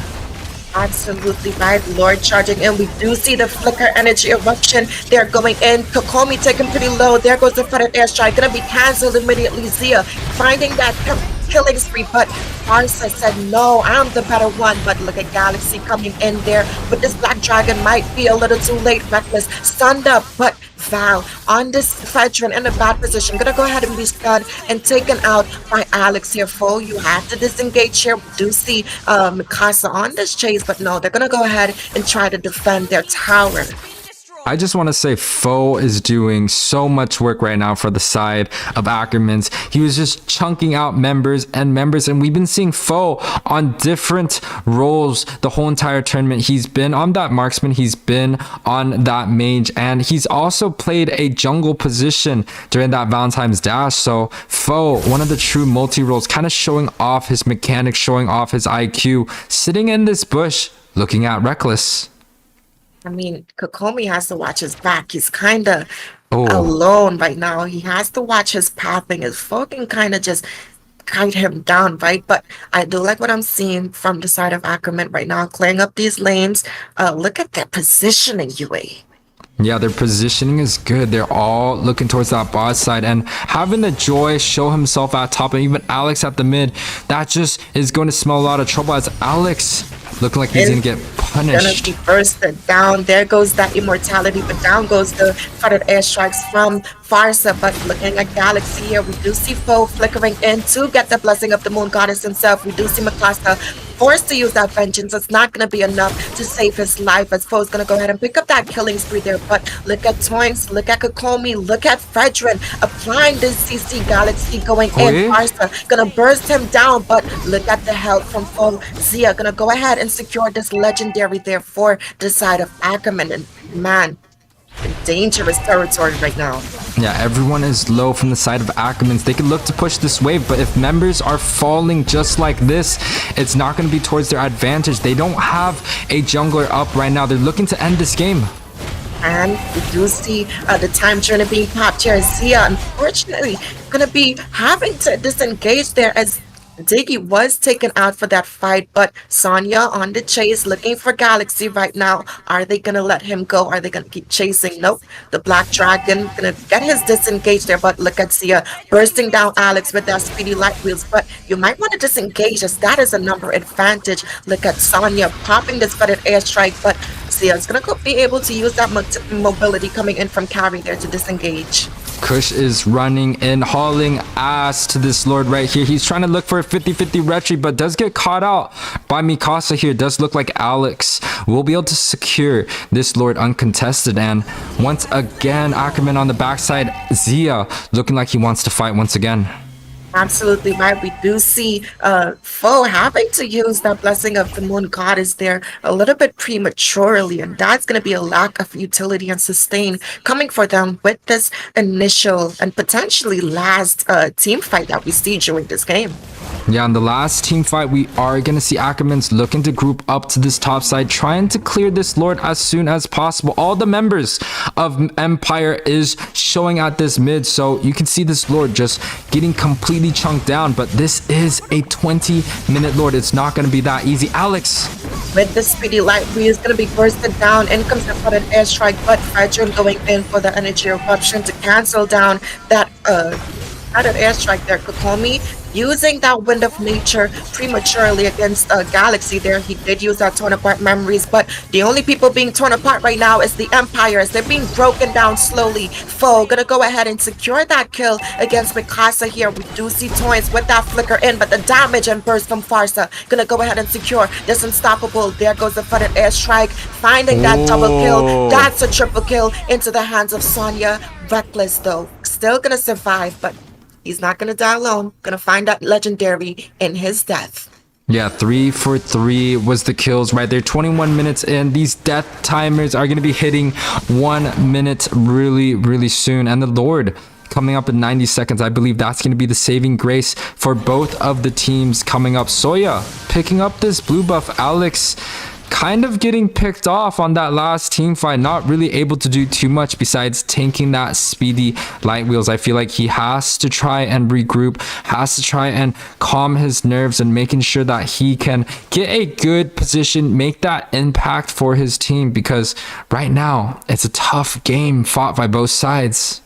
Absolutely. Galaxy really have to try to get into this back line and give Soya a more difficult time with these flooded airstrikes right now. But she's kind of just having her way. Even in that last team fight, she was literally in the midst of it, right? Not even in the back line. She was up in that whole team fight and still left unanswered. But speaking of things being unanswered, here we do see this energy eruption going in, but there comes Alex? the Daytona's welcome. The burst coming in from this flooded airstrike though, as Farsa is able to secure some of that damage, but Estes finding that kill up against Zia there, and that's going to be a lot of wave clear for the side of Ackerman that's going to be missing for this push. Yeah, it's a 2-for-1 trade. They are 4-man trying to march down this 3. The only thing that has the advantage is that base being up, that tower. Hopefully that can add on to another member. But Galaxy, the mortality is going to be popped. Toy's going to be taken down by Kokomi. He's focusing this base. Farsa finding that legendary kill. That's another immortality being popped, but they don't have the minions right now. Gonna go ahead and secure that double kill against the Fredrin. The emotes come out, boosting that damage to the inhibitor turret by 5%. And that's going to be game into the favor of Empire. Beautiful game coming out from Empire. We do see that the scoreboard is going to be 31-24. Empire winning this best of 3 series on the first game. 23 minutes in. Soya 12, 2, and 12, causing the biggest impact the whole entire game. But Reckless and Kokomi followed up right behind, also with the A+ score. Reckless going for that cooldown and dominance ice build, and Kokomi building up a couple of defensive items. He has that Athena's, has that Wind of Nature, able to soak up a lot of damage coming in. Now, Rem, a lot of the stats are going to be coming up. What do you see that is the most noticeable here? A lot of team fight participation coming in across the board, right? We did see them grouping up. It's a very close kill games here, but looking at the damage that's coming out from Soya and Kokomi, both of them tying up with this 32%. And we saw that burst coming in, right? Looking at the side of Ackerman here, Zia with that turret damage, as well as some damage as well, comboing up with Foe there. So it's very equal responses, I would say, across the board, right? We see it in the team fight participation. We see it in the gold lane matchups in terms of that tower damage coming out there, as well as the hero damage as these mid laners and gold laners scale into that late game. So I like what I'm seeing. I'm expecting to see the side of Ackerman fight back just a little bit more for the next game. Yeah, and we'll be right back, everyone, for match 3, game 2 of the series between Ackerman and Empire.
Welcome back, everyone, to Game 3, Match 3, Game 2 between Ackermans and Empire. This is the North American Battle Arena, NABA for short, with a prize pool of 50k diamonds hosted monthly. And this is the round of 8, day 2. And on the casting desk, we do have Mr. Rem here, lovely I don't know what they're doing. Analyst. And we also analyst, and we also have Eunice, the NACT caster, coming in for the play-by-plays. Rem, how are you doing today? I'm doing great. I'm doing much better now that I'm accompanied by the legendary Eunice. How are you? So you're not comfortable when I'm casting, but now you like it when Eunice is here? I never said that. I'm sorry. Makes sense. I'm suing you for defamation. You just don't know this Makes sense. synergy Makes and this sense. group that we have. I'm out. Rem and I'm I out. Has.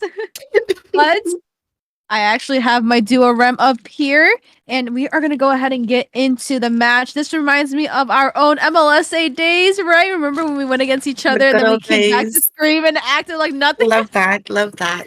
But good moment. We're going to go ahead into the draft phase, right? We do see Galaxy locking in this glue. It is a good trade, right? Fairness has immediately been taken off the board, but in response to that, Soya is going to go ahead and pick up that Valentina, but Kokomi is going to go ahead and pick up this Claude, and Arlot is going to be possibly finalized for Mikasa as well. But let's talk about Galaxy on this glue really quickly, right? You do know that he plays a very disgusting EXP laner, a really good lane bully in the early game stages. And we've also seen it in NACT. Mind you guys, these are two teams that are in NACT right now. Top 8 going at it at each other right now. Might not be the perfect lineup, but Rem, edge of your seat right now, or what's up?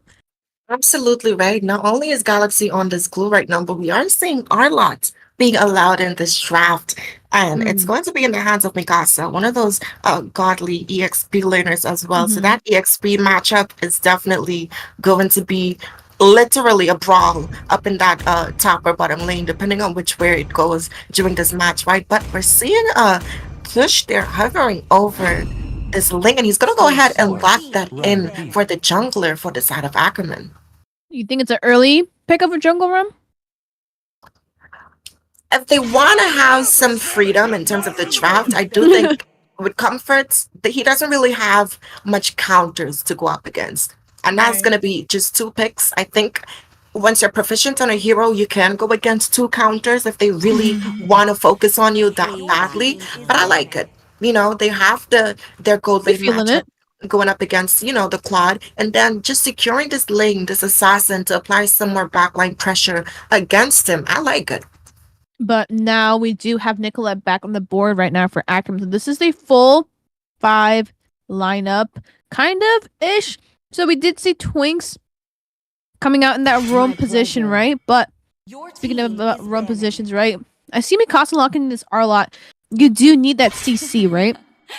In order to go ahead with the dashes and do that as well. But we're seeing Kush lock in this Ling, right? Remember we gave you were not here for that, I don't think, but NACT Kush did pull out a really good Hayabusa, so we named him Kushabusa, right? Yeah. Kushabusa, right? But I think we have to give him a name for Ling now. What is it? Kushaling? That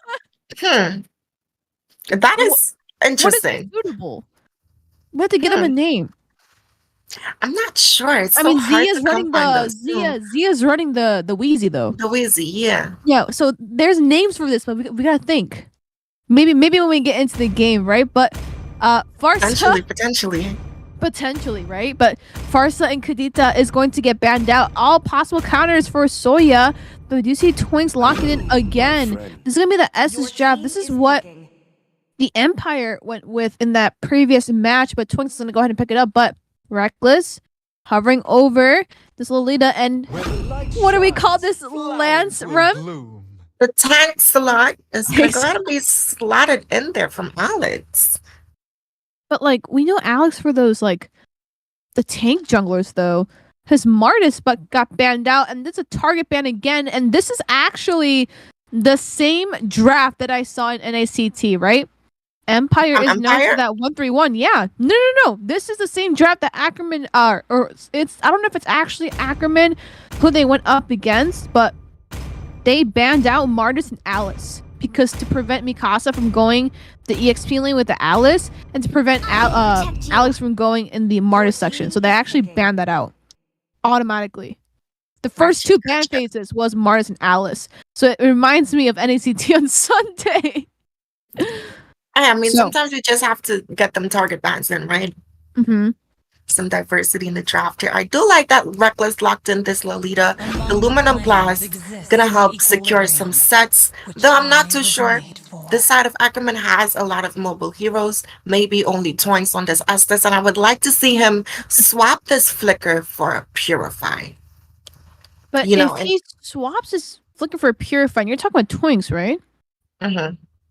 But the thing is, he can run that Purify, but he's gonna lock that movement speed. Because let's say Reckless isn't here, though. He shouldn't be getting bursted down as an Estes, positioning. You're right. Okay. Because what I fear for is like we go up against an Atlas, for example, as a Faramis, and you don't run your Purify to pop that Cold Altar during the Fatal Links to save your team. Mm-hmm. If the Aluminum Blast connects and she does the combo with her first skill, stunning him again, that's no sustainability, no Blessing of the Moon Goddess, and they could burst him down. So that's like my only concern for Twinks there on this Estes. All right, but we are getting into the second match. This is match point, however, for the Empire, but we're going to look for Ackerman to see if they can bring it back around and make this back into a BO3. And if they do not do that, this is going to be a complete sweep for the side of Empire. And Rem, how are you feeling right now? Two actual NACT top 8 teams right now going at it right now. How excited are you? I'm excited. Ackerman has a lot on the line right now. They have to win this game and even off the board if they want to stay in a little more, right? Looking at its top lane matchup, though, we already seen this Glue applying that pressure, which he's kind of known for. So I'm excited. It could go either ways. We saw the strength of these teams in the team fights, and looking at their composition, a lot of team fight compositions on both sides of the board. So I'm excited to see how this will go.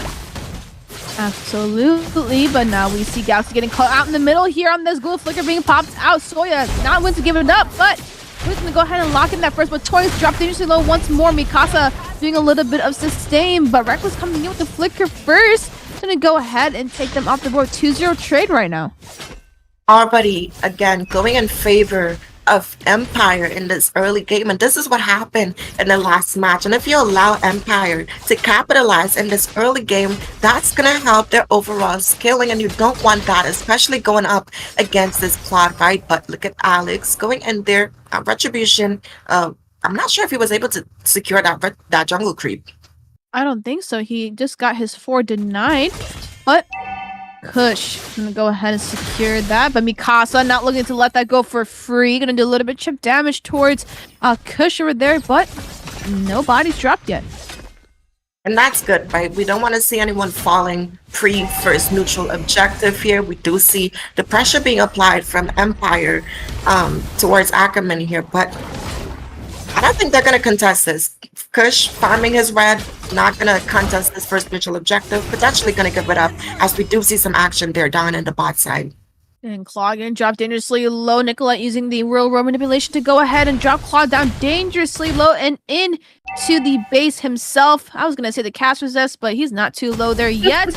We do see Reckless going ahead being a big nuisance to Nicolette in those bushes, giving a lot of vision, but Soya doing a little bit of damage. Real manipulation, and blast actually misses. Zia's gonna go ahead and flicker out of there, but looks like there's gonna be a kill secured for Soya, and that is the marksman down. That's not something you want to see. You do need a marksman on and online, preventing any deaths as much as possible. But top side over there, Galaxy and Mikasa going at it right now, but looks like they're gonna go off with an even trade. Now, I feel like sometimes you just know that there's no escape. Sometimes you just gotta die without wasting some utilities, right? But speaking of utilities being wasted here, we do see Twinks put in a difficult situation. Estes, and you said, Rem, shouldn't really be bursted down, but might be a positioning issue coming in from Twinks on this Estes. And we do see the little bit of the proxy up in this bot side. Kokomi Alex looking for an answer down here. Are we going to see a potential set coming in? No, we're not. So the rotation was a little bit of a waste of time. And they're going to go back up and redo their rotations. But speaking of rotations, Mikasa gonna get picked up by Kush. And that's a beautiful combo coming in from that split there from this glue, but in the spot side, Luminum Blast. Luminum Blast will land on 2 members over third place and do it coming out in from Kokomi, and Reckless gonna get a kill on Zia. And that was a beautiful set coming in from Reckless over there, securing 2 members down there. Now, he would have been able to pop the blessing of the Moon Goddess had he ran the Purify and potentially saved that engage down in the bot side, right? But you live and you learn. But speaking of living and learning here, look at the pressure coming in from the side of Empire. Reckless stunning factor execution coming in, but Alex is not able to secure a kill on Kush. We do see the little bit of a healage coming in. Real manipulation popped in by Nicola in the bot side. We're gonna go ahead and shut down Soya on this Valentina. Splits have been activated by Galaxy to grab a hold of Alex on this land. Might be a little difficult situation going into their jungle. Not looking good for Alex at all. Gonna do a little bit of damage as Galaxy able to secure that kill. Alex is gonna go away untouched, unharmed. But back home over there, and that is a little bit of a 2-to-1 trade that just happened in the mid side, but looks like we're still not done yet. Kokomi has to pop her sprint over there. Pop her sprint trying to get out of that mid lane, but very nice tussle for both sides. Absolutely right. We are seeing Ackerman though setting up for this neutral objective as they do have the positioning advantage right now. Gonna go ahead and secure it uncontested for the most part. We do see the securage coming in. Very nice, but Kush trying to delay Alex and a little bit of a retreat. He's going to go ahead and miss that blue, but Reckless is looking to punish that away from Kush, but not so much of a nice response coming in. Alex and Reckless might just get caught out here. Kokomi is going to definitely get caught out here as well. Blessing the Moon Goddess has been popped. Split coming in from Galaxy towards the backside. We do see real manipulation coming in from Nicolette. We do see Luminum Blast landing on 3 members, but not enough to translate that to a kill. Split lands on Mikasa, but doesn't get off conceal. Coming in from Reckless, trying to get a reposition in this mid-river, but Mikasa and Galaxy are still at it. Coming in with the grab on Mikasa, not looking too great. Retreat, final slash coming in. Dash, sweep, and get taken off the board right now by Kush, and he is on fire right now. 4-0-1, not looking too great for the side of Empire, but look at the bot side. Alex trying to get a hand on Twinks, but looks like it's going to be taken off the caster's desk. And hello, welcome Alex. And we're gonna go ahead and see Zia go ahead and take proxy of this turret. And that is a 1-to-1 trade that just happened that mid all the way to that bot side. Absolutely right. And taking a minute to look at some of the scaling with the items that they're picking up as we are approaching that mid-game stage of the game here, right?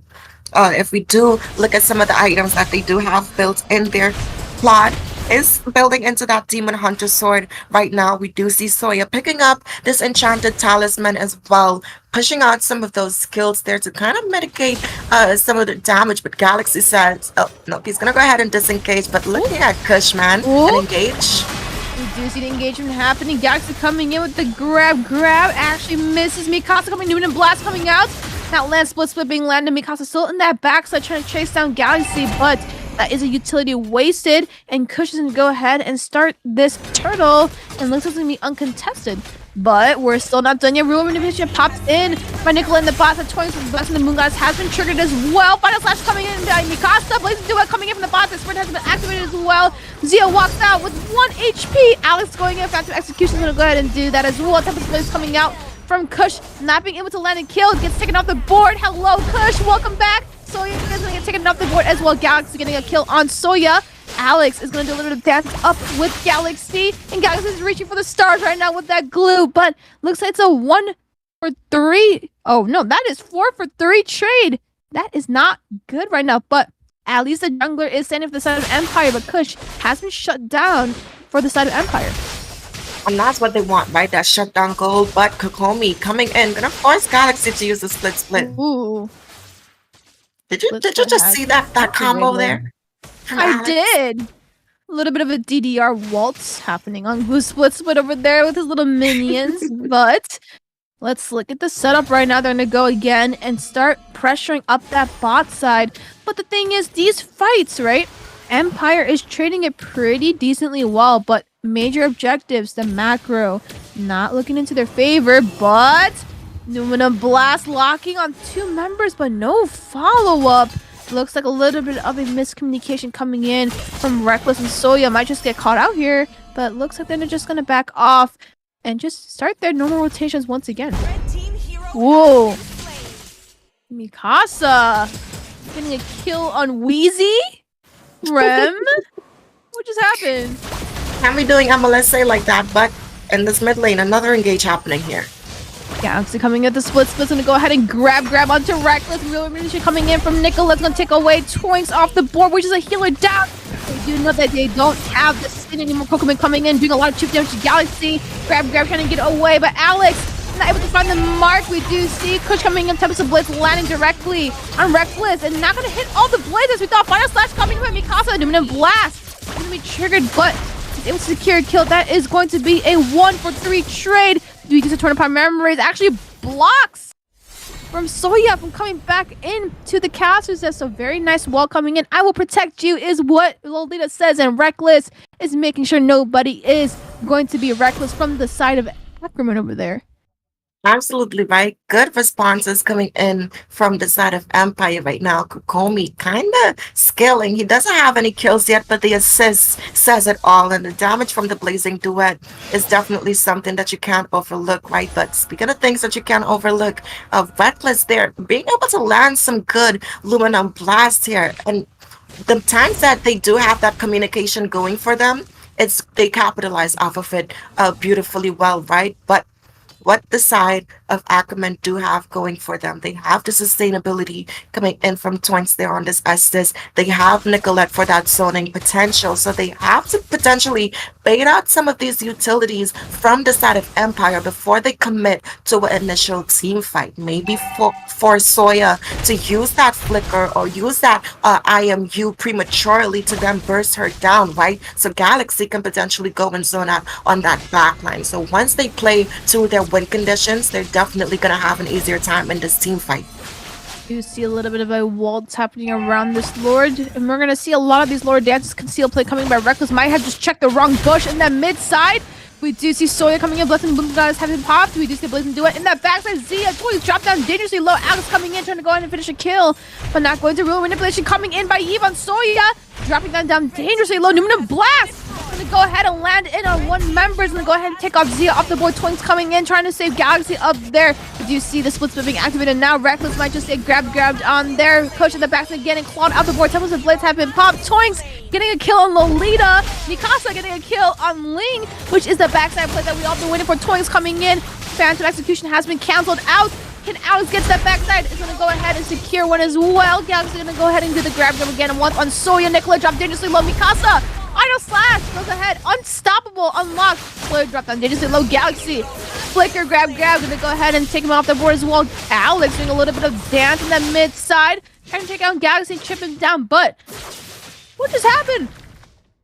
Man, the damage from Mikasa is kind of disgusting to deal with if you're the side of Ackerman right now, kind of bursting them down. And Zia did fall early on into that game, so they lack some of that physical damage coming in, right? We do see Eve. She has that Ice Queen one as well as that glowing one. She has the utility coming in, right? Valentina being able to secure those core items for that initial burst. But speaking of burst, Galaxy might be bursted down in the south side. Reckless doing a little bit of chip damage and giving a little bit of vision over there. Coco becoming the Blazing Duet, trying to get down Kush, which barely hit any of himself. He barely touched him, right? He's able to get around, a lot of mobility coming in, especially on that link, but that is a ult wasted. We do see a little bit of a dance happening once again. Twinks being careful on this Estes.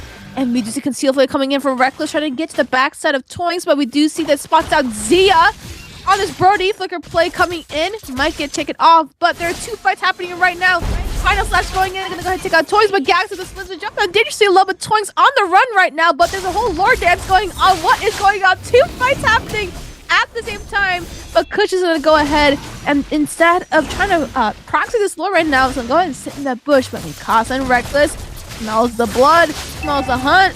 Soya going in, doing a lot of damage on this Valentina. Kokomi gonna go ahead on this claw, but is that the wrong decision? Tempest of Blitz coming out, gonna land a kill on Kokomi. Final Slash misses. Might be a losing lore, but Galaxy's gonna go ahead and real manipulation pops in by Nicolette on the backside. Is Alex gonna go ahead and get this lore? And yes, he is. Retri does land. Phantom execution trying to get to the backside. Galaxy doing in, coming in, split, grabs onto Alex. We do see a little bit of damage. Final slash coming from Mikasa. He's gonna go ahead and drop down Kush low Twinks. Also not looking too great. Even in blast lands on Nicolette, but nobody is there to follow up. Flicker has been burnt, but gets a kill on Alex. Kush still on the run. Is still gonna spot him out. No, he is not. He's still going to run around with no blue. What is he gonna do? Is he gonna be leaving? Oh, is he gonna get out? Kush. Tempest of Blades locking in. Is not gonna get a kill, but he's still on the run right now. Kokumi is gonna go ahead. Nice try, Kush, but welcome back for the second time. No, this is gonna be the fourth time that you're gonna be back up here in the Caster's Desk. We have lots of seats for you guys, but it looks like both junglers are down for the Empire and Ackerman. Now, I do like this side of Empire right now, but real manipulation. Do see split in pair with that Numina Blast coming out, lands on Galaxy. Kokumi goes ahead and takes advantage of that. Guts in the Moon Goddess, but Blazing Duo has been popped. Kokumi just got a whole punch in the face by Zia on this Brody. And that's not Brody, that's Wheezy Buff over there coming in on that Brody. Nicolette doing a lot of damage with that Ice Queen wand, but we are getting to that 15-minute mark. We are seeing a little bit of a gold deficit coming in, but Alex doing a little bit of a waltz with that Lance dashing over there. Might just get caught out. Retro being popped in. Was it the right decisions? Yeah, doing a little bit of torn apart memories, but not able to make anybody a memory in his books. But it's going to go ahead and burn out that flicker. That's a lot of utility wasted for both sides. Absolutely right. And looking at these gold lane matchups right now, Kokomi is 1-5, Zia is 2-6. It's like both these teams are not giving the gold leaders a chance to breathe this game, right? It's more into the favor of the junglers here. But speaking of junglers, Kush taken pretty low. Number splits have been activated. He's gonna be put behind back home. Reckless stop Dynasty low, but Galaxy doesn't go ahead and use a split, and the kill's gonna go into Zia. Could be coming in the Blazing Duet, but Toy's coming to the the Moon. Guys, might be a little bit too much to handle. Soya getting a kill on Galaxy, but Toy still dropped Dynasty low. Soya flicker play coming in on this Valentina. Gonna go ahead and secure kill, double kill, and the offensive execution coming in from the backside from Alex on Toinks. We do see Mikasa pulling up, ready for the final slash possibly. Gonna go ahead and help Alex. A real manipulation coming in by Nicolette. Might be a little bit of an overextension, overstay. Mikasa coming in, trying to stop Nicolette, but look at that damage coming in from Kokomi. Alex getting in a difficult situation. Mikasa and Alex better run before they are toasted right now. Kush, Nicolette running, finding the answer, but Kokomi gonna go ahead and take a kill on Nicolette. Wind of Nature being popped in, but Tempest of Blades is gonna be popped in by Kush. A little bit of an outplay, but a utility used for both sides. Absolutely right. And it's like they can't decide who they want to go for right now. When you look at what the side of Empire have going for them, you have this Tancelot you're going up against, you have Reckless with the sets, and then you look at Mikasa and Soya, right? Heroes with insane burst damage, as well as that sustainability in their kit, as well as that additional crowd control that they do have to offer, right? But speaking of things being controlled here, we're already seeing Empire setting up and asserting their dominance for this neutral objective. Neutral objective indeed, and we do see two separate fights. I really hope I don't have to be doing play-by-play for two separate fights, because I cannot keep up with any of these right now. We are looking at that 17-minute Lord. We do see the beautiful setup coming in there, but the backside Tempest of Blitz have been activated by Kush. That is a utility wasted now. Looks like a little bit disadvantage when it comes to the next one, but look at Galaxy sitting in the tri-bush, getting a little bit of vision. Nicolette in the backside as well. Gonna go ahead and looks like a possible sandwich Kokomi. So have to be really careful, but we do see Kush pushing up that mid side, but to go ahead and defend that as soon as they can. Lord is dropped at about 20,000. Kush staying and taken off. There is no retry. Galaxy coming in, split being activated. Kokomi is a little bit immobilized over there. Numina Blast lighting up two members. Road manipulation coming in by Soya with the IMU. Gonna force them to back off as Kush is off the desk into the caster's desk for the 5th time. Welcome back, Kush. And we're going to go ahead and see the proxies of the lanes now. Lord has been picked up by Alex. Beautiful fight, though, coming in from Kokomi. So I'm going to go ahead and take off Kush off the sling. Absolutely right. But speaking of things coming in here, we are approaching that 20-minute mark. And we're pretty much at that end game point, especially in terms of itemizations here, right? And the reason why the side of Empire can afford to be so aggressive is look at their composition and their builds right now. They have so much tankiness going for them. Mikasa is running that tank. Then you have tanks a lot. Then you have Lolita as well, right? So I do like what I'm seeing coming in for the side of Empire. And looking at what Ackerman has going for them, their only source of damage is going to be that Brody in reality. Nicolette on this Eve is more so sustain and utility, but we are seeing Galaxy going in. Ruler manipulation popped in by Nicolette, but split being activated, trying to protect Nicolette. Mikasa final slash coming in. It's gonna do a lot of chip damage on Mikasa. He's gonna go ahead and take him down. Shutdown coming in from Zia Kush, trying to get in the back. Clear some minions over there. BTC Blaze and do it coming in. Tempest of Blades locking in. Then go ahead and take Okumi off the board. Galaxy split once again. Reckless getting caught out in that Lolita scrimmage over there.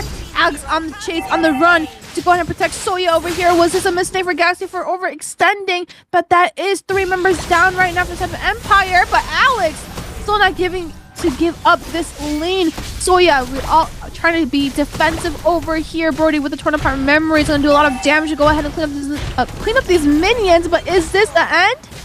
Rem? What's happening? This might be the end. You see, real manipulation coming in from Nicolette. Alex has been denied the survival rate over there, but Mikasa and Soya is back. This is the ultimate duo that can save the game right here. They have no means, they cannot end. But look at the top side. Minions have been pushing up there in their favor. Mikasa on the hunt, on the run, trying to go ahead and take any of the members down from the side of Ackerman into his hands. But that was a risky fight, and we're going to see this again. Ackerman and Empire going at it. We are at that 20-minute mark. Scoreboard is exactly the same right now. And Rem, win conditions. What's going on?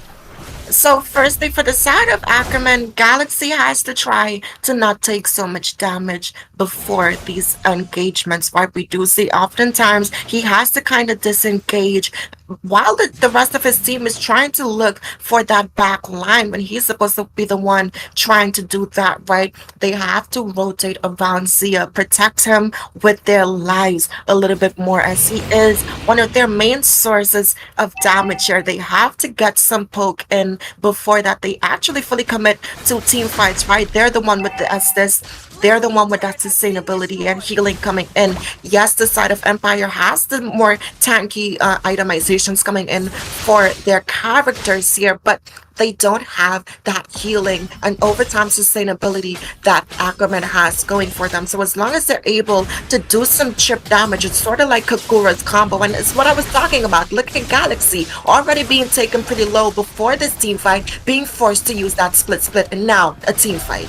Real position coming up, but Reckless is unfortunately taken off the board. No CC being provided. Nicolette's Ruben dimension a little bit too hard to handle. Mikasa trying to get a little bit of vision. Kokomi still on the run, trying to get an answer. Kush making sure these lanes don't get pushed up. But look at the setup in the mid side. Make sure nobody needs to step into the mid river. Kokomi might just get caught out a little bit of a overextension. You need to be careful. Flicker being popped in by Zia. Soya is going to be taken off the board. Mikasa doing a lot of damage with the R a lot. Is he going to make it out alive? No, he's not. A little bit of stun.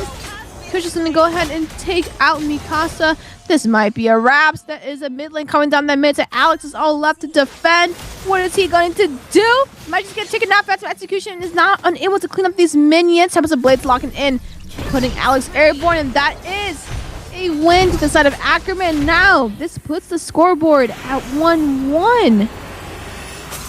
Man, beautiful capitalization coming in there for the side of Ackerman, right? I mentioned they needed to get this poke first before they fully commit to a team fight here. So I do like that they had some responses for it and being able to find that pickoff on Reckless there and then focus on Kokomi, who was caught out of position there, right? Looking at the itemizations, we do see Galaxy building in some of that healing they're coming in with that dominance ice, right, which is good for the sustainability that's going to be coming in from mostly Soya there as well.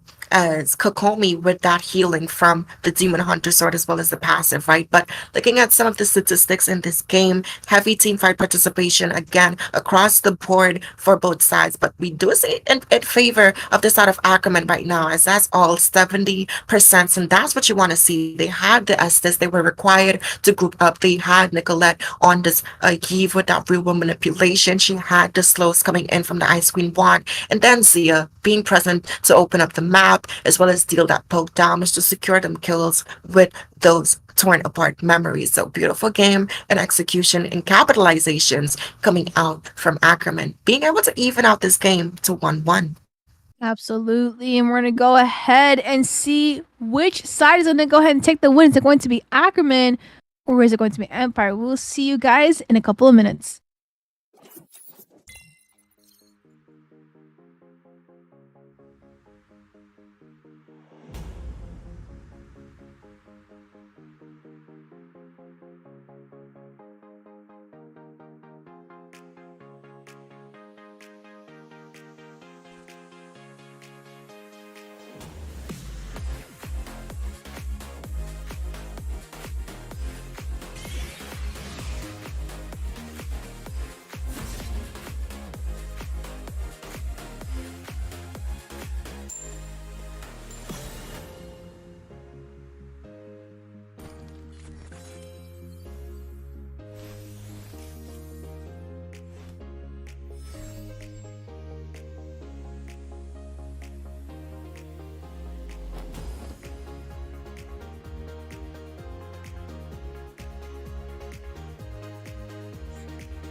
I am Optimus Prime, leader of the Autobots.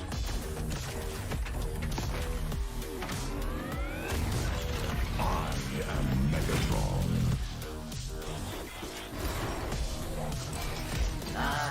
Starscream. Bumblebee here and ready to roll.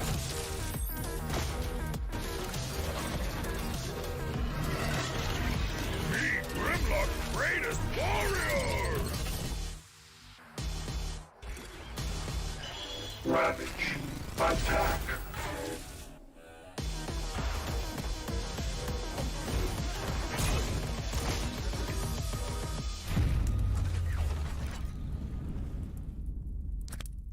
What's up, everyone? Welcome to another Hero Revamp Spotlight, this time featuring Minzithar, the courageous warrior. Not only has Minzithar been given a new look, but he's also been made into a much more versatile hero.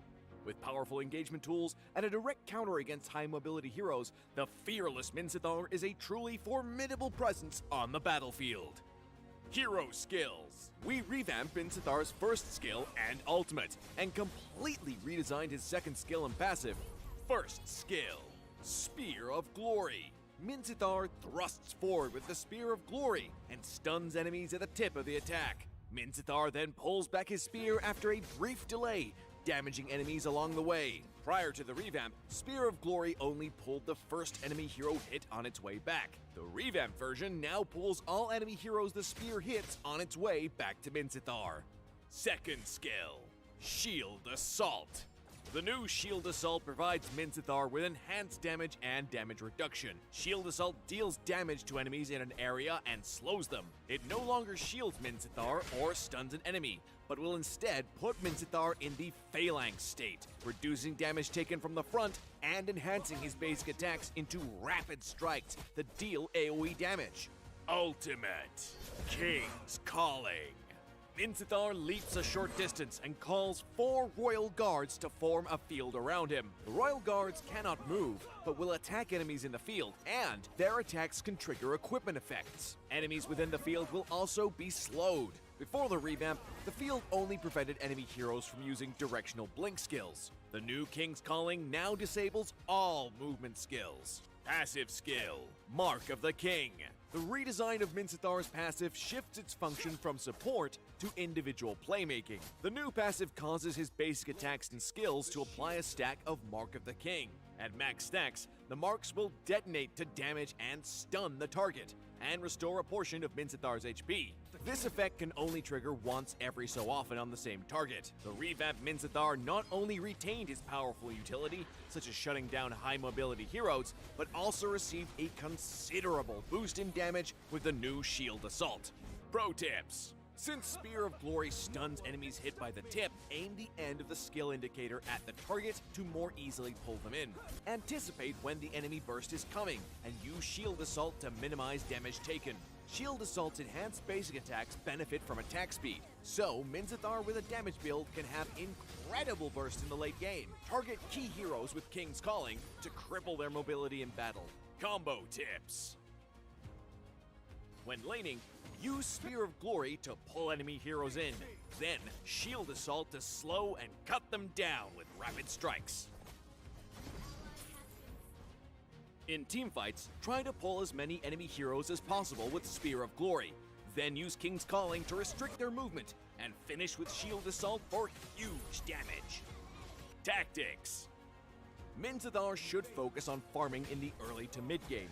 Use Shield Assault to reduce incoming damage or to quickly clear out minion waves. In the late game, Minzithar's crowd control really shines in teamfights. Use King's Calling to strip away the enemy's mobility and Shield Assault for a great burst of damage. We recommend this build, with Demon Hunter Sword and Corrosion Scythe as Minzithar's core equipment. Demon Hunter Sword provides much needed lifesteal and attack speed, while Corrosion Scythe adds even more.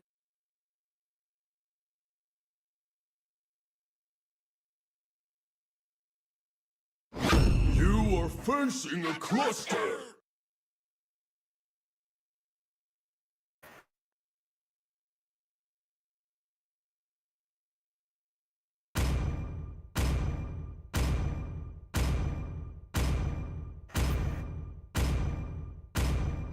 See value in me? Your team is picking. You should. Absolutely. Now we do see that this Nicolette pick is going to go ahead and lock in that Valentina. That is her bread and butter right there. But Mikasa and Alex locking in this Glue and this Fredrin. Now Alex's bread and butter is the tank jungles, right? Yep. So the Martis. See, this is a target ban again. Mikasa's Alice. Alex's Martis. I'm just going to continuously see these target bans to go ahead and prevent that 1-3-1 fight. But Zia locking in this Melissa. Yeah, the Melissa does very well. I think it's actually just to protect their own draft. Honestly, without something like an Estes or a Fairmiss, the Melissa just... I don't know. I don't think it's going to be shining as much as when they do have those Ube AoE type of sustain coming in. Now, there's still a lot of heroes on the board. Galaxy choose to opt to go for that Edith, especially going against the Glue. And I think the Edith is a solid pick, especially going up against the Glue, because you could just build magic resist. You could just build armor and just negate a lot of the damage coming out. But Soy with the response. Absolutely. It's going to go ahead and pick up that Farsa. Now, you usually see a lot of the matchups when you see a Valentina, your immediate response is either lock in with that Farsa or the Kadita. You have a lot of chances here to go ahead and kind of counter pick that Valentina, right? But we're going to go ahead and see Soya lock in this Farsa. And I'm you said the matchup between the Edith and the Glue was a little interesting, but in my opinion, It's the proof that I'm still alive. Edith The doesn't Glue? have Edith doesn't have as much versatility and a lot of skill shots at her disposal, just like Glue, because Glue does have the split in hand to go ahead and just peel the back lane. With that, on top of that, comes with a little bit of life regen on top of that. But actually coming with the first and second skill, it is a knock up and an airborne, but the ultimate is only immobilized for a couple seconds, but is not able to peel the backline as much as Glue can do, which is now going to be a little bit of an issue for me for Zia, because even though Glue can't directly go through her ult, right, the go away, as long as his little minions, his little goblins touch Zia around that orb, he can still pick Zia up, right? But the more reflective damage you do onto himself, the more damage you take. So do you see where I'm going with this thought process? Yeah, the Glue, again, one of the staple picks of a lot of the professional tournaments. The Glue is a highly prioritized unit here. Now, the second phase ban is over. They choose to opt to go for a Brody and Yuzong ban from the Ackerman side, and the Lancelot along with the Hayabusa. So the Ling from that game 2 is still going to be available for Kush if he opts to go for that pick. And Kokomi looking to deal with that Melissa using a Beatrix picked up here. Absolutely. Now we're going to go ahead and see Beatrix on Kokomi. Now, Kokomi, one of his signature picks is either that Beatrix or that Claude, and I'm sure we've seen it before. He has also played in that Faction Cup in NA, so we have seen his marksman prevail and be really dominant everywhere so far, but we do see a Hellcurt. Nah, I don't think the Hellcurt's gonna come out. I do think that they're gonna look to go for a something like a Ling or even possibly an Akai to kind of deal with it. Ling into a Fredrin. Well, you think the Hellcurt is gonna be the answer here? It might just be. Like it might be. Well, he does opt to go for a Karina, and Totnik picks up this Grok. There is some counters to that Grok. Grok has a great early game, but doesn't do so well in terms of that late game. Now, looking like there might be a flex pick going on. Reckless on his bread and butter. This is kind of the draft that Empire loves to mess around. Reckless, I don't like the Glue personally on the roam position, but Reckless has always been doing wonders on that Glue. So I'm so excited for this match to start. Now, in terms of the draft finalized from both sides, who do you think has the early advantage, Eunice? Early advantage, I'm definitely going to have to give it up to Ackerman, only because there is Nicolette on that mage, and Valentina is going to hurt that early game a lot. But the thing is, Soya does have the Farsa, is able to have that mobility as well by the wings. By wings, faster rotations, yes. I will give the rotations up, and I will give the macro a little bit more towards a macro up towards the Empire, but micro wise, I'm gonna have to give it to Ackerman because we do have Nicolette coming in the mid lane with a little bit of more damage compared to Farsa, a little bit of faster wave clear as well, and a little bit more of that taunt, that terrify. It's not something you get a lot from coming in from your mages, but we are going to get into the final match. This is Ackerman versus Empire. This is match point for both sides, and we are going to see who goes into the next team, and only one can win, right? But we already see a little bit of lane stalling coming in from towards on this Grok, and this is what I was talking about. The macro and the micro is obviously going to be a little bit different.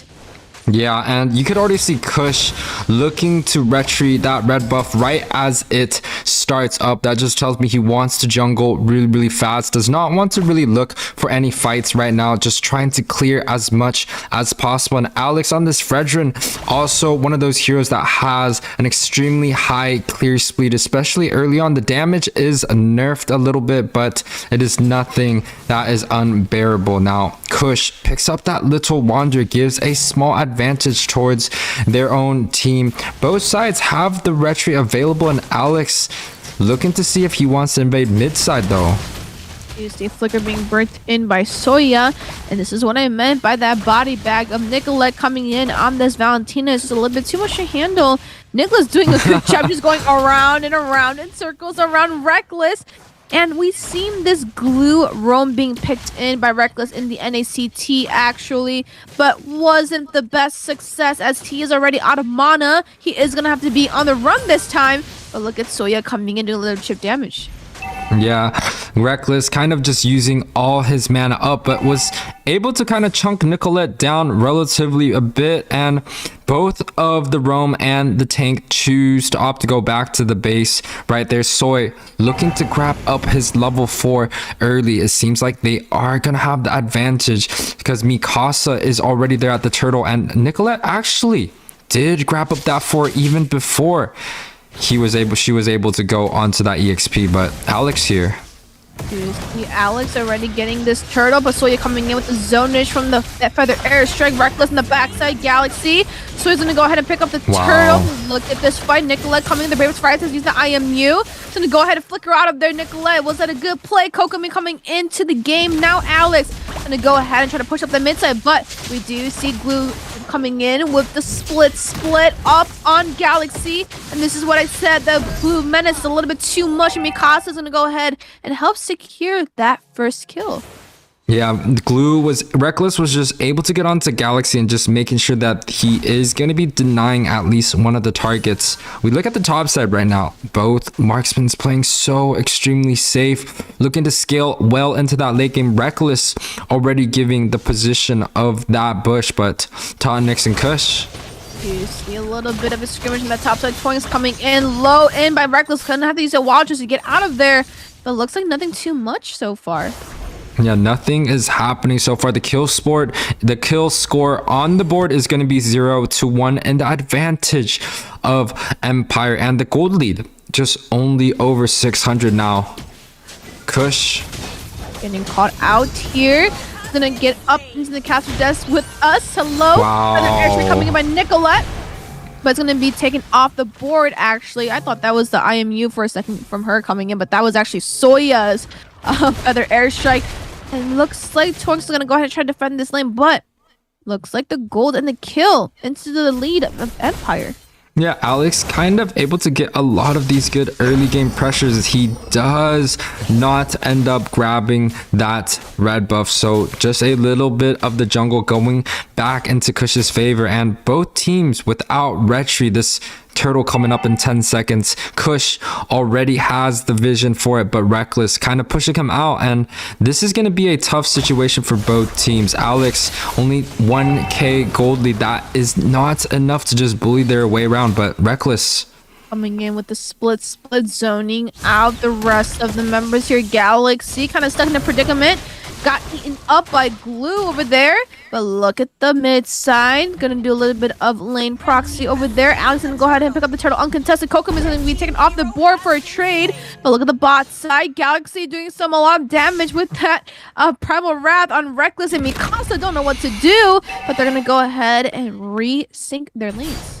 Yeah, but Zia is able to grab up all the gold from that top side. That's going to be a lot of gold cycling back. And Soy getting picked off by Kush near the mid side. Although the Empire was able to secure the objectives, it seems like all over the map in terms of that macro, they are losing quite a bit.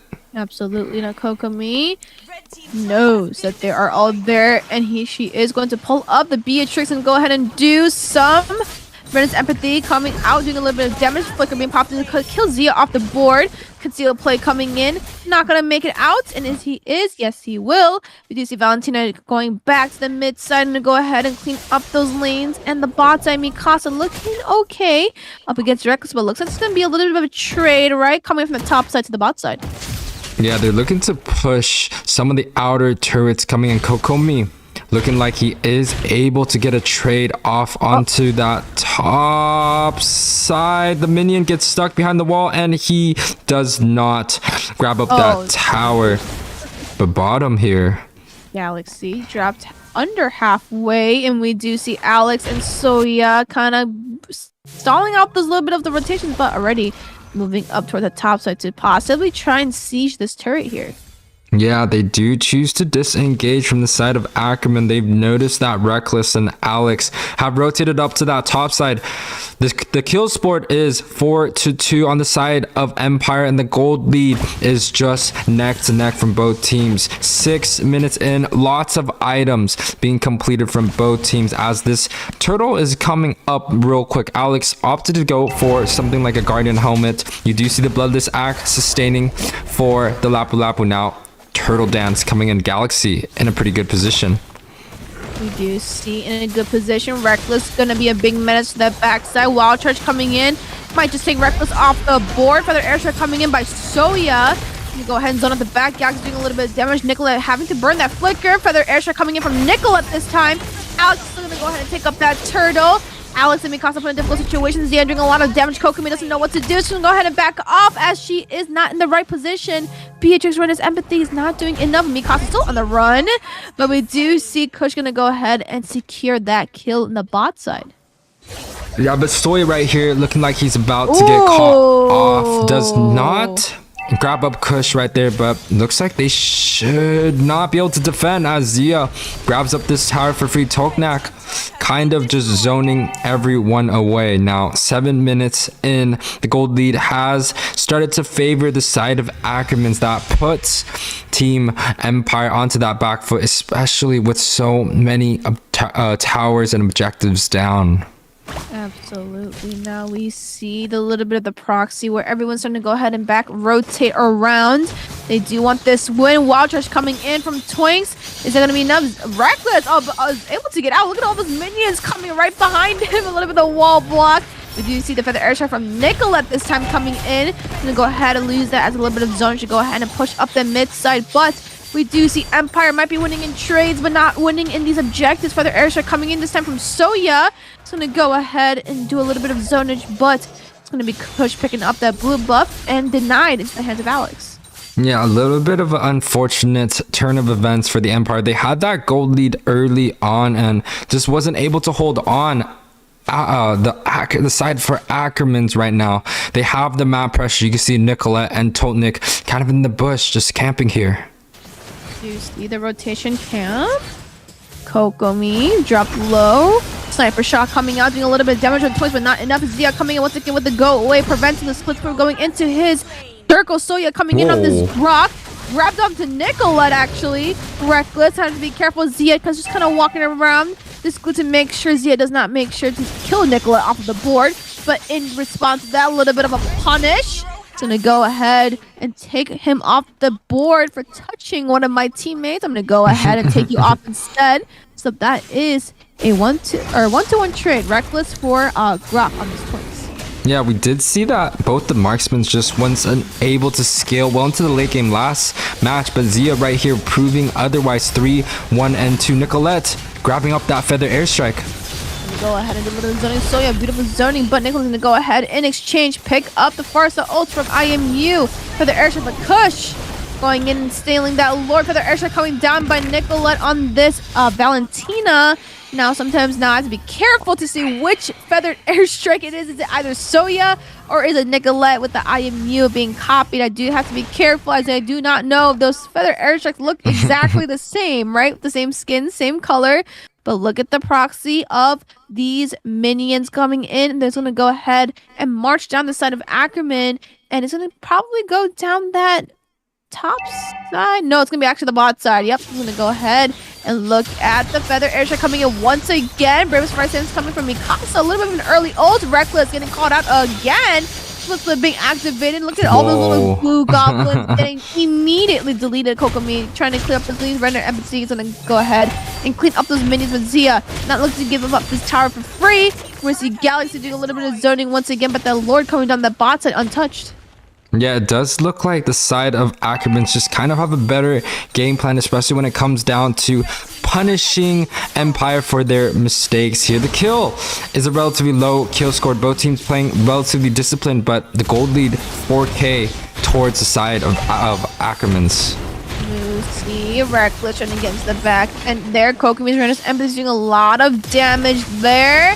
Mikasa coming in with the Burst Fire Stance is going to get wild charge straight in the face, but we do see Reckless coming in with not enough damage. Kokomi getting a kill on Galaxy, but the airstrike coming in from Nickel is going to do a lot of damage on Kokomi, especially Soya. Zia's going to be forced to go back, but Galaxy is off the board. 1-0 trade coming in from the Empire.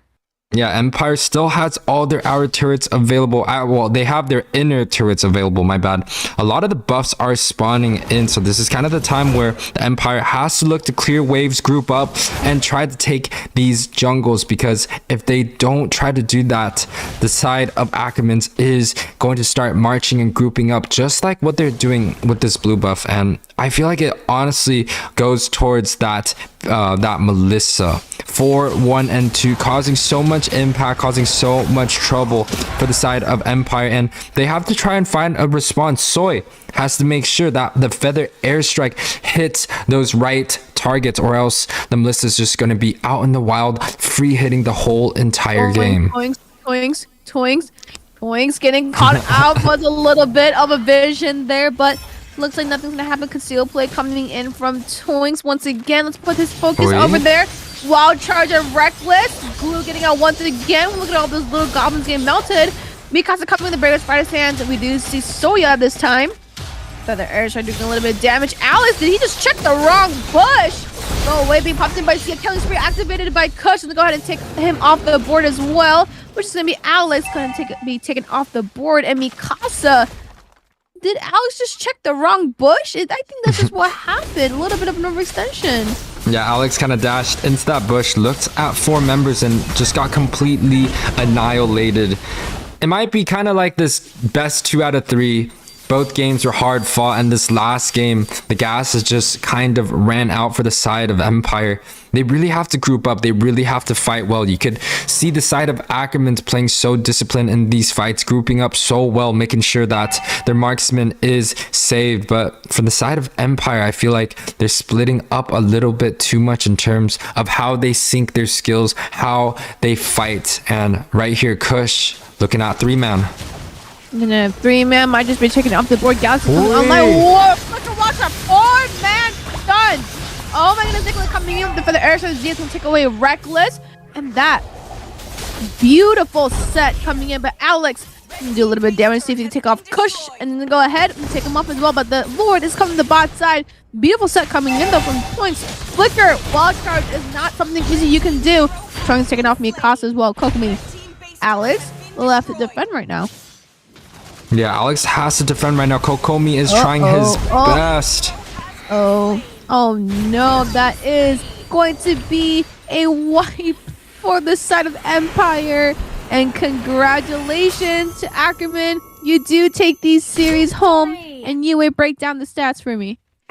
Of course, the stats are coming in right here. 14-8 for the side of Ackermans here. It is a 14-minute match. And of course, Zia, MVP 8, 1, and 5. He played such a clean game, was able to do so much damage onto some of the squishier targets. It kind of just feels like they're reckless on this glue, just wasn't able to cause the impact that Totnik on this Grok had. And Totnik being that second place, 7.6 score, 2, 1, and 6 is his stat line. He's able to kind of just soak up and do so much CC onto some of the targets. And Nicolette honestly had a great game too at this 1, 1, and 7 mark. And we cannot forget Kush being the objective focused jungler, took one for the team, made sure that the front line was set for that game. Now some of the stats coming up, you do see Zia 44%, just like what we thought. He was going to be doing so much damage. Also 86% kill tower damage, along with a 93% kill participation. He himself is the team. He himself is the one that every single time he touches an opponent, especially on the side of Empire, they do die. And really even kill participation throughout the whole entire team of Ackerman. The only outlier is going to be Zia. So congratulations for the side of Ackermans. You guys move on to the round of 4, and we will see you tomorrow. Now, you guys do not go anywhere. We will be right back with the last match between MTY Esports and Team Ace coming right up. We'll see you guys in a little bit.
Optimus Prime, leader of the Autobots.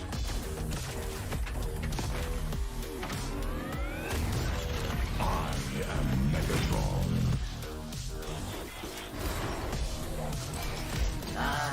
Starscream. Bumblebee here and ready to roll.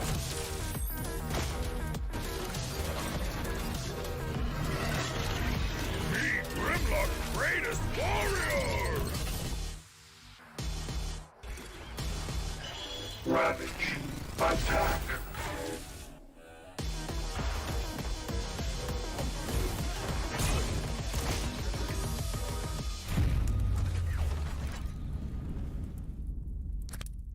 What's up, everyone? Welcome to another Hero Revamp Spotlight, this time featuring Minzithar, the courageous warrior. Not only has Minzithar been given a new look, but he's also been made into a much more versatile hero. With powerful engagement tools and a direct counter against high-mobility heroes, the fearless Minzithar is a truly formidable presence on the battlefield. Hero Skills. We revamped Minzithar's first skill and ultimate, and completely redesigned his second skill and passive. First skill, Spear of Glory. Minzithar thrusts forward with the Spear of Glory and stuns enemies at the tip of the attack. Minzithar then pulls back his spear after a brief delay, damaging enemies along the way. Prior to the revamp, Spear of Glory only pulled the first enemy hero hit on its way back. The revamped version now pulls all enemy heroes the spear hits on its way back to Minzithar. Second skill, Shield Assault. The new Shield Assault provides Minzithar with enhanced damage and damage reduction. Shield Assault deals damage to enemies in an area and slows them. It no longer shields Minzithar or stuns an enemy, but will instead put Minzithar in the Phalanx state, reducing damage taken from the front and enhancing his basic attacks into rapid strikes that deal AoE damage. Ultimate King's Calling. Minzithar leaps a short distance and calls 4 Royal Guards to form a field around him. The Royal Guards cannot move, but will attack enemies in the field, and their attacks can trigger equipment effects. Enemies within the field will also be slowed. Before the revamp, the field only prevented enemy heroes from using directional blink skills. The new King's Calling now disables all movement skills. Passive skill, Mark of the King.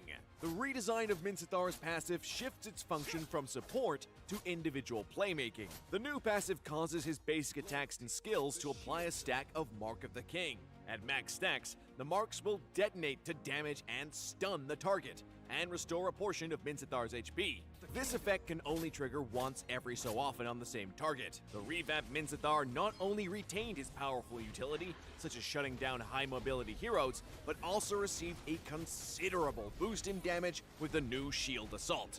Pro tips. Since Spear of Glory stuns enemies hit by the tip, aim the end of the skill indicator at the target to more easily pull them in. Anticipate when the enemy burst is coming, and use Shield Assault to minimize damage taken. Shield Assault's enhanced basic attacks benefit from attack speed, so Minzithar with a damage build can have incredible burst in the late game. Target key heroes with King's Calling to cripple their mobility in battle. Combo tips. When laning, use Spear of Glory to pull enemy heroes in, then Shield Assault to slow and cut them down with rapid strikes. In teamfights, try to pull as many enemy heroes as possible with Spear of Glory, then use King's Calling to restrict their movement, and finish with Shield Assault for huge damage. Tactics. Minzithar should focus on farming in the early to mid game. Use Shield Assault to reduce incoming damage or to quickly clear out minion waves. In the late game, Minzithar's crowd control really shines in teamfights. Use King's Calling to strip away the enemy's mobility and Shield Assault for a great burst of damage. We recommend this build, with Demon Hunter's Sword and Corrosion Scythe as Minzithar's core equipment. Demon Hunter's Sword provides much needed lifesteal and attack speed, while Corrosion Scythe adds even more attack speed to really push Shield Assault's damage. Pick the Fighter emblem to boost Minzithar's damage output. For battle spells, Flicker can be a powerful tool in the mid to late game when used with King's Calling to quickly reach and shut down key targets. Petrify is also recommended as an additional CC to maximize Minzithar's damage during Shield Assault. We hope players will have fun with the Revamp Minzithar. Until next time, we'll be seeing you in the Land of Dawn.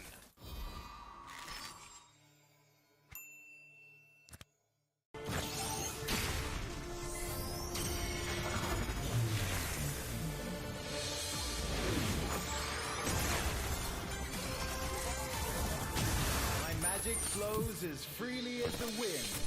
Name of the winds. The storm is coming. The void is like wind. Listen. It is the sound of the wind. Behold, the fury of the wind. Behold, the fury of the wind. Behold, the fury of the wind. Slain an enemy. Impressive. Turret is under attack.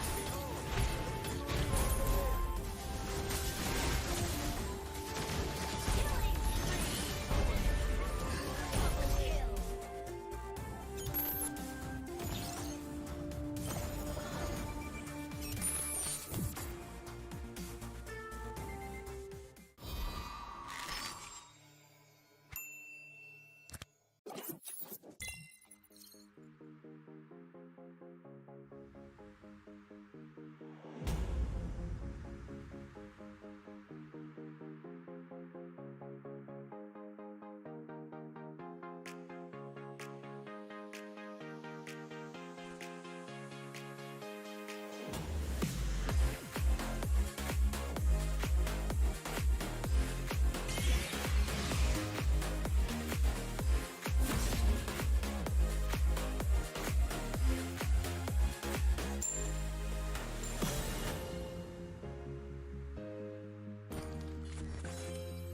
Double kill. Welcome back to the game 4. It is the last series, MTY Esports against Team Ace. It's gonna be an exciting match because it is a MPLLA LATAM team up against a round 16 NACT team. Now both teams on the board. We have Team Ace on the blue side and we have MTY second pick on the right side. And on the board today, it's going to be me and Eunice closing out this night. Eunice, you said you were sleepy. Now we're both trying to sleep. What do you think about this game? See, I've been doing play-by-play this entire day right now. I just had an NACT cast on Sunday, and it's going to be another one of those long streams. But for all the viewers who have stuck around so far with us for about 6 hours right now, thank you guys for staying with us, keeping up the hype. I am appreciative of you guys and having you guys tune in with us. Stick around, grab your popcorn, grab your drinks and everything. We're gonna get ready to go into this match, but Ali is gonna go ahead and pick up this Minzithar. And this is gonna be the first time I am seeing a Minzithar getting drafted, as he is the most common ban right now and actually not allowed to use in NACT tournaments right now, as there is a revamp, but in trade is going to be the Fredrin, and we're going to see what Quan locks in.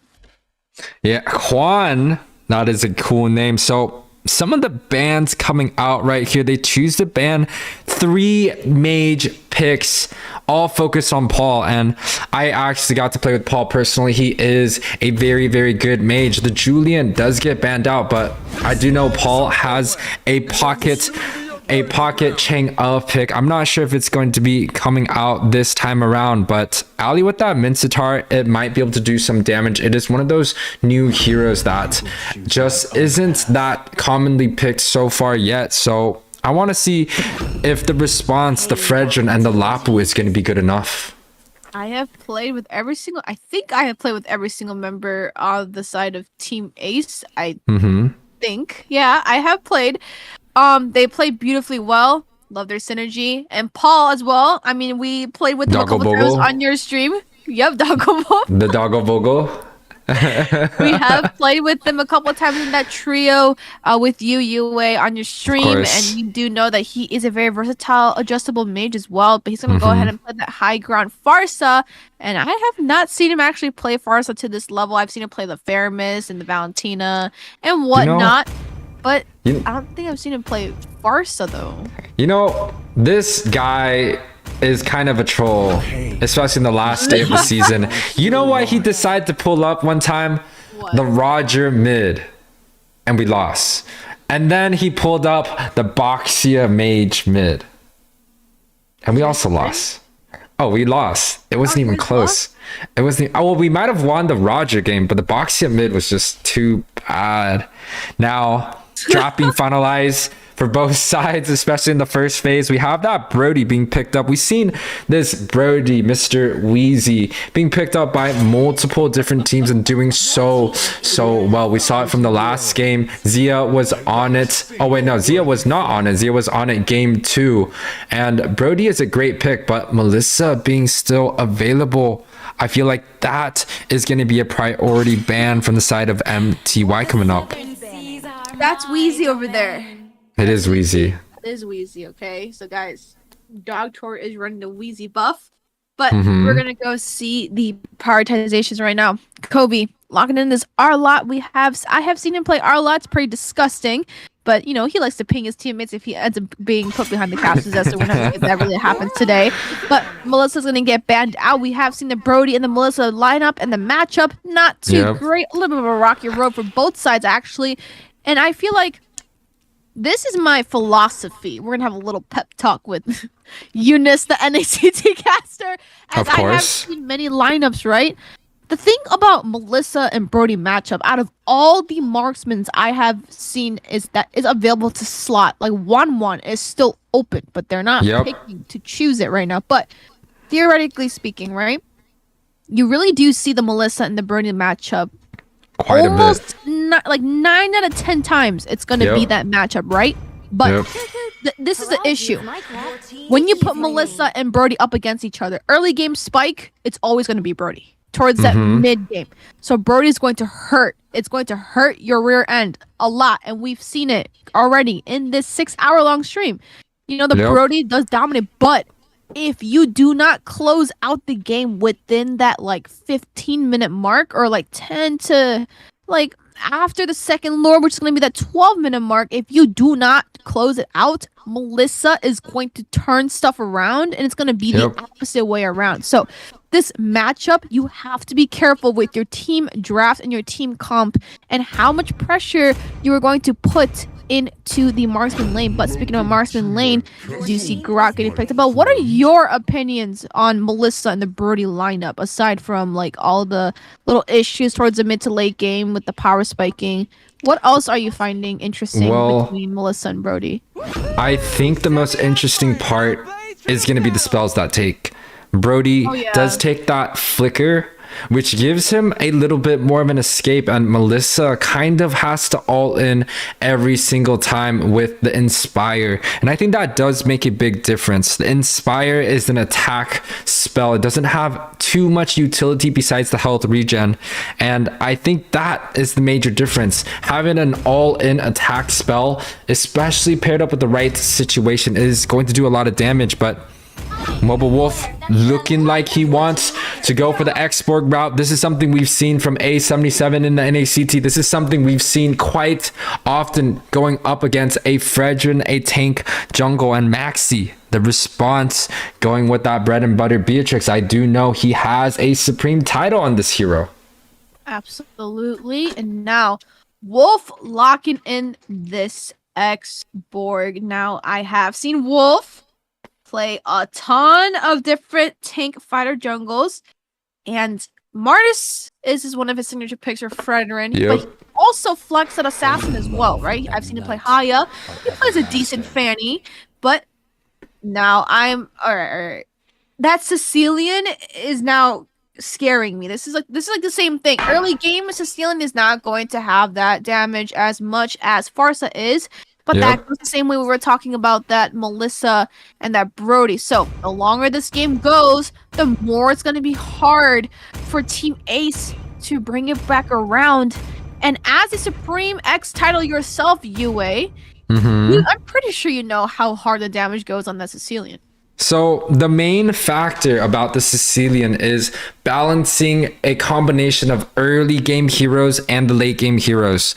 And in this instance, especially for the draft of MTY, they have the early game damage. They have Brody. They have Grok. If they need lane clear, Grok is going to be there for them. They also have a Fredrin, which is the objective focus early game walking petrify, and along with a Lapu Lapu that does so well at level 4. I feel like the Sicilian was such a underdog pick. Like, I did not see it coming, and for the first time in this tournament, we will have a Sicilian. And you know, a lot of the Asian players over at, let's say, Japan or even China loves the Sicilian because they just love to farm. But fast clear coming in already with the fast rotation. And you love the Estes and you love the Global Triangle, right? Of course, I love all of them. Loving things. We're gonna go ahead and just gonna put YUWEI up on the little highlight over here. Supreme title holder Kadita, Faramis, Estes, you name it, Celian. Yes. He is all of those Supreme titles. So he does know more a lot about those micros than I do, but Sicilian does need these stacks though. Paul's just shoving wave with Ali. Yep. And the hook going a little bit wide. And now I'm going to ask Ali this question. What's your win rate? What's your hook rate? This is going to be a Minzithar instead of a Franco, but we're going to have to see that hook rate coming in from Ali. But look at the rotation. And I'm sure you've played and seen Wolf's squad a lot of times, so you would know the rotation a little bit more than I would. I also have played against MTY quite a big dog tour. Ooh, first blood goes towards the side of MTY, but they do end up picking up a kill onto dog tour, and that is a roam for a marksman trade. Maxi, full health right now, looking to grab up a lot of the gold from the tower, but does get denied by this Fredrin relatively early on. You already see a small gold difference. Now, Eunice, you were talking about my Supreme titles. I don't want to count yourself out, because you do have a Faramis Supreme too. I do, but we do see Kobe doing a lot of damage. Might just get caught about the Guardian Barrier. Flicker has been popped out, but Faramis is my bread and butter. But on top of that, I used to have a Beatrix as well at one point, and a Kufra. So I kind of have one in each lane, but Small Faramis, multi-roll? no, I mean, Small one-trick multi-roll? I'm just gonna stick with my mid Faramis, okay? We're gonna go ahead and stick with that as well. But Faramis Fighter says being popped in by Quan. On that Lop, wild charge coming in from this Rock Feather airstrike coming in from Paul. Doing a lot of damage. Wolf getting a kill on this Lapu, but both jungles are pretty dangerously low right now. Turtle's still in the walks. We're doing a little bit of waltz. Paul zoning out Destiny. Might not be the. Oh no! Ratchet being lost by Wolf is gonna go ahead into the hands of Spinetta. And we do see the bot side dog toward taking up the proxy of the lane as Beatrix. Maxi did have to rotate to go and help. And this is what happens when you do need that scaling marksman. But I don't think Maxi can leave his lane anymore. He needs that gold. Yep. Yeah, that's just kind of MTY doing a little ching, making sure that they get these gold. And Doctor going in with a torn apart memory does pick up the Beatrix onto that bot side. So a small overextension. Maxi did not have to go forward right there. He did not have the vision of the bush, and MTY kind of just playing a really clean game so far.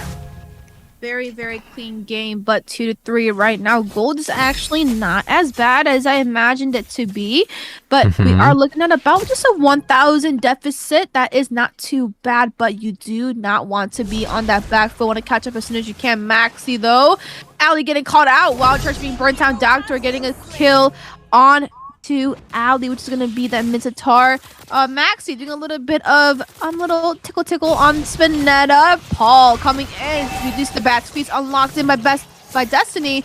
Good zonage coming in over there, but Team Ace needs to go ahead and start looking for answers, as we just looked at the gold. Now it's sitting at almost a 2k deficit.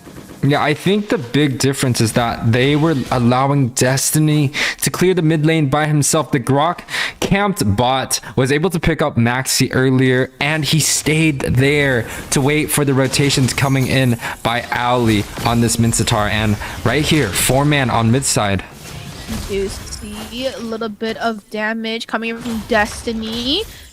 Not too much. No, Ali much still have Bear's Fire Stance coming in. King's Calling ordered in by Ali. But just a wild charge coming in. Badass Feast unlocked, doing a lot of damage towards Wolf of Paul. Further air strike coming in. Maxi coming in, pulling up double kill. That's actually 3 members out. Beautiful rotation. That's only Ali, but beautiful King's Calling has been called before. He was taken off the board there, but we are asking for a pause right now on to the side of Team Ace, and we're gonna go ahead and see what the technical difficulty is really quickly, but we are gonna talk about this matchup. If that King's Calling wasn't ordered by Ali, what do you think happened? Well, the thing is, the side of MTY, right? They look to dive in near that tower, and the Fredrin was in position. Everyone was in position, and they had the vision, they had the ultimates available, but the King's Calling, again, this Minzithar pick is not usable in a lot of these MPL tournaments, these big tournaments right now, for a good reason, because it's hard to adjust to a pick that people are just willing to ban out so quickly, and it just completely shifts the meta. So we will go into a small break real quick, and once technical pause, allowed to start the game. Okay. Go ahead. I got an okay from both sides, so let's go ahead and continue this game. Excited to see, but like you said, if the King's Calling really wasn't ordered, I don't think any of these nice fights would have been happening right now. Yeah, so Mobile Wolf does pick up this next objective right here, adding on a little bit more gold to kind of close the gap in between. Paul, slightly out of position, flies away. Flies away with the wings of wings. Paul getting right back into a beautiful position. Feather airshot coming down, but Quan not looking to give that up. Flicker wild charge actually. Whoa, Maxi almost getting caught out there. Is actually able to get out just in time. That would have been a bad call for Maxi if he got caught out by the wild charge coming from Avitex. Oh yeah, it is a bad situation, and we cannot forget about Destiny here. 002, he is playing perfectly into his role. He's going to be able to scale well into this late game. He probably has just about the same amount of gold as the Farsa, who actually chooses to rotate off to that bot side quite a bit, and Destiny just farming away at the mid side. This is going to be a really scary Sicilian, especially when it comes down to that late game. Absolutely. Now we're going to go see the proxy of the top side. Still looking for an answer to this territory. Dog Tour. Ali, very hook going wide, and King's Calling on the wrong side. Wolf gonna go ahead and use a last insanity to get out of their Bat's Freeze has been unlocked. Ali still put in a dangerous spot. We do see the Guardian's Bearing giving a little bit of zonage, but that is a lot of utility being burnt down. Paul using the Feather Airstrike to go ahead and defend that mid lane turret, but another objective into the hands right now. For this of MT1, that's not looking too great for Wolf Squad over there. Team Ace might be a little bit of a sweep if this isn't taken care of fast enough. You can see that the gold lead at the 7-minute mark is relatively close, but if you actually just take a look at majority of the towers, it all belongs to the side of MTY, and this team has been extremely disciplined throughout the whole entire season. They are one of the MPL teams. You can look at them as kind of like a top 8, kind of like the Ackermans of North America, and Paul getting stunned. Reduce the wild charge, blocking off Paul's Feather Airstrike, but Bravest Fire Stance coming in by Quan. Look at the zonage coming in from both EXP lanes, but Dogtor sitting in that mid bush trying to clear out some waves. Wolf is going to do a little bit of a dance when the turtle has been reset, unfortunately, so gonna have to redo this turtle once more. Spin down again the back to Kobe, being a big menace in that back to King's Calling being called out. Bat's Feast has been unlocked, but Ali dropped dangerously low. Flicker has been burned. Kobe needs to be on the run, or Ava Texas will go ahead and kill, but Maxi solo kill on who was that? That was Dogtor on the marksman. Maxi was able to grab up a kill, but looking like he has to run away. Paul dropped dangerously low and does get picked up by the Grok. And we're looking at a 6 to 8 minutes in. The gold lead is literally even, but mid. Go ahead and hook Quan from that Lafu, but that life's still a little bit too much to handle. And Ali's, this might be your first success rate on your hook. I have not seen one yet, but look at the top side. Gonna ahead and push down that first objective, which is now being answered in about 8 minutes. That is not looking too great. Yeah, that is really tough coming on the side of Team Ace. Although the gold is relatively close, it just means that they've been picking up a couple more objectives, maybe even a couple more shutdowns, but unable to answer back with some of these macro decisions, these tower pushing. And you can even see right here, Dogtor looking for a kill. Gonna go ahead and do some little bit of damage. Give some. The Renner's empathy coming out. Allie!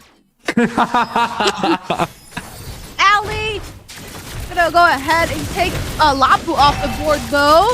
Gonna go ahead and secure that kill, but we're gonna go ahead and trade that bot side turret, but Kobe is aware what's going on. Final slash landing on Dogtor. Corner farm memory is gonna make him a memory. Hello, Kobe. Nice to meet you. My name is Gina's. Welcome to the cast. It says behind here, but Paul gonna use a head and use a feather airstrike to go ahead and defend those minions. Good defensive, but Wolf clearing up that mid side. Might just get the mid turret, but it looks like a little bit slow as Spinetta. So gonna go ahead and spin around and come in and get these minions off the board. And Lord is now up in about a couple seconds. And now this is a battle between the Lord Dance. Allie, I swear to God, you missed one more hook. I thought we're your gonna have hook a conversation. was horrible. Your King's Calling. You need to time that. But yeah, so King's Calling. Talk about these items for me. Yeah, a lot of items are being picked up. We're at this 10-minute mark, so most of the members, especially if they are laning, they will have 2 to 3 items completed right here. And talk about some of those things earlier. They do grab up this Lord uncontested. Ali drop dangerously low. Last Insanity being used to go Flicker. Wild charge on the backside. Final slash coming on. King's Calling has landed, but is it enough to get any kills? No, Max is put in a difficult situation. Flicker being burnt out. Beautiful escape coming in. Paul still trying to look for another answer. Feather airstrike was able to do some damage in that backside, but not enough to close out some kills. That is 1-for-0 trade though, so that is at least no bodies dropped down. But Maxi is able to get out, which is a good thing that he did not be put behind the caster's desk. Yeah, but the good thing that's going for Team Ace is they were able to grab up this Lord, able to trade a tower on the top and the bottom side, although Dogtor up there was able to siege that tower and honestly take out this Lord with no problem. It is still some gold going back to Team Ace, and they actually had a small lead before the Lord was taken out now. MTY setting up 4-man on this blue buff. Sicilian doing so much damage already. Absolutely, and this is what we talked about. The later the game goes, the later in the pain in the butt it's going to get, and you can already see that it is already being a menace, and you need to close this out somehow at all. Is there a way? Maybe. What are the win conditions right now for Team Ace versus MTY over there? Oh, we know the win conditions. It's got to be on Ali. Making sure his hook rate is on par with his GPA. He needs to make sure to get these hooks, and boom, a hook. Hook being landed. Destiny getting taken off the board. This might be the win condition that they need. Avatex on the run right now. Stay near wall. Stay near wall. Is going to get a little bit of defense coming there from that Grok. Go ahead and siege that mid turret. Siege? But Garden's barrier blocking that siege right now. Gonna go ahead and see if they can take it now. Wild charge possibly getting turned out. We do see King's Calling being landed. Paul doing a little bit down from the backside. Max going ahead and doing a little bit of damage. But look at the top side. No one's getting. It's uncalled for. No one is responding. Oh, Allie no. and Wolf defending a little bit at their buffs right now. We did the flicker being popped out. Bravest Friday stands. Club is going to go ahead and make that unstoppable for Maxi 5-1-1. That is Sicilian off the board, but they just lost the whole top side. That is not the trade that you've always wanted, especially when you want it to be a fair and square trade. But I guess you could say the gold is coming right back up to where it needs to be. Yeah, see, but this is the problem with Team Ace right now. They have the fights, they have the team fights, they have the gold, even in an advantage right now, but it just seems like the macro decisions, Team MTY, they just have it all. Oh, the feather airstrike. Flicker wild charge. We do see Reddit's empathy landing on the ult on Avatex, but we do see the Sicilian now doing so much damage. Paul almost getting 2 shot in the face by Maxi. The guy to Flicker getting the kill on Destiny. Double dash coming in. Maxi, you better leave before the Guardian's breath a little bit too much. Recture being popped in. Might be put behind the castle disc. Unfortunately, shut down coming from Avatex, but into the wrong hand. But we do see the Lord up right now, and Ali getting a lot of zonage already.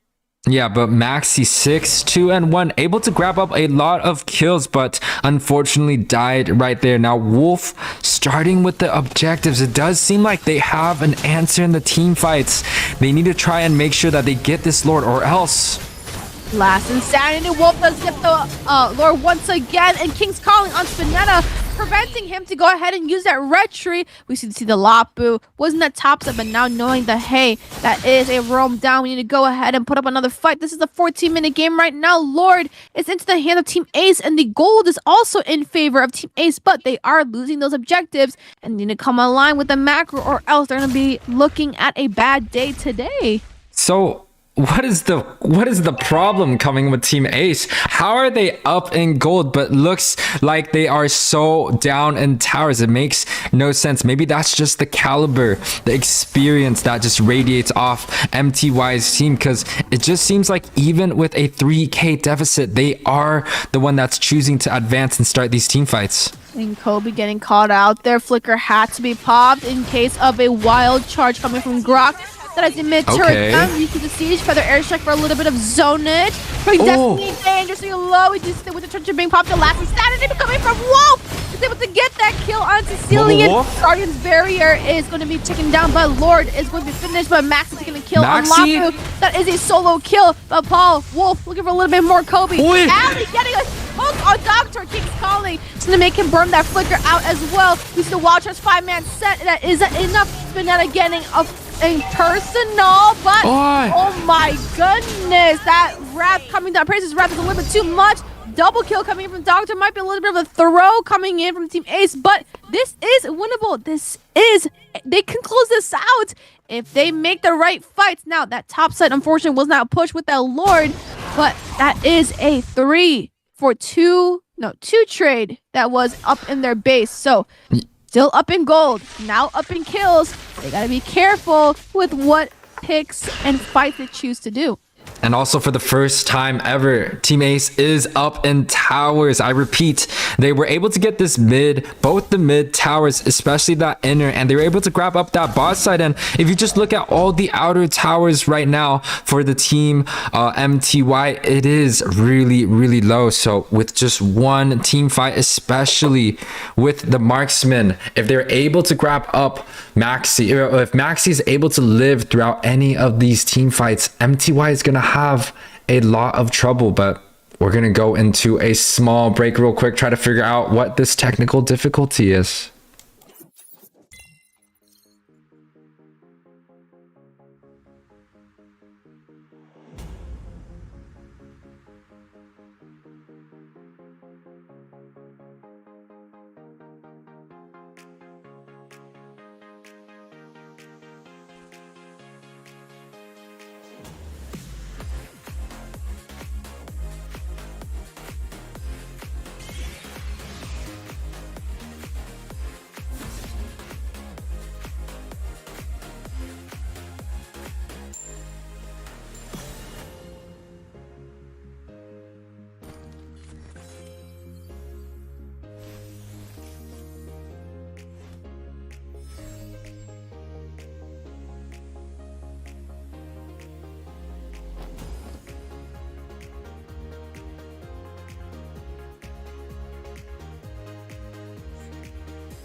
Welcome back everyone to the Land of Dawn, MTY versus Team Ace game 1. We had a technical pause, but the scoreboard is 14-12, 16 minutes in. It is a cutthroat game right now. Team Ace on the hunt, looking to close out this match. Only a 2k gold lead from their side. Absolutely. And with that being said, Wolf is going to go ahead and dominate that jungle area, sitting at 406. Still not an answer. Paul, it's going to really start to hurt though, right? Paul is running the magic worship. So is it going to be the feathered airstrike or feather the airstrike, or is it going to be the Bat's Feast? Which one is it? The Bat's Feast is a close call, especially towards this late game. He's going to be doing a lot of damage. You see Lapu Lapu already on the bot side, but Lord is so close. Do see Wolf picking up the flicker. We do see Bat's Feast coming down the middle side. That is Paul down, unfortunately, but we are going to see the Wolf has been picking up the Lord to have a little bit of faith right now. Destiny picking up the blue buff, but Max is doing a lot of damage. Look at the bot side. Kobe handling up against his Lapu. But Wolf, that was a beautiful retry, but this Lord might just be cut off too fast in that mid side. Oh my god, the Guardian's Beard just locking away the units of Team Ace. MTY looking to clear this game, already setting up the defense for this Lord. Yeah, Maxi's on that top side now. Although they got that Lord, the Grok was able to flicker ult into 3 members, stunning Paul and making sure that he cannot move. Even the flicker that was available on his skills, he was not able to find a way to cast that. Absolutely. Now we do see the resyncage of these lanes. We are looking at the 18-minute mark. But look at the gold, right? Almost 60k within 18 minutes. But Wolf denied the blue once again. We do see a retreat gap a little bit happening here. Spinana caught in the bad spot. We do see Feather Airstrike coming down the back into the zone. That's so many ults. We do see King's Calling coming down, but that is the punish of a Frederick, right? You need to use everything as much as you can. He is too tanky, but that is something that is correct. But YUWEI said that is a lot of ults being burnt. Evitech still has his wild charge. Part memories in stock for Dog Tour. You see the bravest spider stands for Quan as well. Now here is the major question. What can they do with that kill? Are they going to be able to siege an inner tower? Are they going to be able to take a couple more objectives? The Lord is coming out in 70 seconds and the Fredrin is going to be available. Are they going to be able to take anything with this kill? Feather Airstrike coming on the bot side, but looks like Destiny actually built an Athena shield. That is something you don't really see on the Sicilian, but he knows that he might just get outzoned by Paul running this Barca. We're going to go into that 20-minute mark. Lord is coming up in less than a minute, and I feel like they should be playing the American Central Line down, taking half of that health. That is not something you want to see. That Maxi hurts. Oh, Maxi is great. I've actually seen him play, and he does this flicker going in, but Farsa chunking down. Strike. Yeah, completely chunking down Lapu Lapu and making sure that he has to go back to the base. Doctor picking up this red, that's going to be great, but blue buff, hopefully it's going to be denied from Destiny, because when you add blue buff onto that Sicilian, it's like she's on crack. YUWEI, we're gonna have to do a item check real quick. Let me see what is going on with these builds, right? Let's take a really quick look. We do see Maxi in the lead of all golds right now, 15.4k, but also sitting in with a ton of damage is going to be Paul. Careful. No defense. You do have to be careful. Ali getting zoned out right now. We're going to have to take away the items really quickly. We can't even talk about that. Ali Wild Trust King's coming down. Paul going the backside on Lapu. Maxi coming in to try and see if they can take away a little bit of damage. We do see the Wild Trust, but Wolf export. And he's going to go ahead and take that, chip down everybody. Remember this double kill coming in. Wolf's going to go ahead and take that proxy. Avitech's going to burn that flicker, but Maxi. Maxi. Is he going to get caught up? That he's going to get taken off. That's a triple kill coming in from Dog Tour.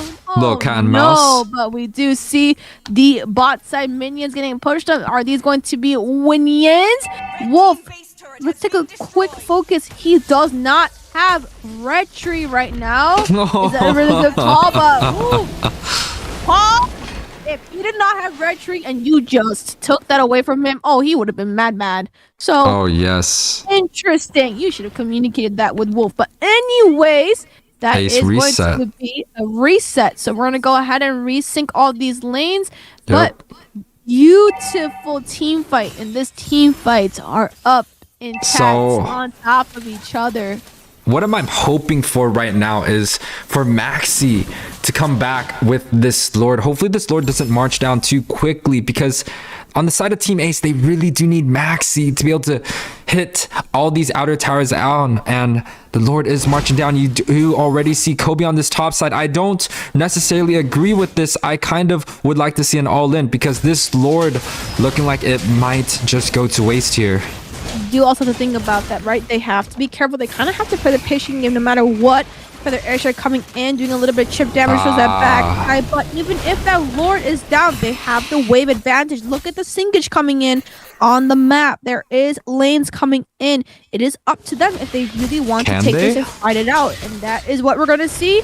You see American Sniper coming in from Max. He's trying to get some vision. Might just miss him in a little bit wide. Wolf coming in, taking down turret. Trying to do his best to go ahead and defend these lanes, but wait, they do have a lot of clear. The final slash coming back, he's coming up, and airship coming in as well. Wolf coming in, doing a lot of chip damage. Last Insanity trying to do a little bit of chip damage, but King's calling the backside. Look at Doctor, look at Destiny inside the King's Call lane. Oh my, Maxi! Coming in from Spinetta, final slash coming out. Maxi, look at Maxi play coming in. That is Doctor in a little bit.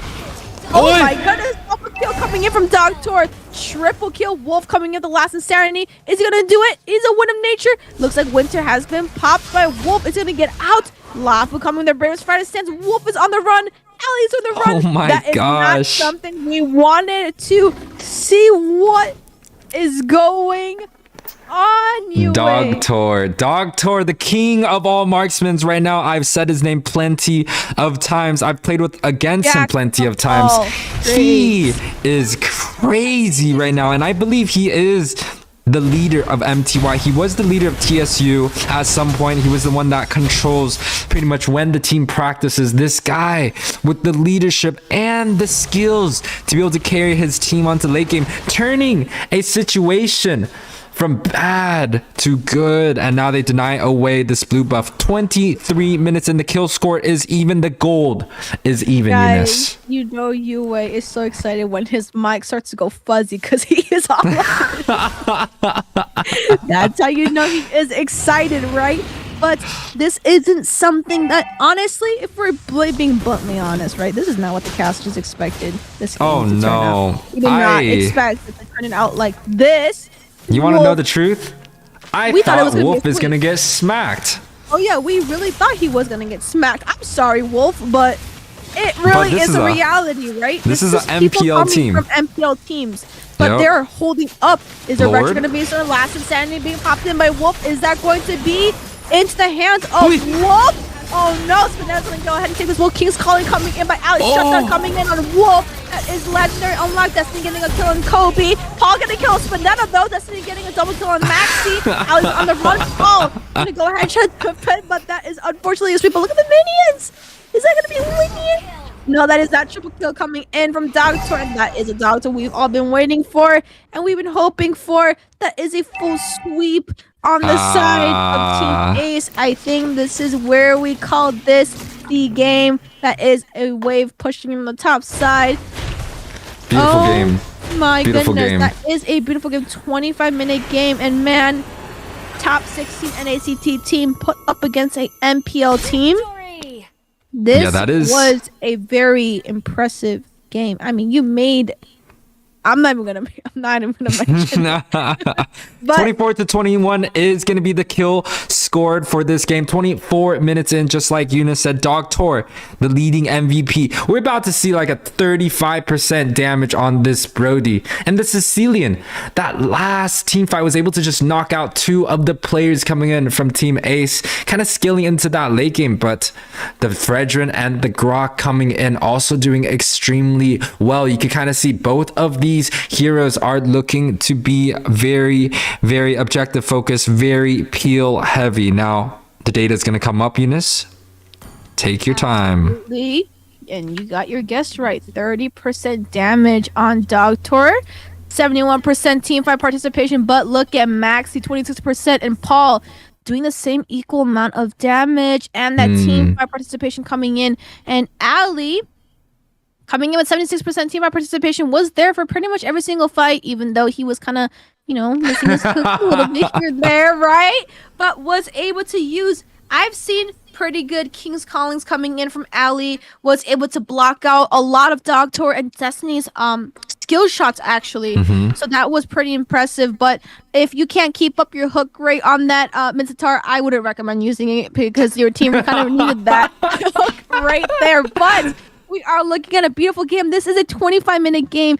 I am giving all my props over to Team Ace for holding it up very, very well. But congratulations to MTY. We will see you guys in the second match shortly.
Welcome back to the North American Battleground Battle Arena NABA. If you guys clip me saying Battleground, I am lying. It is the North American Battle Arena. Now, guys, what an exciting match coming out from Team Ace and MTY. This is going to be the day 2 round of 8. The winners move on to the round of 4, which will be casted tomorrow by actually yours truly, Trex and Deku. And you might actually see a guest appearance, Assassin Dave. Now, Eunice, I know you've been exciting for this match. We just saw a beautiful game coming out from both teams. A lot of the gold leads towers being knocked around. What do you think about it? I Speechless, she says. This match that I just watched feels like the match that I casted in NACT actually. It was the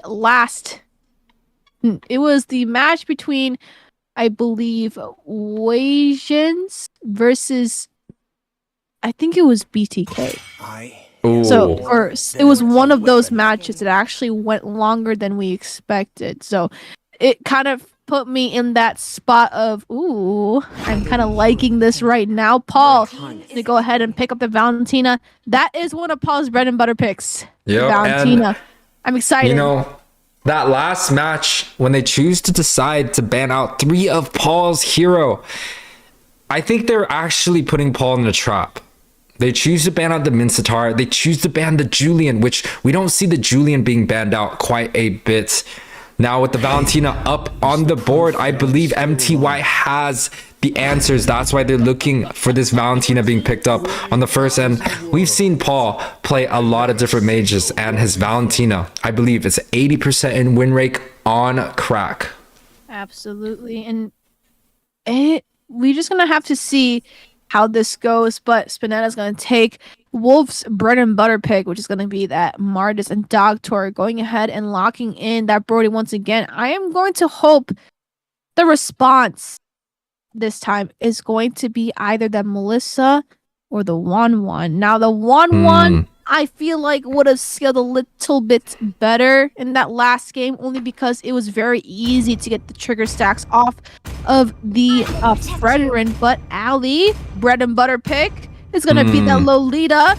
And Wolves, another bread and butter pick, is going to be Fredrin. Looks like the junglers are going to be swapped around this time, and they're still going to leave Marksman's spot open. Yeah, both teams picking up the best of the best in their position. Fredrin nerfed, but was the king of the jungle before the nerf. I believe he is still relatively good. And Martis honestly had a extremely bad win rate going up against the Fredrin, but maybe with the Fredrin nerf, it might bring a balance to this world. Ali on that Lolita. We've seen Shark perform on this Lolita quite a bit. I'm expecting similar results coming in, and they do find that mage for the very first phase of the draft. Absolutely. Destiny picking up this Farsa. Now this looks like two different people on two different mages now. This time it's going to be Destiny locking in that Farsa, and we did not see a Sicilian this time, but it's going to be Paul. So we're going to have a lot of utility into the hands of Paul, right? We do have the Feather Airstrike coming in from Farsa. We do have the Decimation being locked in by Spinetta. You know, you can do some chip damage and then go ahead and finish it off. If he wants to go munch on a lot of people, he's going to go ahead and do that with the Decimation ult copy. But Dogtor with the Torn Apart Memories, Paul can do that if he needs to go ahead and finish off some last kills. But obviously the most versatile ult that you want to copy is going to be Destiny coming in on this Farsa. Yeah, the Farsa is going to be doing a lot of damage, and we've seen the Farsa and the Valentina matchup. We've seen the Brody and the Melissa matchup. We've seen the Fredrin versus the Martis matchup. Tournament season, Eunice. I'm honestly hoping maybe next patch all those heroes just get nerfed and we get like the Hanabi, we get like the Laylas coming in, and maybe some mage jungling, because dude, every single game it's just the same picks over and over. Absolutely, but this is your bread and butter pick, right? Of course. This is what you want to do, and you really want to go with the most comfortable picks. And you're gonna go ahead and ban out the Diggy. I have seen Diggy bans multiple times over and over, but this time I feel like it is such a valid ban, knowing that Ali is on his bread and butter pick, which is gonna be the Numen and Blast. So I am very excited to see where this is gonna go. And you know, with the Diggy ban, that is going to protect Ali quite a bit. You also do see a Yuzong being banned out, and that's just typically that counter for the Farsa. The Black Dragon form is just too much to deal with Farsa. If she ever decides to set up, the Black Dragon form is going to be able to counter that play, and they choose to decide to ban the Claude out. So they're kind of looking for that 1-1 and even the Melissa to be coming out this game. Dogtor picks up the Marksman early, kind of denying Maxi's ability to pick up this Brody, and the draft for the bans is finalized with the glue being banned out. So making sure that, hey, Kobe's not going to be placed against that gooey monster.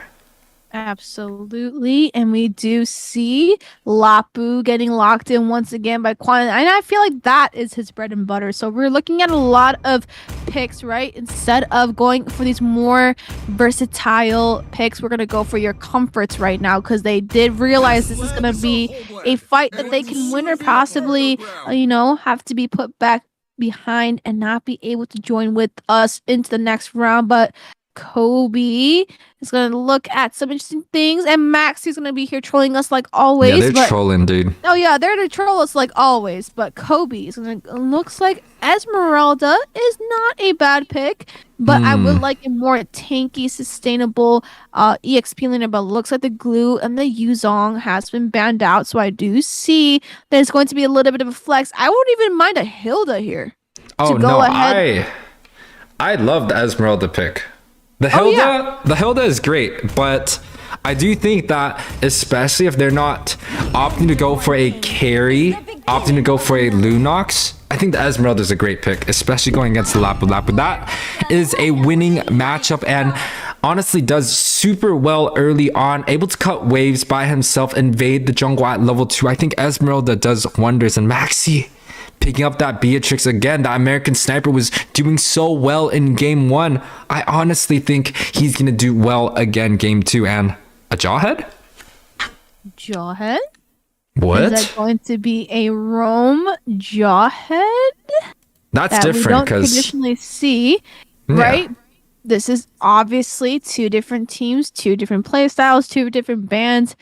Ooh, Tig. I've actually seen Tig being played in NACT, but looks like Avitex going to go ahead and lock in this Kufra. Have a lot of versatility, especially on that roam position. So we're going to have to see where this goes. But this is match point for MTY. Or if Team Ace decides to bring this home, we are looking at a potential BO3 going all the way through the night. But guys, thank you so much for sticking by. We are going to go through this last match or potential last match.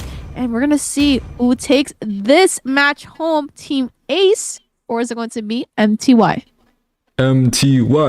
MTY, save the casters. MTY, no, I'm just kidding, guys. Team Ace honestly has a good advantage in terms of this draft. They win in that EXP matchup. They kind of win also in the jungling matchup because Fredrin just used to do so well against that Martis pick. We also have the Lolita going against the Kufra, and in terms of that advantage, I would have to push it to Kufra because, again, a lot of the 2 stunner setters like Atlas, like Grok does well against a Lolita because Luminum Blast takes a while to charge up, but when you're comparing that to the Tyrant's Revenge, it's gonna take a little bit less time to make sure that ability hits. Now, what about the mid side? You have that Valentina, you have that Farsa. What do you think? Like I said, I am going to give that lane clear over. The micro is going to be in favor of the Valentina, but the macro and the rotations is going to be in favor of the Farsa because of the wings by wings and how fast she can move around the map. And yes, you can walk around. That's what you want to do and save your wings by wings in case of difficult situations. But here comes Mars with Mortar Coils, already denying a lot of Wolf's jungle. It's going to go ahead and lose that blue. And looks like Wolf didn't want to retreat that, or he just wasn't able to, as a CC through from Mortar Coils is a little bit too much. Yeah, I think it was the CC coming in from the Martis. MTY kind of doing a little bit of a cheese. Level 2 invades is not something we see very common. They just kind of have that confidence now. They were able to grab up this blue. Martis is going to be up to that level 4 position. 1 minute and 30 is the timer. Both sides jungle is cleared. Probably looking for a team fight soon. Absolutely. Wolf coming down, doing a little bit of a backwards rotation as he had his blue buff denied. That is not level 4. And he's going to get level 4 denied once again, which is not looking too great. But they are going to go ahead and take advantage of this turtle while Wolf is still on the hunt to get a little bit more farm. Benetta coming out with the Mortar Coils, but this might not be the best start towards the early game. Yeah, you can look at Wolf level 3 only. He got denied so many of those camps. MTY with the Martis already on this turtle. He is going to have that retreat. That is better, but yeah. Feather airstrike coming in by Paul and not doing a lot of damage, but that is going to be turtle into the hands of Spinetta, which is not what we're looking for, but oh my god. Feather airstrike coming in, but that is a rage, Tyrant's Rage coming in on that Kufra, but Paul being able to get out of that, flickering out, but utility burnt once again. Yes, small gold advantage towards the side of MTY, but we cannot count Team Ace out because they were losing towers last game and they were still able to grab up so much of these golds. And 3 minutes in on the clock. Again, the second rotation of the jungle is going to be completely cleared. Wolf 1 level down against this Martis right here. Absolutely. Wolf, gotta be careful. Don't walk into the wrong bush. And we do see Kufra, a Parachute Wrath coming down for the airshot coming in. And it's going to be taken off the board. Wolf, unfortunately, being the first blood for this game. Yeah, the sacrificial lamb, he was face checking that bush. But you kind of say that The Kufra was just there the whole entire time. You know, he was just making sure that there was vision over there on the map. The gold lead once again. It's even with one kill off the board, even with the blue buff denied. Team Ace just showing that in terms of making sure that they get these minions. They're doing such a great job holding on to this gold deficit. Guys, we're gonna do a little bit of behind the scenes, okay? A little bit of sneak peek, okay? When that match ended, YUWEI and I took some time and was like, we didn't understand why. They were in favor of gold, in favor of kills, but somehow losing in towers. Losing in towers, which made no sense because if the rotations were there, there's no way that the golden kill lead would be in their favor. But right now, it's still the same. It's literally almost not even a full K ahead. This turtle, once they pick it up, might be a little bit of an issue right now. But Bravest Fire Sense being popped, might want to go ahead and zone out Wolf. But if you guys take your time to think about it, it just doesn't make sense. Spinnetta's going to go ahead and check out the turtle. And the black running on nobody. For the airstrike coming in by Paul, gonna have 2 flickers being brought to Spinetta. Gonna go ahead and look for some blood. He smells it, but he's gonna go away. Kobe's gonna get zoned out by this Farsa Destiny. Not looking good. Decimation's gonna be unlocked in my 3, 2, 1. No! Kobe's No decimation. No decimation, but Avatex looking for blood on this Kufra. And we're gonna see Kobe go ahead with his chickens and his eggs if he can make it in time. Oh, wait! You know what I think it is? In time. You know what I think it is? What? I feel like, you know how every lane there's minions coming down, right? And I just feel like sometimes when people are rotating off, like let's say the mage goes and ganks, you know, the gold lane or the EXP lane, most of the time they're either finishing their clear first or sacrificing their lane completely. And a lot of the fast team chooses to sacrifice their lane completely, but I do think Team Ace kind of has a perfect balance in between two and the Bravest Fighter. You see it getting popped. We see Max kind of just sitting still. Luminous Blast landing in. We do see the Feather Airstrike coming from Paul IMU. That is a lot of utility burn, but they are asking for a pause right now. And we'll be back after we figure out what's going on right now. Short break.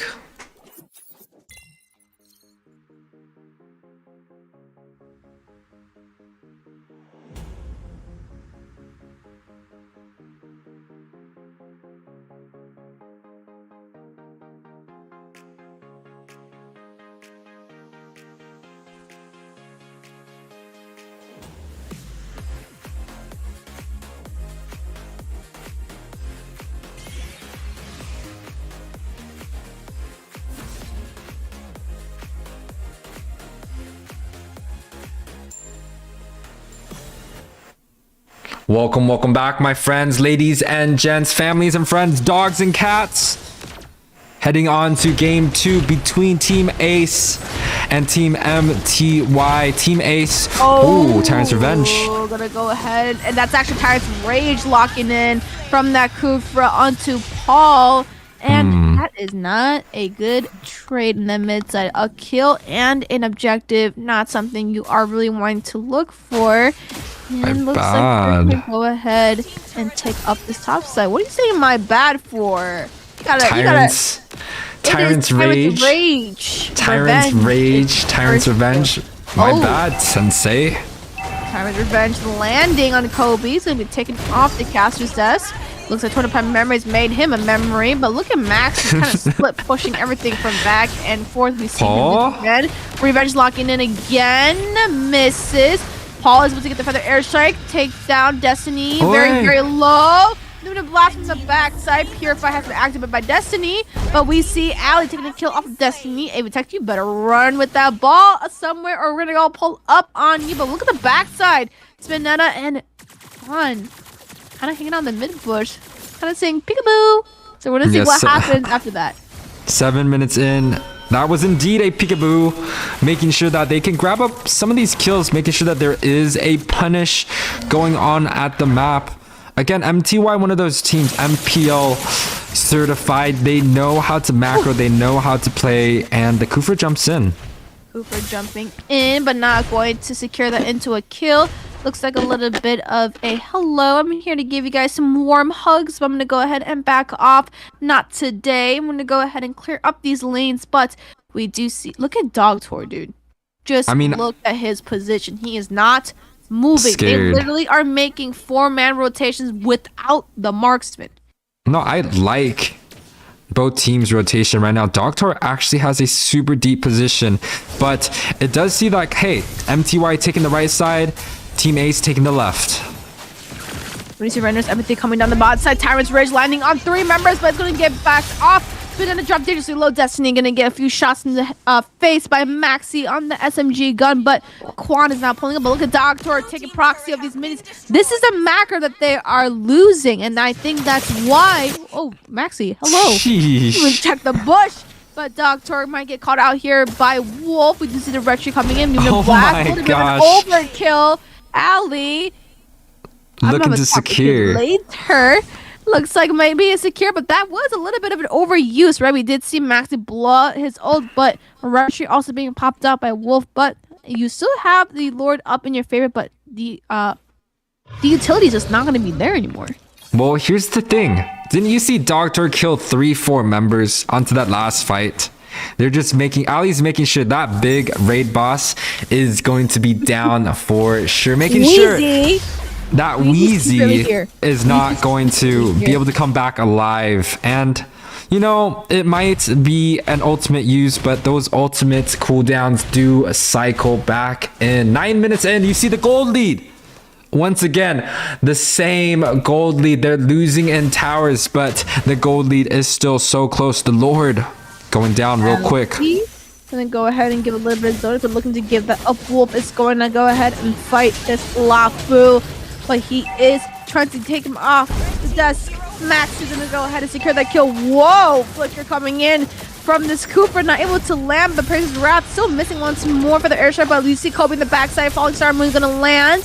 Not being able to translate to any kills, but Maxi is starting to throw some punches. Maxi machine gun is hurting quite a bit. He's kind of just making sure that, hey, like whoever comes out, even if it's the front line, I will be melting you down. And that's just the Beatrix using that SMG. 10 minutes in, 5-3 is the kill scored. The favor goes to Team Ace, but the gold lead belongs to MTY here. We do see the gold lead, but the macro also belongs to MTY. Now, we did talk about this, right? But before we got into this match, they have the micro. You can tell individual players are doing their best and playing these heroes at a professional level. Some things that we can't even do ourselves, but the macro, not there. And there it is. Tyrant's Rage locking in and kick off. Ali checked the wrong bush, and looks like he got brick thrown at his head, but it looks like we're going to get another catching up here. Kobe getting caught out from memories, making nobody a memory yet for Dogtor. There's a Wolf coming in, you know, spraying some little pixie dust along the way, maybe for a little bit of hope. But look at Maxi. Always Destiny smells him.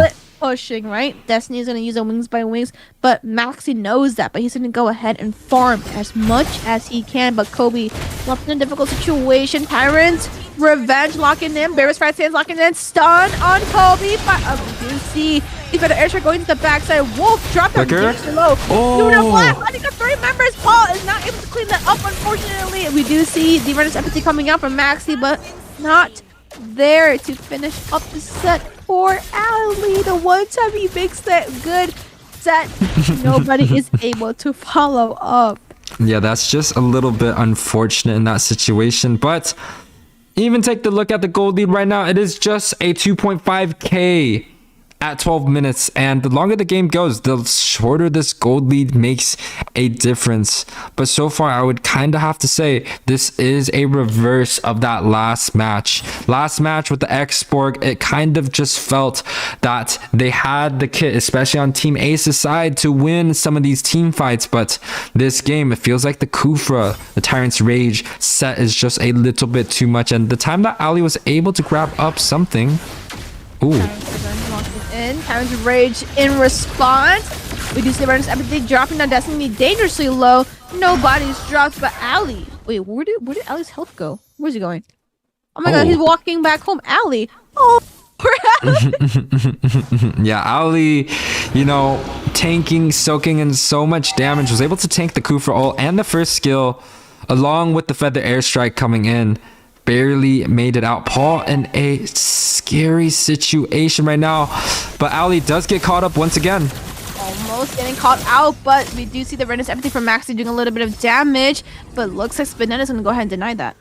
Yeah, a 4v5 fight. Lapu Lapu was pushing bot, but Team Ace could not find the engage. Now the Lapu Lapu is heading back. It's going to be a 5 versus 4. Ali and Wolf in a good position. Zoned out. Does not look like this Lord will be contested, but they might grab one. We do see Spinetta getting up that Lord. Bravest Practice coming in from the backside. Paul gonna get jumped on, but no, he's gonna get out of that situation. Rage coming in. Susanna, 3 people. Torn apart memories making now Paul a torn apart memory as well. Luminant Blast coming in on Doctor. Gonna get secure kill. Kobe coming in, do as much as damage as possible. Destiny doing a lot of chip damage on the backside. Wolf getting taken off by Doctor. Now look at the triple kill coming in from Doctor. That is a little bit unfortunate. Ali's gonna be the lonely one out. It looks like he was able to protect his friends over there on that Lolita, and that Lord is gonna come marching down that mid side.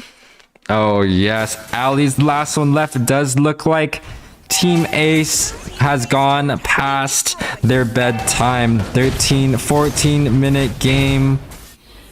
Congratulations to MTY, moving on to the next round. Yeah, absolutely. That was such really good matches though. Look at the kill score, 5-10. That's how you know they are very objective focused. But the MVP is going to go ahead into Dogtor. His bread and butter pick is going to be that Brody. But break these stats down for me, YUWEI. Yeah, so Dogtor 6-1-4, grabbing up that MVP on this 14-minute match. The kill score isn't too crazy, only 10-5 here. Farsa 2-1-7, able to grab up all her core items. Probably going to be dishing out about that 25-30% mark, and also the Kufra setting in so well. But we cannot forget the jungler 2-0-6, being objectively focused, denying the buffs early on at that level 2, kind of forcing Mobile Wolf on the back foot from the start of the match. Now with the stats coming up right there, Dogtor 100% kill participation, 10 out of 10 across the board, along with 30% damage. And we did see the Farsa 34%, along with some high kill participations throughout the whole entire team of MTY. That just kind of tells you this MPL caliber team is built a little bit different. But we cannot forget Mobile Wolf still at 100%. Lots of high kill participation around the board for Team Ace. Kobe unfortunately did not grab up a single kill or assist in that game. A little bit unfortunately for Team Ace. I think you guys did relatively well. Any last words, Eunice? That was a beautiful game though, coming in from the side of Team Ace. Beautiful execution, and a lot of those fights, it was actually pretty close. So congratulations though to MTY and Team Ace. Maybe I will see you the next time around. Yep, and that will be it for today's match. Today's schedule, again, we had Foreign Famous versus TAD. Foreign Famous won 2-0. Bedtime against Akazuki, it was 1-2. Akazuki did prevail. Ackerman versus Empire, I believe it was a 2-1. 2-1 for that match. And also MTY Esports 2-0 to Team A. So tomorrow's match, we will have Foreign Famous against Akazuki, Ackerman against MTY Esports, powerhouses of this tournament. Again, the prize pool is 50k diamonds. This is NABA North American Battle Arena, hosted monthly at the last week of each month. And once again, thank you guys all for watching the stream. I know a lot of you mods out there have been modding for me since the start to the very end. Shout outs to the caster, me, Eunice, and Rem for holding it down here. And also the cameraman doing great work. And also shout outs to Faithful, right? He's been with us the whole entire time. Is there anything I'm missing? Oh yeah, I'm the cameraman.